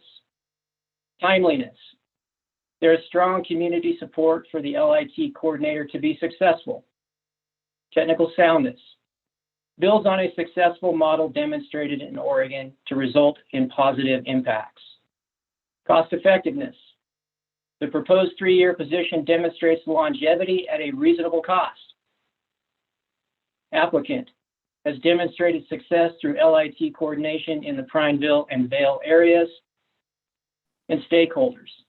Appropriate stakeholders are engaged and partner support is evident. And finally, the concluding analysis. The fulfillment of the LIT coordinator in Burns and Lakeview will ensure communication among landowners, agencies, and other stakeholders engaged in sage grouse conservation. These positions are uniquely derived from local need, which varies greatly across Eastern Oregon. Pheasants Forever is well positioned to provide the necessary engagement, collaboration, and trust among partners to further sage grouse conservation in the Burns and Lakeview communities. Thank you, and next slide, please. Good afternoon, board members. For the record, Mark Grenbemmer, OWEB Region 2 Program Rep. I'm extremely pleased to be able to highlight the project 221-2027, also known as the Tribal and Community Engagement for Ecocultural Watershed Restoration, brought forward to us by Curry Soil Water Conservation District. Primary partners include Curry Watersheds Partnership, which is made up of Curry SWCD, the Lower Road Watershed Council, and the South Coast Watershed Council, partnering with the Coquel Indian Tribe, the Confederated Tribes of the Siletz Indians, Oregon Parks and Recreation, U.S. Forest Service, and private landowners. Before I jump into it, I'd like to thank Miranda Gray and Robbie Laschek with the South Coast Watershed Council and Curry SWCD for providing me with the pictures you will see in this presentation. The indigenous tribes that once lived throughout Oregon watersheds have knowledge pertaining to land management and ecosystem functions that existed prior to European settlement. We often lack perspective or critical information of what things looked like and interacted, the land use management practices that coexisted with those conditions. Although they have been removed from the area, tribes have knowledge and a deep connection to these places, and that is integral to successfully restoring native vegetation and watershed health. The Curry Watersheds Partnership works to restore watershed functions and services, making engagement with indigenous tribes critical to the successful restoration of these watersheds. Next slide, please. For reference, the Sixes River is located in Curry County between Bandon and Port Orford. Fun fact, it is also the southernmost watershed in the Oregon Coast Evolutionary Significant Unit for Coho. The slide shows a breakout of land ownership in the watershed. By the mid-1850s, land use practices of Euro-American settlers began to dominate the Sixes River watershed as indigenous peoples of the area were moved from their homelands. In the relatively short period since tribes were removed from the area, Euro-American land use practices have led to degradation of wetland and riparian habitat, including loss of native vegetation, diversity, and cover that provided a fertile ground for encroachment of invasive species that alter and degrade habitats. Next slide, please. The lack of native vegetation cover and diversity have become limiting factors to native fish and wildlife, plant communities, water quality, and stream flows. For example, as depicted in this slide, reed canary grass dominated wetlands, such as those found in the lower Sixes watershed, have negative impacts on native vegetation diversity, macroinvertebrates, and soil health. In addition, culturally important plant species have been removed from the landscape, and tribes have lost access to their traditional homelands for plant harvesting. These areas where indigenous communities once actively managed the land for beneficial factors and services of native vegetation, and where the limiting functions created by the non-vegetation have come to dominate. Next slide, please. So what will the project do? Curry Watersheds Partnership will engage with the tribes to integrate ecocultural knowledge into outreach efforts, assessment, planning, and ultimately into important restoration and protection projects in the Sixes River watershed. Specifically, the partnership will work with the tribes to identify and conduct site assessments of ecoculturally significant plant species in their habitats. This assessment work will be integrated into project design and planting prescriptions for potential restoration sites. Based on spatial analysis and field assessments developed in partnership with the tribes, at least 5 sites will be selected to pursue restoration project development, specifically for ecocultural plant restoration, enhancement, and ultimately harvesting. Throughout the project, partners will also work with the tribes to ensure that the potential for archaeological sites is a key consideration. And critically importantly, the project will create outreach material to share information with landowners and the South Coast community. The goal of this material will be to communicate the value of the integration of ecological and cultural restoration into enhancement and protection efforts. The evaluation of the project by the Regional 2 review team following established criteria resulted in a fund recommendation and a priority ranking of 1. In summary, the review found that the project focused on an area of high cultural significance for the tribes and combined the work with strategic action planning and assessment efforts in the watershed to clearly add value to those efforts, as well as build a strong foundation for basing future restoration work. Additional value is added by the many other key partnerships that work brings in. Project partners also have a strong track record of developing and implementing restoration projects throughout Curry County, with a key component being their ability to effectively communicate with a broad range of audiences. The application clearly communicated the roles and responsibilities of all the people involved in developing, implementing, and managing the project, including a clear description of the qualifications, roles, and responsibilities. Staffing resources were well thought out in utilizing both the Curry Watershed Partnership staff and tribal staff resources. It demonstrated a very admirable and capable team, and the work will do nothing but build and strengthen these relationships. The resulting project will have the added value of having tribal perspectives and knowledge built into their development, The resulting work will positively benefit tribal communities and has the potential for complementing native seed collection and propagation efforts that will support efforts to restore native plant communities that have tribal significance. Next slide, please. So in conclusion, this slide depicts a section of the Dry Creek watershed that is managed by the Coquel Indian tribe. There's a quote from the tribe's biological planning and operations manager, Alina Linnell. I'll let you guys go ahead and read the quote while I finish summing up the project proposal. So, in conclusion, the work by partners to restore the Sixes watershed is not only focused on the ecological components, but also recognizing and incorporating the tribe's respect for and relationship with the land. The relationships that will be established through the stakeholder engagement effort will be highly beneficial for working with a tribe, not only as a vital technical resource, but also as an engaged and active partner and land manager in guiding restoration efforts in the watershed. The effort will help lay a foundation for future restoration and collaborative efforts and help restore and protect the health of the Sixes watershed. And with that, I will pass it on to Region 3. Thanks, Mark. Good afternoon. It's been a while, and it actually feels really good to be able to present projects again in front of the board. For the record, my name is Liz Redon, and I am the Willamette Regional Program Representative. And I'll be presenting on two recommended projects applications for the Mid-Willamette Beaver Partnership. The first is Stakeholder Engagement Project 221-3022. And the second is Technical Assistance Project 221-3020. These projects cover a large geography in the Mid-Willamette Valley, including the Lucky Mute, Marys, and North Santiam watersheds, which are highlighted in the map before you. A broad and diverse partnership of watershed councils, private landowners, public agencies, universities, and tribes will be engaged to address major declines in beaver populations and their dams that occurred during the 18th and 19th centuries and contributed significant damage to aquatic habitats supporting salmonids and other native fish.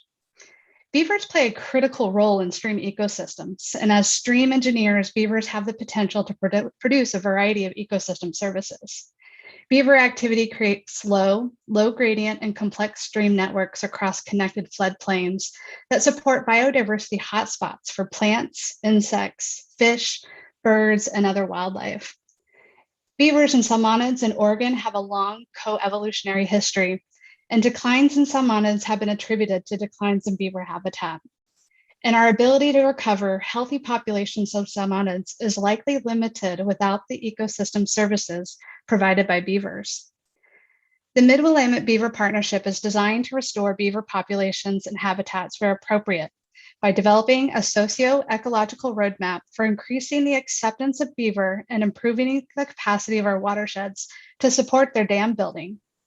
This roadmap will lead to implementation of mitigation strategies where conflicts with humans and working landscapes occurs, and process-based restoration that addresses key watershed recovery limiting factors, which will also provide a cascade of ecosystem benefits to help prepare our watersheds for future disturbances, including climate change.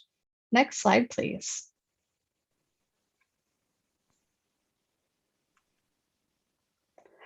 This conceptual model for promoting beavers and beaver dams across the landscape shows a vision for how this work will be accomplished. You can see from the labels and the blue arrows how the partnership is utilizing two project types, stakeholder engagement and technical assistance, to cover the breadth of work needed to achieve their goal, which is in the middle of this conceptual model in the circle. That goal is to increase landowner appreciation and tolerance of beavers that leads to habitat and water quality and quantity benefits from beavers. This will also lead to future restoration and conservation actions. Stakeholder engagement elements include listening and learning through stakeholder research to design messaging, including culturally appropriate Spanish language versions of materials.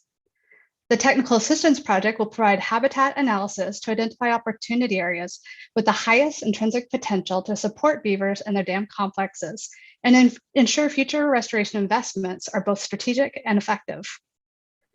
The work will result in a variety of tools for collaborating with landowners to address concerns about potential conflicts with increasing beaver and beaver dams in working landscapes. and promoting coexistence with beaver so that these critters can get back to work and helping us to restore watershed processes and functions that support native fish and builds that resiliency to future disturbances such as climate change. Next slide, please. Project partnership and support was documented in the applications and a number of letters of support. And I grabbed excerpts from a few of these letters to provide a glimpse of how partners value the proposed projects.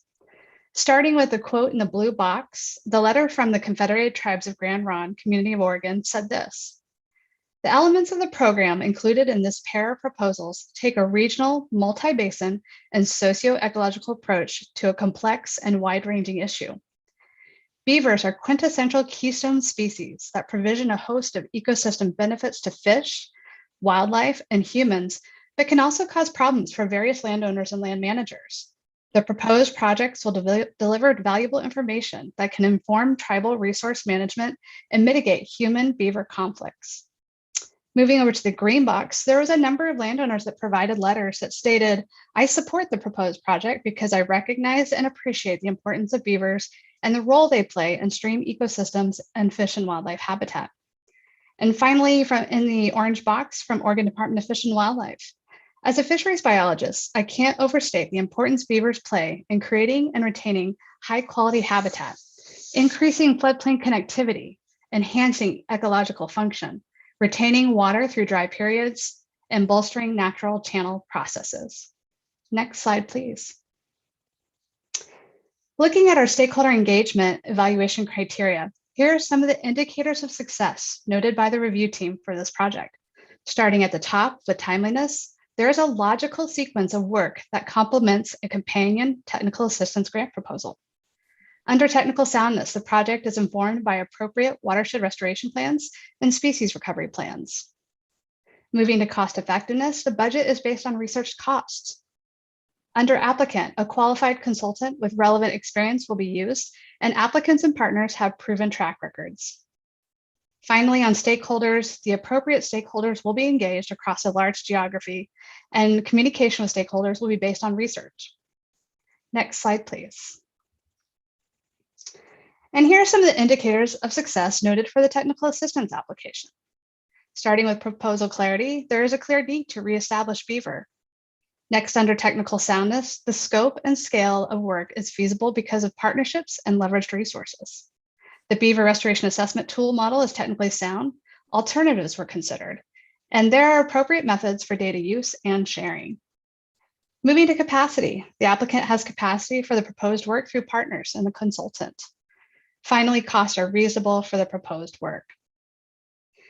While the Mid-Willamette Beaver Partnership will utilize a very experienced river engineer with a proven track record to restore and maintain stream habitats, the combined stakeholder engagement and technical assistance projects are actually bold and innovative because the partners are tackling a tough task of finding a pathway for lessening conflicts between beaver habitat use and working landscapes that will require a carefully crafted conversation and strategies. The investment provides a unique opportunity to see if we can implement strategies to get out of the way and provide the beavers an opportunity to help us restore resilient watersheds. Thank you. And next slide, please.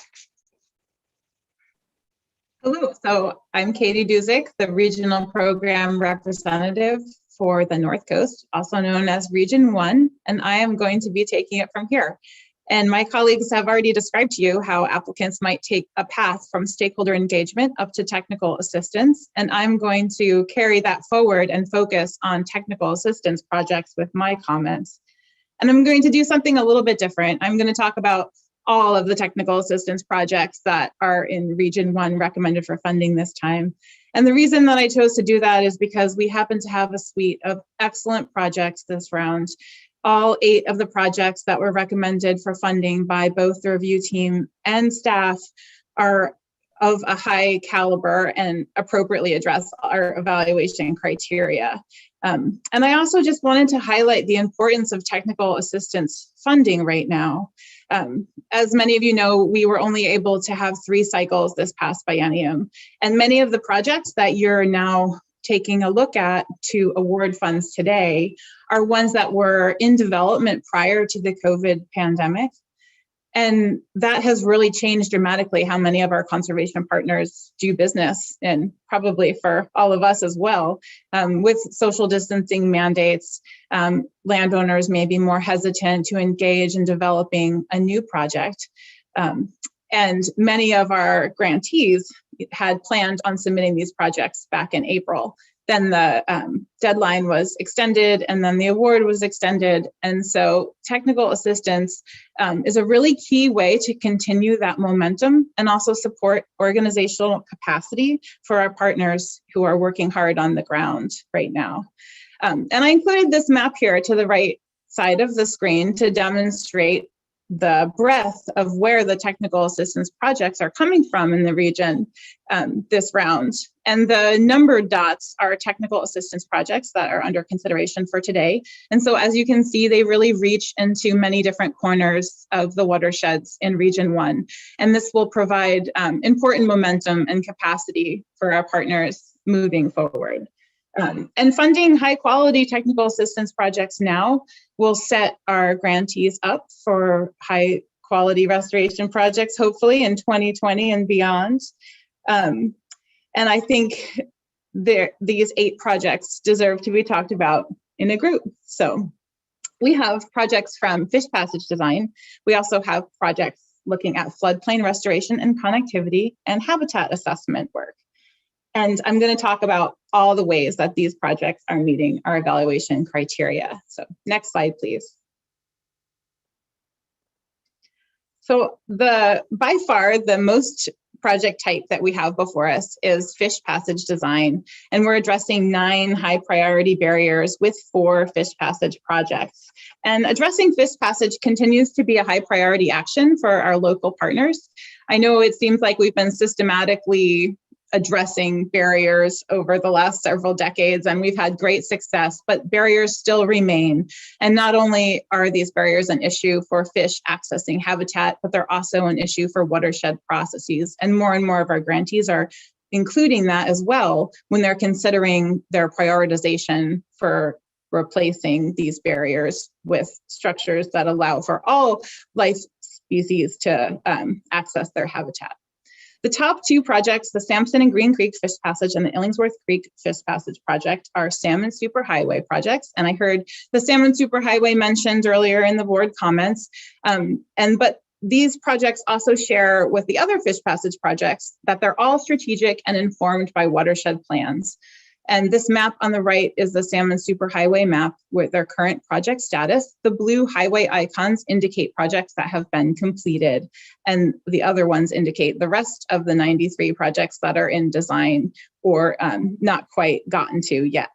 And this is true. The Salmon Superhighway isn't the only prioritized effort on the coast. The Butte Creek project in the Neskowin-Nestucca watershed is also a prioritized project with a local effort there. And the Clear Creek Fish Passage anchor habitat design, which is located in the upper Nehalem, is a result of a Coho business plan, which identified anchor habitat in the Nehalem. And so I think it deserves to be said that to be a successful fish passage project in this day and age with our open solicitation program, being strategic and part of an assessment is an important step. All of the projects also have broad partnerships providing support and leverage funding. We've heard a bit about the Salmon Superhighway effort, and part of the reason for the success is the numerous partners who are at the table, including the county staff from Tillamook County Road Department, who are doing a wonderful job supporting these projects with technical assistance and leverage funding. And then finally, all of the applicants have proven track records.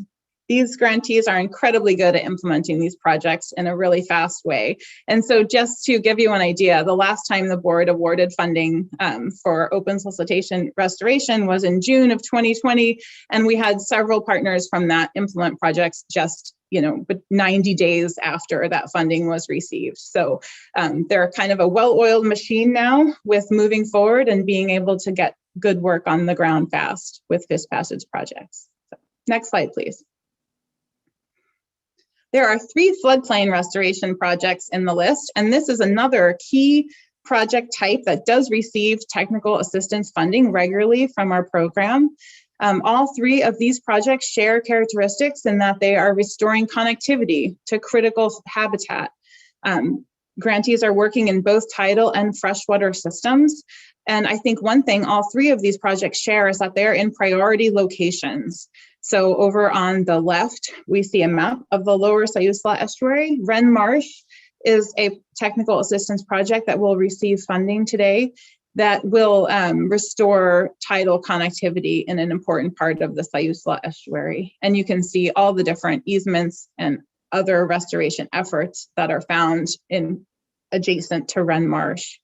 The other photo on the screen is of an aptly named project, Nature Acres, and it is directly adjacent to another floodplain project in the Klatskanai River. Conyers Confluence is another floodplain restoration project. I don't have a photo of it here, but Conyers is at the head of tide where Conyers goes into the Klatskanai River. And the Klatskanai River is a priority habitat. It provides critical habitat for all of the lower Columbia fish species and is on kind of everybody's list as a great place to work for fish. And these properties tend to need technical assistance work. Because not only do they have a lot of potential, but they also need to arrive at an alternatives analysis to figure out what the best approach is. Generally, the landowners, when it comes to floodplain restoration, at least with these three projects, are really open to a number of different alternatives, and they need that technical assistance work to increase the potential ecological benefit that could be achievable with a restoration project down the road. So, next slide, please. We have just one habitat assessment technical assistance project before us today, and that is the Ecola Creek Watershed Beaver Habitat Assessment. This project, I think many of our board members have been to the Ecola Creek Watershed. We had a board meeting in Cannon Beach several years ago where we did take a tour of the Ecola Creek Forest Reserve, which was funded with an OWEB acquisition grant. We've heard a lot about beavers, so I won't kind of go over how great beavers are at passively restoring ecological function and process in our watersheds. But the folks in Cannon Beach have recognized that beavers were once a historical part of their watershed, and they're now not seeing very many. And so they're hoping to do a habitat assessment to figure out how to return beaver to the landscape and restore in-stream complexity. And similar to the other technical assistance projects that were successful, the assessment tools were technically sound that they proposed to use. They've got a really strong partnership. The folks in Cannon Beach are extremely enthusiastic about welcoming beavers back to their watershed. And as a result, it's cost effective for the deliverables that are proposed with this grant. And I want to close by just reiterating how important these two grant programs, technical assistance and stakeholder engagement, are to our grantees. I think, there's no guarantee that all of these technical assistance projects will result in a restoration project, but our grantees have a pretty good track record of getting there. And the technical assistance work can really increase the potential benefit by sometimes identifying new possibilities that might exist on a site that may not have been noticed before. And just to give you an idea about how important these projects are, when I look at the Region 1 list of restoration projects that were submitted this cycle, 5 of the 14 were technical assistance grants originally. And 2 of those projects came from stakeholder engagement work. So they really are an important step for some grantees to building a good restoration project. So thank you. Next slide, and I'll turn it over to Region 4. Thank you, Katie. Good afternoon, OWEB board, and those listening in. For the record, my name is Greg Cianella. I'm the regional program representative for OWEB's Central Oregon region. Region 4, and so I'm going to transition us into the restoration proposals and talk to you specifically on how they met our evaluation criteria. And more specifically, I'm going to talk to you about a project that's being proposed by the Upper Deschutes Watershed Council. And I chose this project for a couple different reasons. One, it is a result of a previously funded technical assistance grant by OWEB. And then 2, I actually presented the technical assistance proposal to the OWEB board in the same format as we are here today, when the board met in French Glen back in April of 2018. So I thought it'd be kind of fun to come back and show you what restoration is proposing to look like. So just some really quick context on the screen. The map you're looking at is the Deschutes River in the city of Bend. The project area is on the riverbank left, and it's about 1/3 of a mile long, and it is flanked on both sides by bridges. So on the south side is the Bill Healy Bridge. On the north side is a pedestrian bridge. This is River Bend Park, for those who are familiar with the city of Bend. And this land is owned and managed by the Bend Parks and Recreation Department, who is a big partner in this proposal. Next slide, please. So let's dig into the context a little bit. On the left-hand side is a map of the Deschutes River through the city of Bend. The green polygons and names associated with those polygons are properties owned and managed by Bend Parks and Rec, which account about 50% of the riparian corridor along the Deschutes River through the city of Bend. The red star on the map denotes the property of which this proposal is a focus on. And so why here and why now? This project rose to the top of the list when Bend Parks and Rec did a Deschutes River-wide survey, assessment, and prioritization of restoration opportunities along the Deschutes River. And this project rose to the top of the list for a few different reasons. On the right-hand side is a picture of a portion of the property through the project area. And what it is telling us is that all is not gone. There is some anchor, riparian, and emergent vegetation that is indicative to what the enhancement opportunities are available at the site. Number two, the site has good access with bridges on both sides. Number three, there is actually physical space to create habitat, which will be important here in a sec. And then lastly, this project area has the ability to connect with the district's underground irrigation network to establish vegetation, which is absolutely critical. I'll get to that on the next slide, please. Okay, so let's dig into the details. The Upper Deschutes Watershed Council and the Bend Parks and Rec Department enlisted a technical advisory committee. That technical advisory committee consists of 3 groups. First, the U.S. Fish and Wildlife Service. The U.S. Fish and Wildlife Service is a big partner here because of the Oregon spotted frog. They are a listed threatened species. This part of the Deschutes River is designated as critical habitat. And so it's important to get their expertise for what could occur here at the site that would benefit the frog. And so on the top part of the slide is actually a rendering put together by the design team to look at wetland creation within this stretch to benefit the Oregon spotted frog. And so the Fish and Wildlife Service's participation in this team really lent the value of describing the different attributes that a wetland needs to have in order to be conducive and beneficial for Oregon spotted frog. And so what that means is that the wetland has to have water or wet mud year round. The spotted frog is a completely aqueous species. It does not live on land or go on land. So it needs to be wet or in wet mud. So the design had to take into consideration the different flow scenarios throughout the year. Also, it's usually pretty indicative that in these types of projects, there's added structure as in large wood. There had to be a balance with the amount of added structure to this project, because when you add structure and you add large wood, that creates perches that are not beneficial for the spotted frog. It allows predators to come in and eat lunch. And so those types of considerations had to be carefully thought out. The second partner on this technical advisory committee was the Oregon Department of Fish and Wildlife. And of course, their interest is red band trout and looking at ways to improve and enhance not only physical habitat, but also biological habitat, macroinvertebrate opportunities. And so those, balancing the needs of the frogs and the fish had to be closely coordinated here. But the last partner is the city of Bend. They are actually going to need to supply a waterway overland permit And so it's important to get the local municipality engaged early and often on a project like this. It's got a lot of high visibility, and the city of Bend is kind of the conduit to the local community. So it's important to have them on board.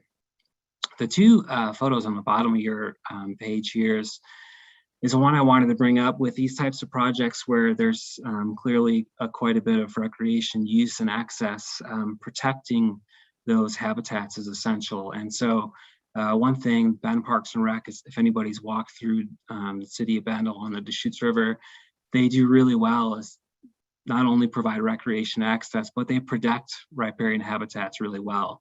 So this is a couple examples of some of the riparian fencing that will be installed as part of this project. The riparian fencing not only keeps people out, but it keeps dogs out. And it also has an aesthetic look, which is an important attribute here in the city of Bend in downtown. I also noted that it will have the ability to hook up to the underground irrigation network. We're in a semi-arid environment, and the river doesn't fluctuate a whole lot, so we really can't depend upon that floodplain inundation to kickstart this type of emergent and riparian vegetation that would be planted.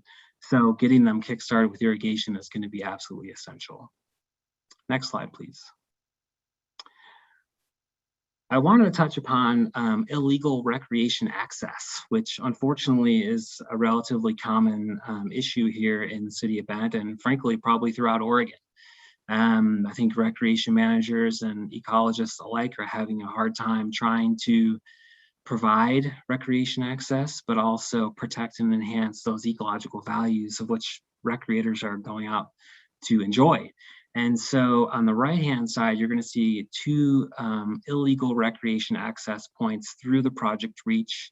And the left-hand side, you're going to see, again, a design rendering for what these two areas are going to look like. And so these are going to be hardened access points that are going to be ADA accessible, but they're also going to be fenced, planted on either side, as you can see, indicative to the rendering on the left-hand side, to provide that riparian and emergent habitat that is limiting here, that the project is trying to focus on.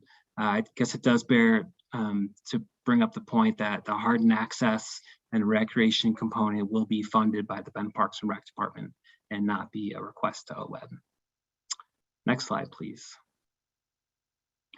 So the capacity of the applicant is really important here. That is, Deschutes Watershed Council and Bend Parks and Rec have a long and rich history of stewarding the Deschutes River through Bend.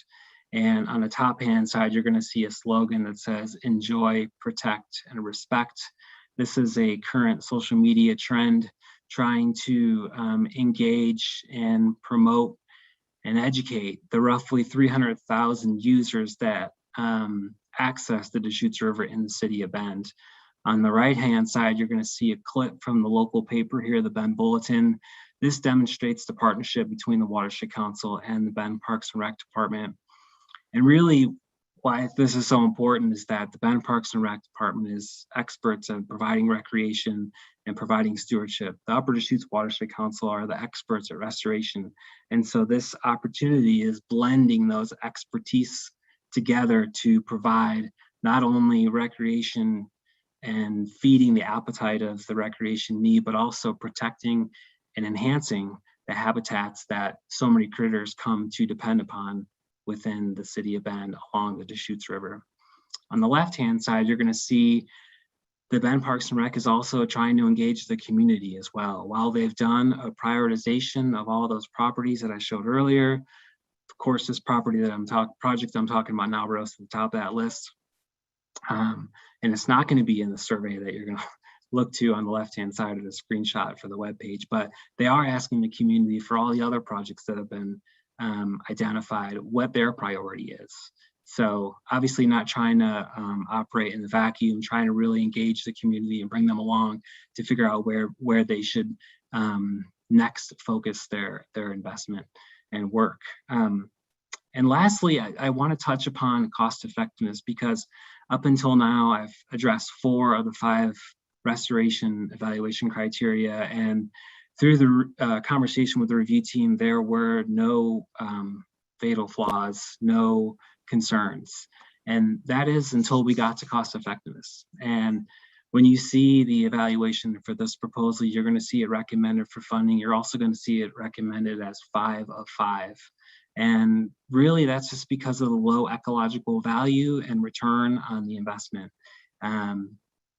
While the review of the application and the application itself portrayed a lot of important elements and components to improve ecological value, they are working in a relatively homogeneous system, and one that has been urbanized over time. And so I thought that was important to call out, and might be answer somebody's question as to why this project was prioritized number 5 of 5.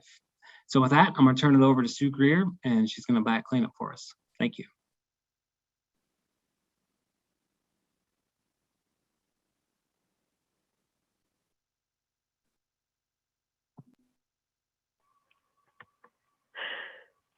Such a good start. Okay, let's start over.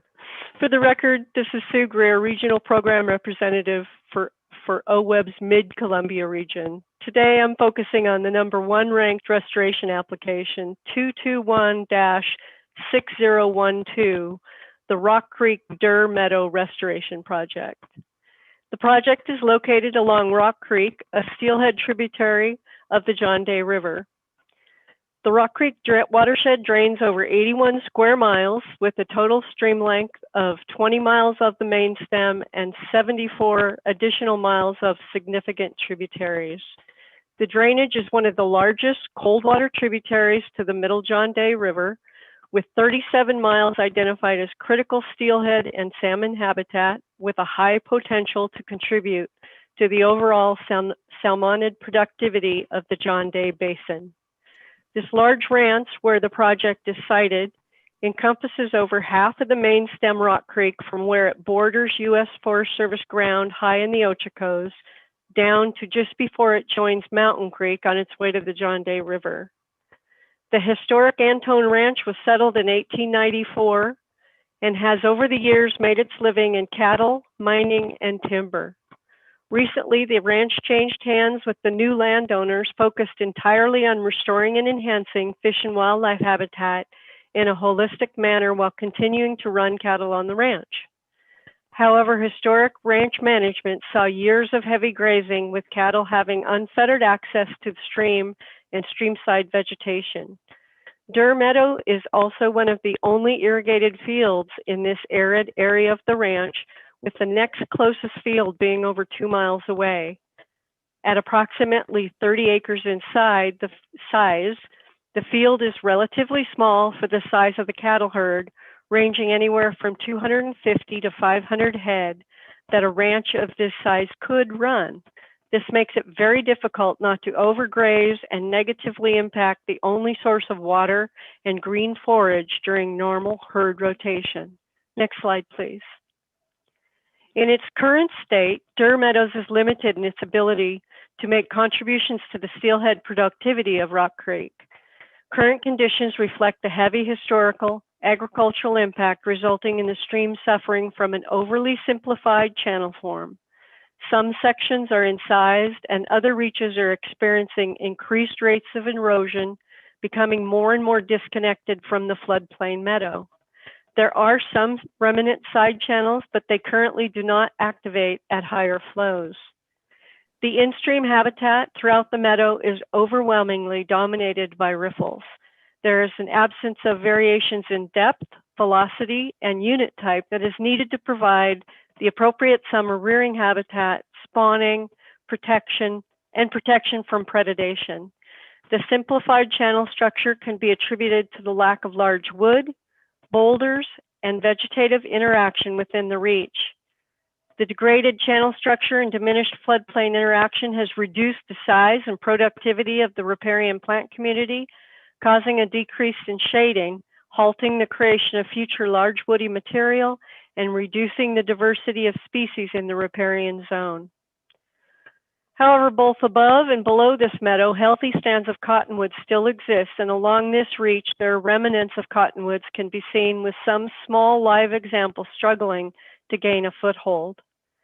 These limiting factors were clearly shown in the data gathered from an OWEB-funded Rock Creek assessment. The grantee, contractor, and the new landowner continue to refer to this document to help guide a ridgetop to ridgetop restoration approach on the entire ranch. Next slide, please. As the application was being developed, the grantee invited various state and federal agency personnel with technical expertise on fish habitat and restoration to visit the site. ODF&W and BLM fish biologists, the U.S. Fish and Wildlife Service Partners Program representative, the landowner, and the grantee's contract engineer met on site to discuss alternatives and goals for the project. The discussion that ensued during the visit helped to shape the application design to best benefit steelhead habitat and improve stream, riparian, and floodplain function. Next slide, please. The resulting design takes a minimalist approach to restoring the natural function of this section of Rock Creek by installing 14 large wood structures, 12 full channel spanning vertical post structures, and 7 partial vertical post structures. Vertical post structures is another low-tech process-based technique similar to BDAs. The project also includes fencing the entire field surrounding this stretch of Rock Creek and enrolling it into the CREP program for riparian planting and protection once the in-stream work is completed. The landowner also continues to work with Freshwater Trust on increasing the leased water rights in-stream over the entire ranch, with the ultimate goal of protecting up to 6 to 8 CFS in-stream on Rock Creek. This increased flow will make a huge impact on both connectivity and temperature on Rock Creek and the significant tributaries that provide steelhead a home. And this project builds on and amplifies multiple restoration benefits resulting from other restoration projects already completed or currently being done in various sections of the ranch. Next slide, please. And again, our favorite bubble diagram, looking at it from the perspective of OWEB's review criteria. Under proposal clarity, the application laid out a succinct goal statement with 3 clear and comprehensive objectives. 1, improve habitat quality and stream function on almost a half a mile of Rock Creek. 2, utilize restoration methods that are low cost, light-handed, and effectively stable. 3, provide protection for Durr Meadow and Rock Creek through enrollment in CREP. And the comprehensive narrative that in the application described how structures are designed for stability and resilience based on each section of that stream's energy zones and gradients. With beavers living both up and downstream of the site, it is likely with increased and improved habitat, the beaver will relocate into this reach, increasing floodplain reconnection and stream complexity in the years to come. Under technical soundness, by fencing off the entire meadow and excluding grazing, both the floodplain and the riparian areas will have a chance to recover. The alternative section of the application stated that the initial concept was a much more aggressive and expensive approach, but input from the biologist during the site visit resulted in a more passive approach, allowing this reach to heal in a more natural way. The watershed benefits were clear and well described.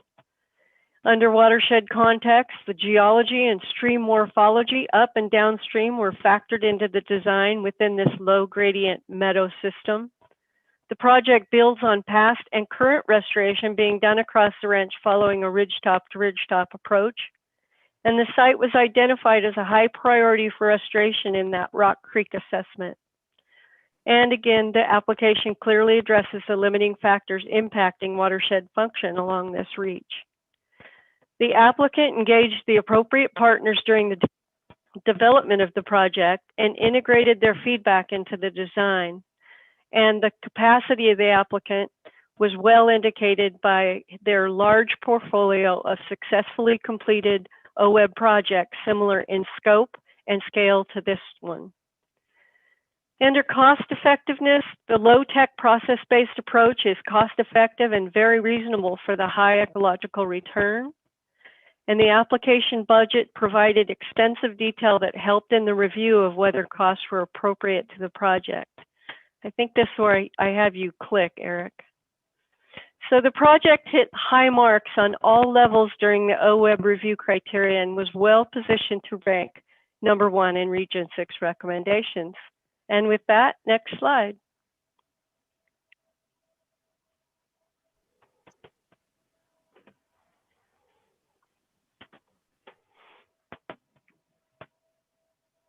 Hey, and again, thanks to the RPRs for that presentation and diving into the details. And I hope we painted a picture for you of how that process really does take the evaluation criteria that are fairly specific, that are contained in our rules, and weighs them in terms of the project proposals that come before you. We, of course, are available to answer questions. I know we have a break built in. I'm also told that we have not received any written public comment. So we won't need to take the 20 minutes for that on the agenda. So I'll defer to the chair about next steps, whether it's break or questions. Do we have questions and comments currently from the board?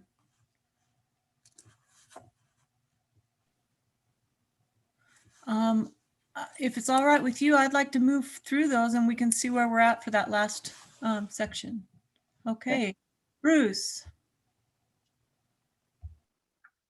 Yeah, I have two questions. The first one is, and maybe it should be addressed either Liz or maybe Commissioner Labhart. I love the Beaver partnership, and we're looking at it in various projects.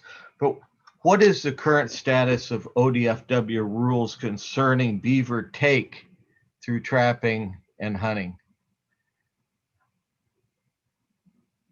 I think I can answer that. And I don't know if anybody from ODFW is watching or not, but they haven't changed, Bruce. Still the same. And that is? I don't, there are trappers and there are hunters, and they are allowed to take beavers throughout Oregon. It's actually decreased significantly over the last decades or so, but they are allowed. And I don't have the figures here in front of me. I could get you the figures for the last decade. There's been several reports that have been done on that. Yeah, I think there are projects. I think when we look at a project like this, when we have it as a, I believe a fur-bearing game animal, I'm not sure if it's a game animal, fur-bearing, but it has a potential impact to the benefit of these projects. And if we probably should know that at some point, or maybe even ask ODFW to reconsider what we're doing there. My second question is, I would guess to Eric, I love the ubiquitous bubble diagram. Can you foresee the potential to have a climate action bubble at some point in the diagram? Well, anything's possible, of course, Bruce, and I think that depends on how we integrate that to our evaluation criteria. And you know, as time goes on with each of our programs, which all have different sets of program rules, we conscientiously look at them at least every 5 years to update them. And so through that review process, I would expect that based on the work we're likely to do in the years ahead, that we probably will see some changes in that regard. And we've got to have a lot of discussions about how to factor that in. But certainly if there are specific things associated with any grant type that would warrant consideration in the evaluation approach or some sort of priority or preference, I think we can accommodate that. And of course, we would do that through our typical rulemaking advisory committee process with input from stakeholders over time. Thanks. Thank you, Bruce. Okay, we have Randy, Paul, and then Brenda.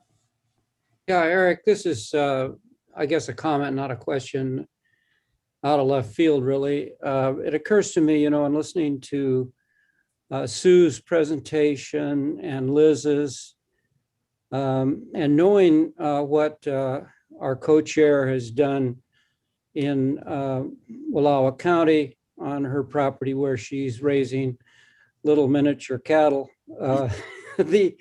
has there ever been any thought to, or I don't want to make something big out of this, but it occurs to me that these landowners are increasingly increasing the value of their property as opposed to diminishing it.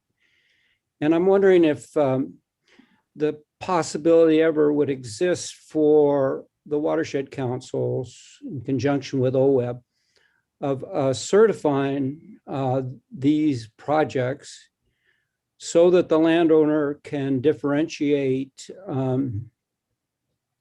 the product that they're raising because of the work they've done there in restoration, and or have a codification of their work going forward if the property is ever sold, that this is a description of what was done and why it was done and what the uplift was.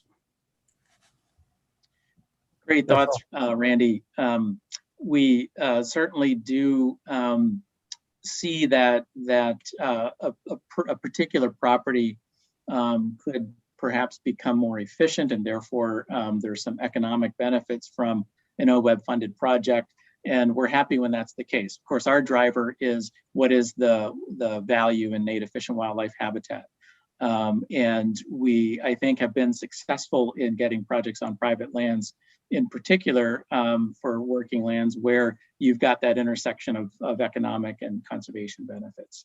And that really is a sweet spot for the landowner. Regarding certification programs, I think what you're talking about is something along the lines of, for example, the Salmon Safe certification for wineries is one. We have not really discussed that in any kind of detail internally. Of course, that sets up a whole system of, setting up a certification process, setting up reviews, and then on into the future, a process for continued certification. So it would be a lot to chew off, but certainly an interesting concept. And I see that our director has her hand up, so she might want to add something to that. If I may, co-chairs, Randy, thank you for raising that. And Eric actually mentioned one piece. We already have a number of places where the work that a landowner is doing falls into a certification process. So organic certification, for example, has soil health requirements, and oftentimes an OWEB project might be something, or an NRCS project might be something that they're doing to hit that certification. Same thing with a FSC certification on the forest side. Again, some of the practices that we're doing feed into that. Salmon Safe is another example that Eric provided. I will list the biggest challenge. This used to be a job that I had back when I was in Montana. I was working with some certification folks. Is the challenge that it is incredibly expensive to do that certification process for councils or districts or others. It is not an inexpensive endeavor, which is why things like organic and other existing sustainable certifications are sometimes the best avenue, because they already have that built-in mechanism in place in order to do that. So access to the market is another challenge. But what we have found is a lot of our projects really are already helping hit that bar for certification. So I think we're already headed down that path without the extra cost or certification requirements on councils or districts. Thanks. Paul. Yes, thank you. I had two, maybe one comment on the beaver issue, and then maybe a question for the Burns Lakeview LIT folks. First, on the beaver issue, in response to Bruce's question, Bruce, we do, as you probably know, and Mark knows, we got our working group, beaver working group with Fish and Wildlife Service, NOAA, Fisheries, ODF&W, and a bunch of other interested stakeholders. And I guess the biggest issue I would have, or concern for those projects, would be the concern about doing beaver conservation being a primary or secondary goal, that it doesn't, it's not incompatible with any beaver harvest or beaver pest management that might be occurring. And that's something we've been trying to track because we are working with the Oregon Zoo, for example, to have a beaver kind of, translocation facility where problem nuisance beaver are relocated, they're held, and then they're translocated to areas in a productive way. And you don't want to be spending that kind of money and effort and putting them into areas where then they'll be subsequently, the population will be removed inadvertently or unintentionally, not knowing the goals. So that's something that I'm assuming people working on those projects are tracking and making sure of. And I know some of our partners, folks on the ground, are doing that. Secondly, I guess I just wanted to ask the LIT folks and the Burns Lakeview project. I might have missed it, but what's the recruitment process or goals for that, filling that position? Or are there any in terms of how that position would be, advertised or filled or recruited? Is there? And I'm most interested in that hiring is local, and the money's as much as possible, and job opportunities are staying local. Is that a priority, or can it be made at one? Yeah, Kobe Menton for the record. This is Kobe Menton, Region 5 RPR. I've had the occasion to talk with the Pheasants Forever person who wrote that funding application and is managing the process right now. She is the LIT coordinator person for the Vail and the Prineville areas. And while I can't answer your question, I do know that she will not be the person coordinating the efforts in the Burns and the Lakeview area. I can only guess that I think they will be advertising both locally and externally, a far reach. So while I assume that, it would seem to me that somebody local to the area that knows the geography, that knows the partners, as identified in that part of the presentation, I think would very likely have a better chance of getting the job. Right.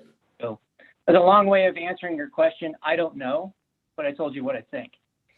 Yeah, I appreciate that. Obviously, you want the best person for the job, and those would be important qualifications, that local knowledge and everything. But I just wondered if that was actually specifically called out or not. Okay, thank you. Thank you, Paul and Kobe.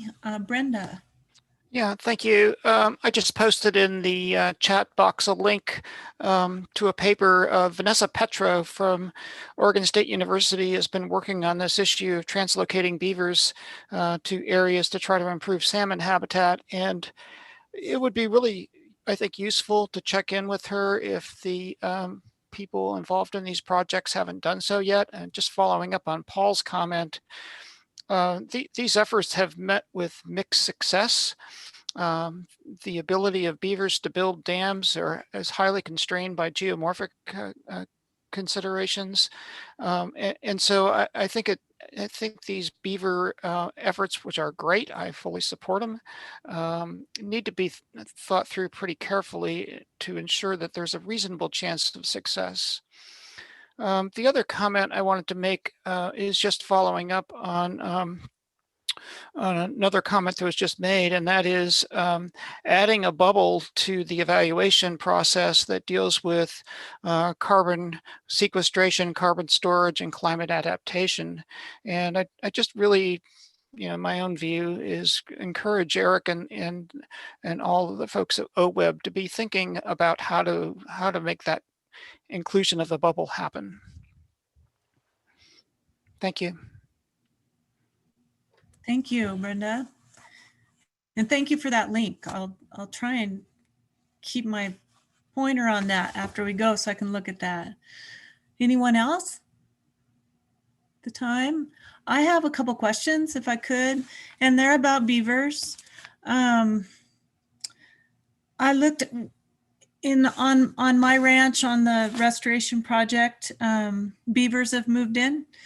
And the river is too fast for beavers to function there, but they're having a great time mowing down all the willows that took 10 years to grow next to the river, which provides shade and cool water. So I looked up how to control beavers, and it says basically take their food source. There's no way to really control them except take their food source 90 feet away from the riverbank, which is also defeating our purpose. I'm sure there's great places for beavers, but it reminds me of reed canary grass that the government thought was great, and because it held stream banks, and we know what that's happened there, as well as smooth brome planted in our erodible ground for CRP. And now the only way to get rid of that, which took over everything, is to plow. So I just hope we're thoughtful. I'm a beaver lover. I went to Oregon State. You know, I like all animals, but I hope we take time to, that picture you put up was cruel. It was the cutest 3 little beavers in the whole world. But I hope we make our decisions thoughtfully as we go forward. The other comment I'd like to make is to follow up on Randy's about this work that we do as landowners. I think what I hear Randy saying is trying to create incentive for landowners to feel more confident and comfortable about doing this work. And we barely make enough off of the food that we produce to survive.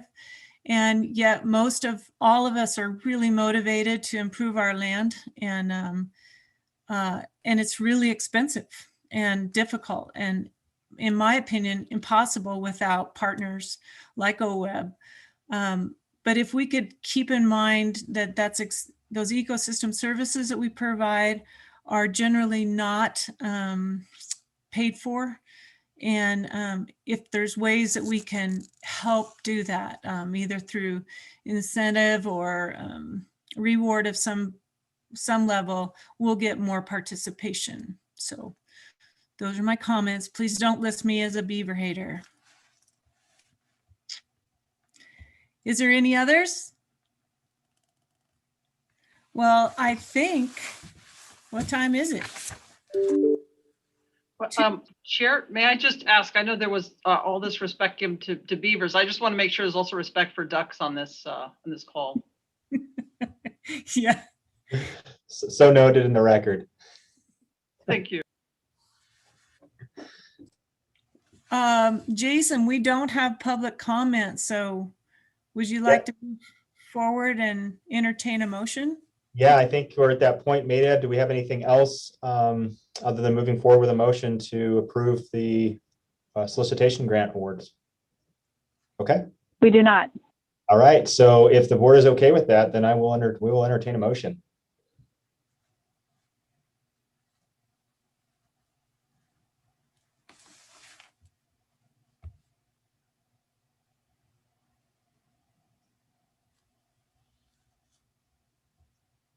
From anybody.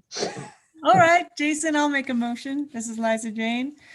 I move the board increase the spending plan by the amount shown in table 2 of the item M staff report and award funds for the staff recommended projects listed in attachment D, item M.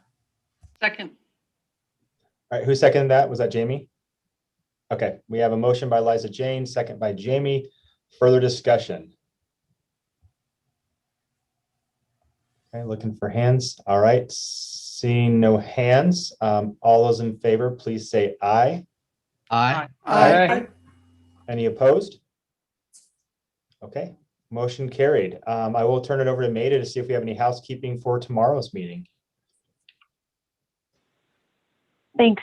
For the record, Maida Loftsgarden. We have a packed agenda again tomorrow. As I've mentioned a few times, this is our busiest board meeting of the biennium, where we both have this open solicitation set of agenda items, and huge thanks to the RPRs and Eric for getting us through that at such a great level. Tomorrow, we will be going through every single line item in our spending plan. Board members, you've got the agenda, so you know that the timing is pretty tight. What we would ask is if you are prepared ahead of time so that you can pop in. We have asked everybody to allow time for questions. So please do ask questions if you have them, but know that we are going to be moving fairly quickly through those items. We are going to be giving you proposed numbers tomorrow. We're not asking you to vote on them. Our hope is that the May revenue forecast will be even better than what we've seen now. So if anything, we will be going up from the numbers that we see rather than down. We've been pretty conservative with those numbers. But please, we would also ask you to let us know if you have a concern with any of those dollar amounts that we're proposing. That's what tomorrow's conversation is all about. So really looking forward to it. You're going to have a lot of different presenters. It is a great opportunity. And Dan, there is no better board meeting to join the board than during this April cycle, because you get a chance to hear every one of our grant programs in one concise day's worth of presentation. So we're really looking forward to it and would welcome any questions you all have tomorrow. But that's all we have for the agenda today. Great. Thanks, Maida. Any final thoughts or questions from the board?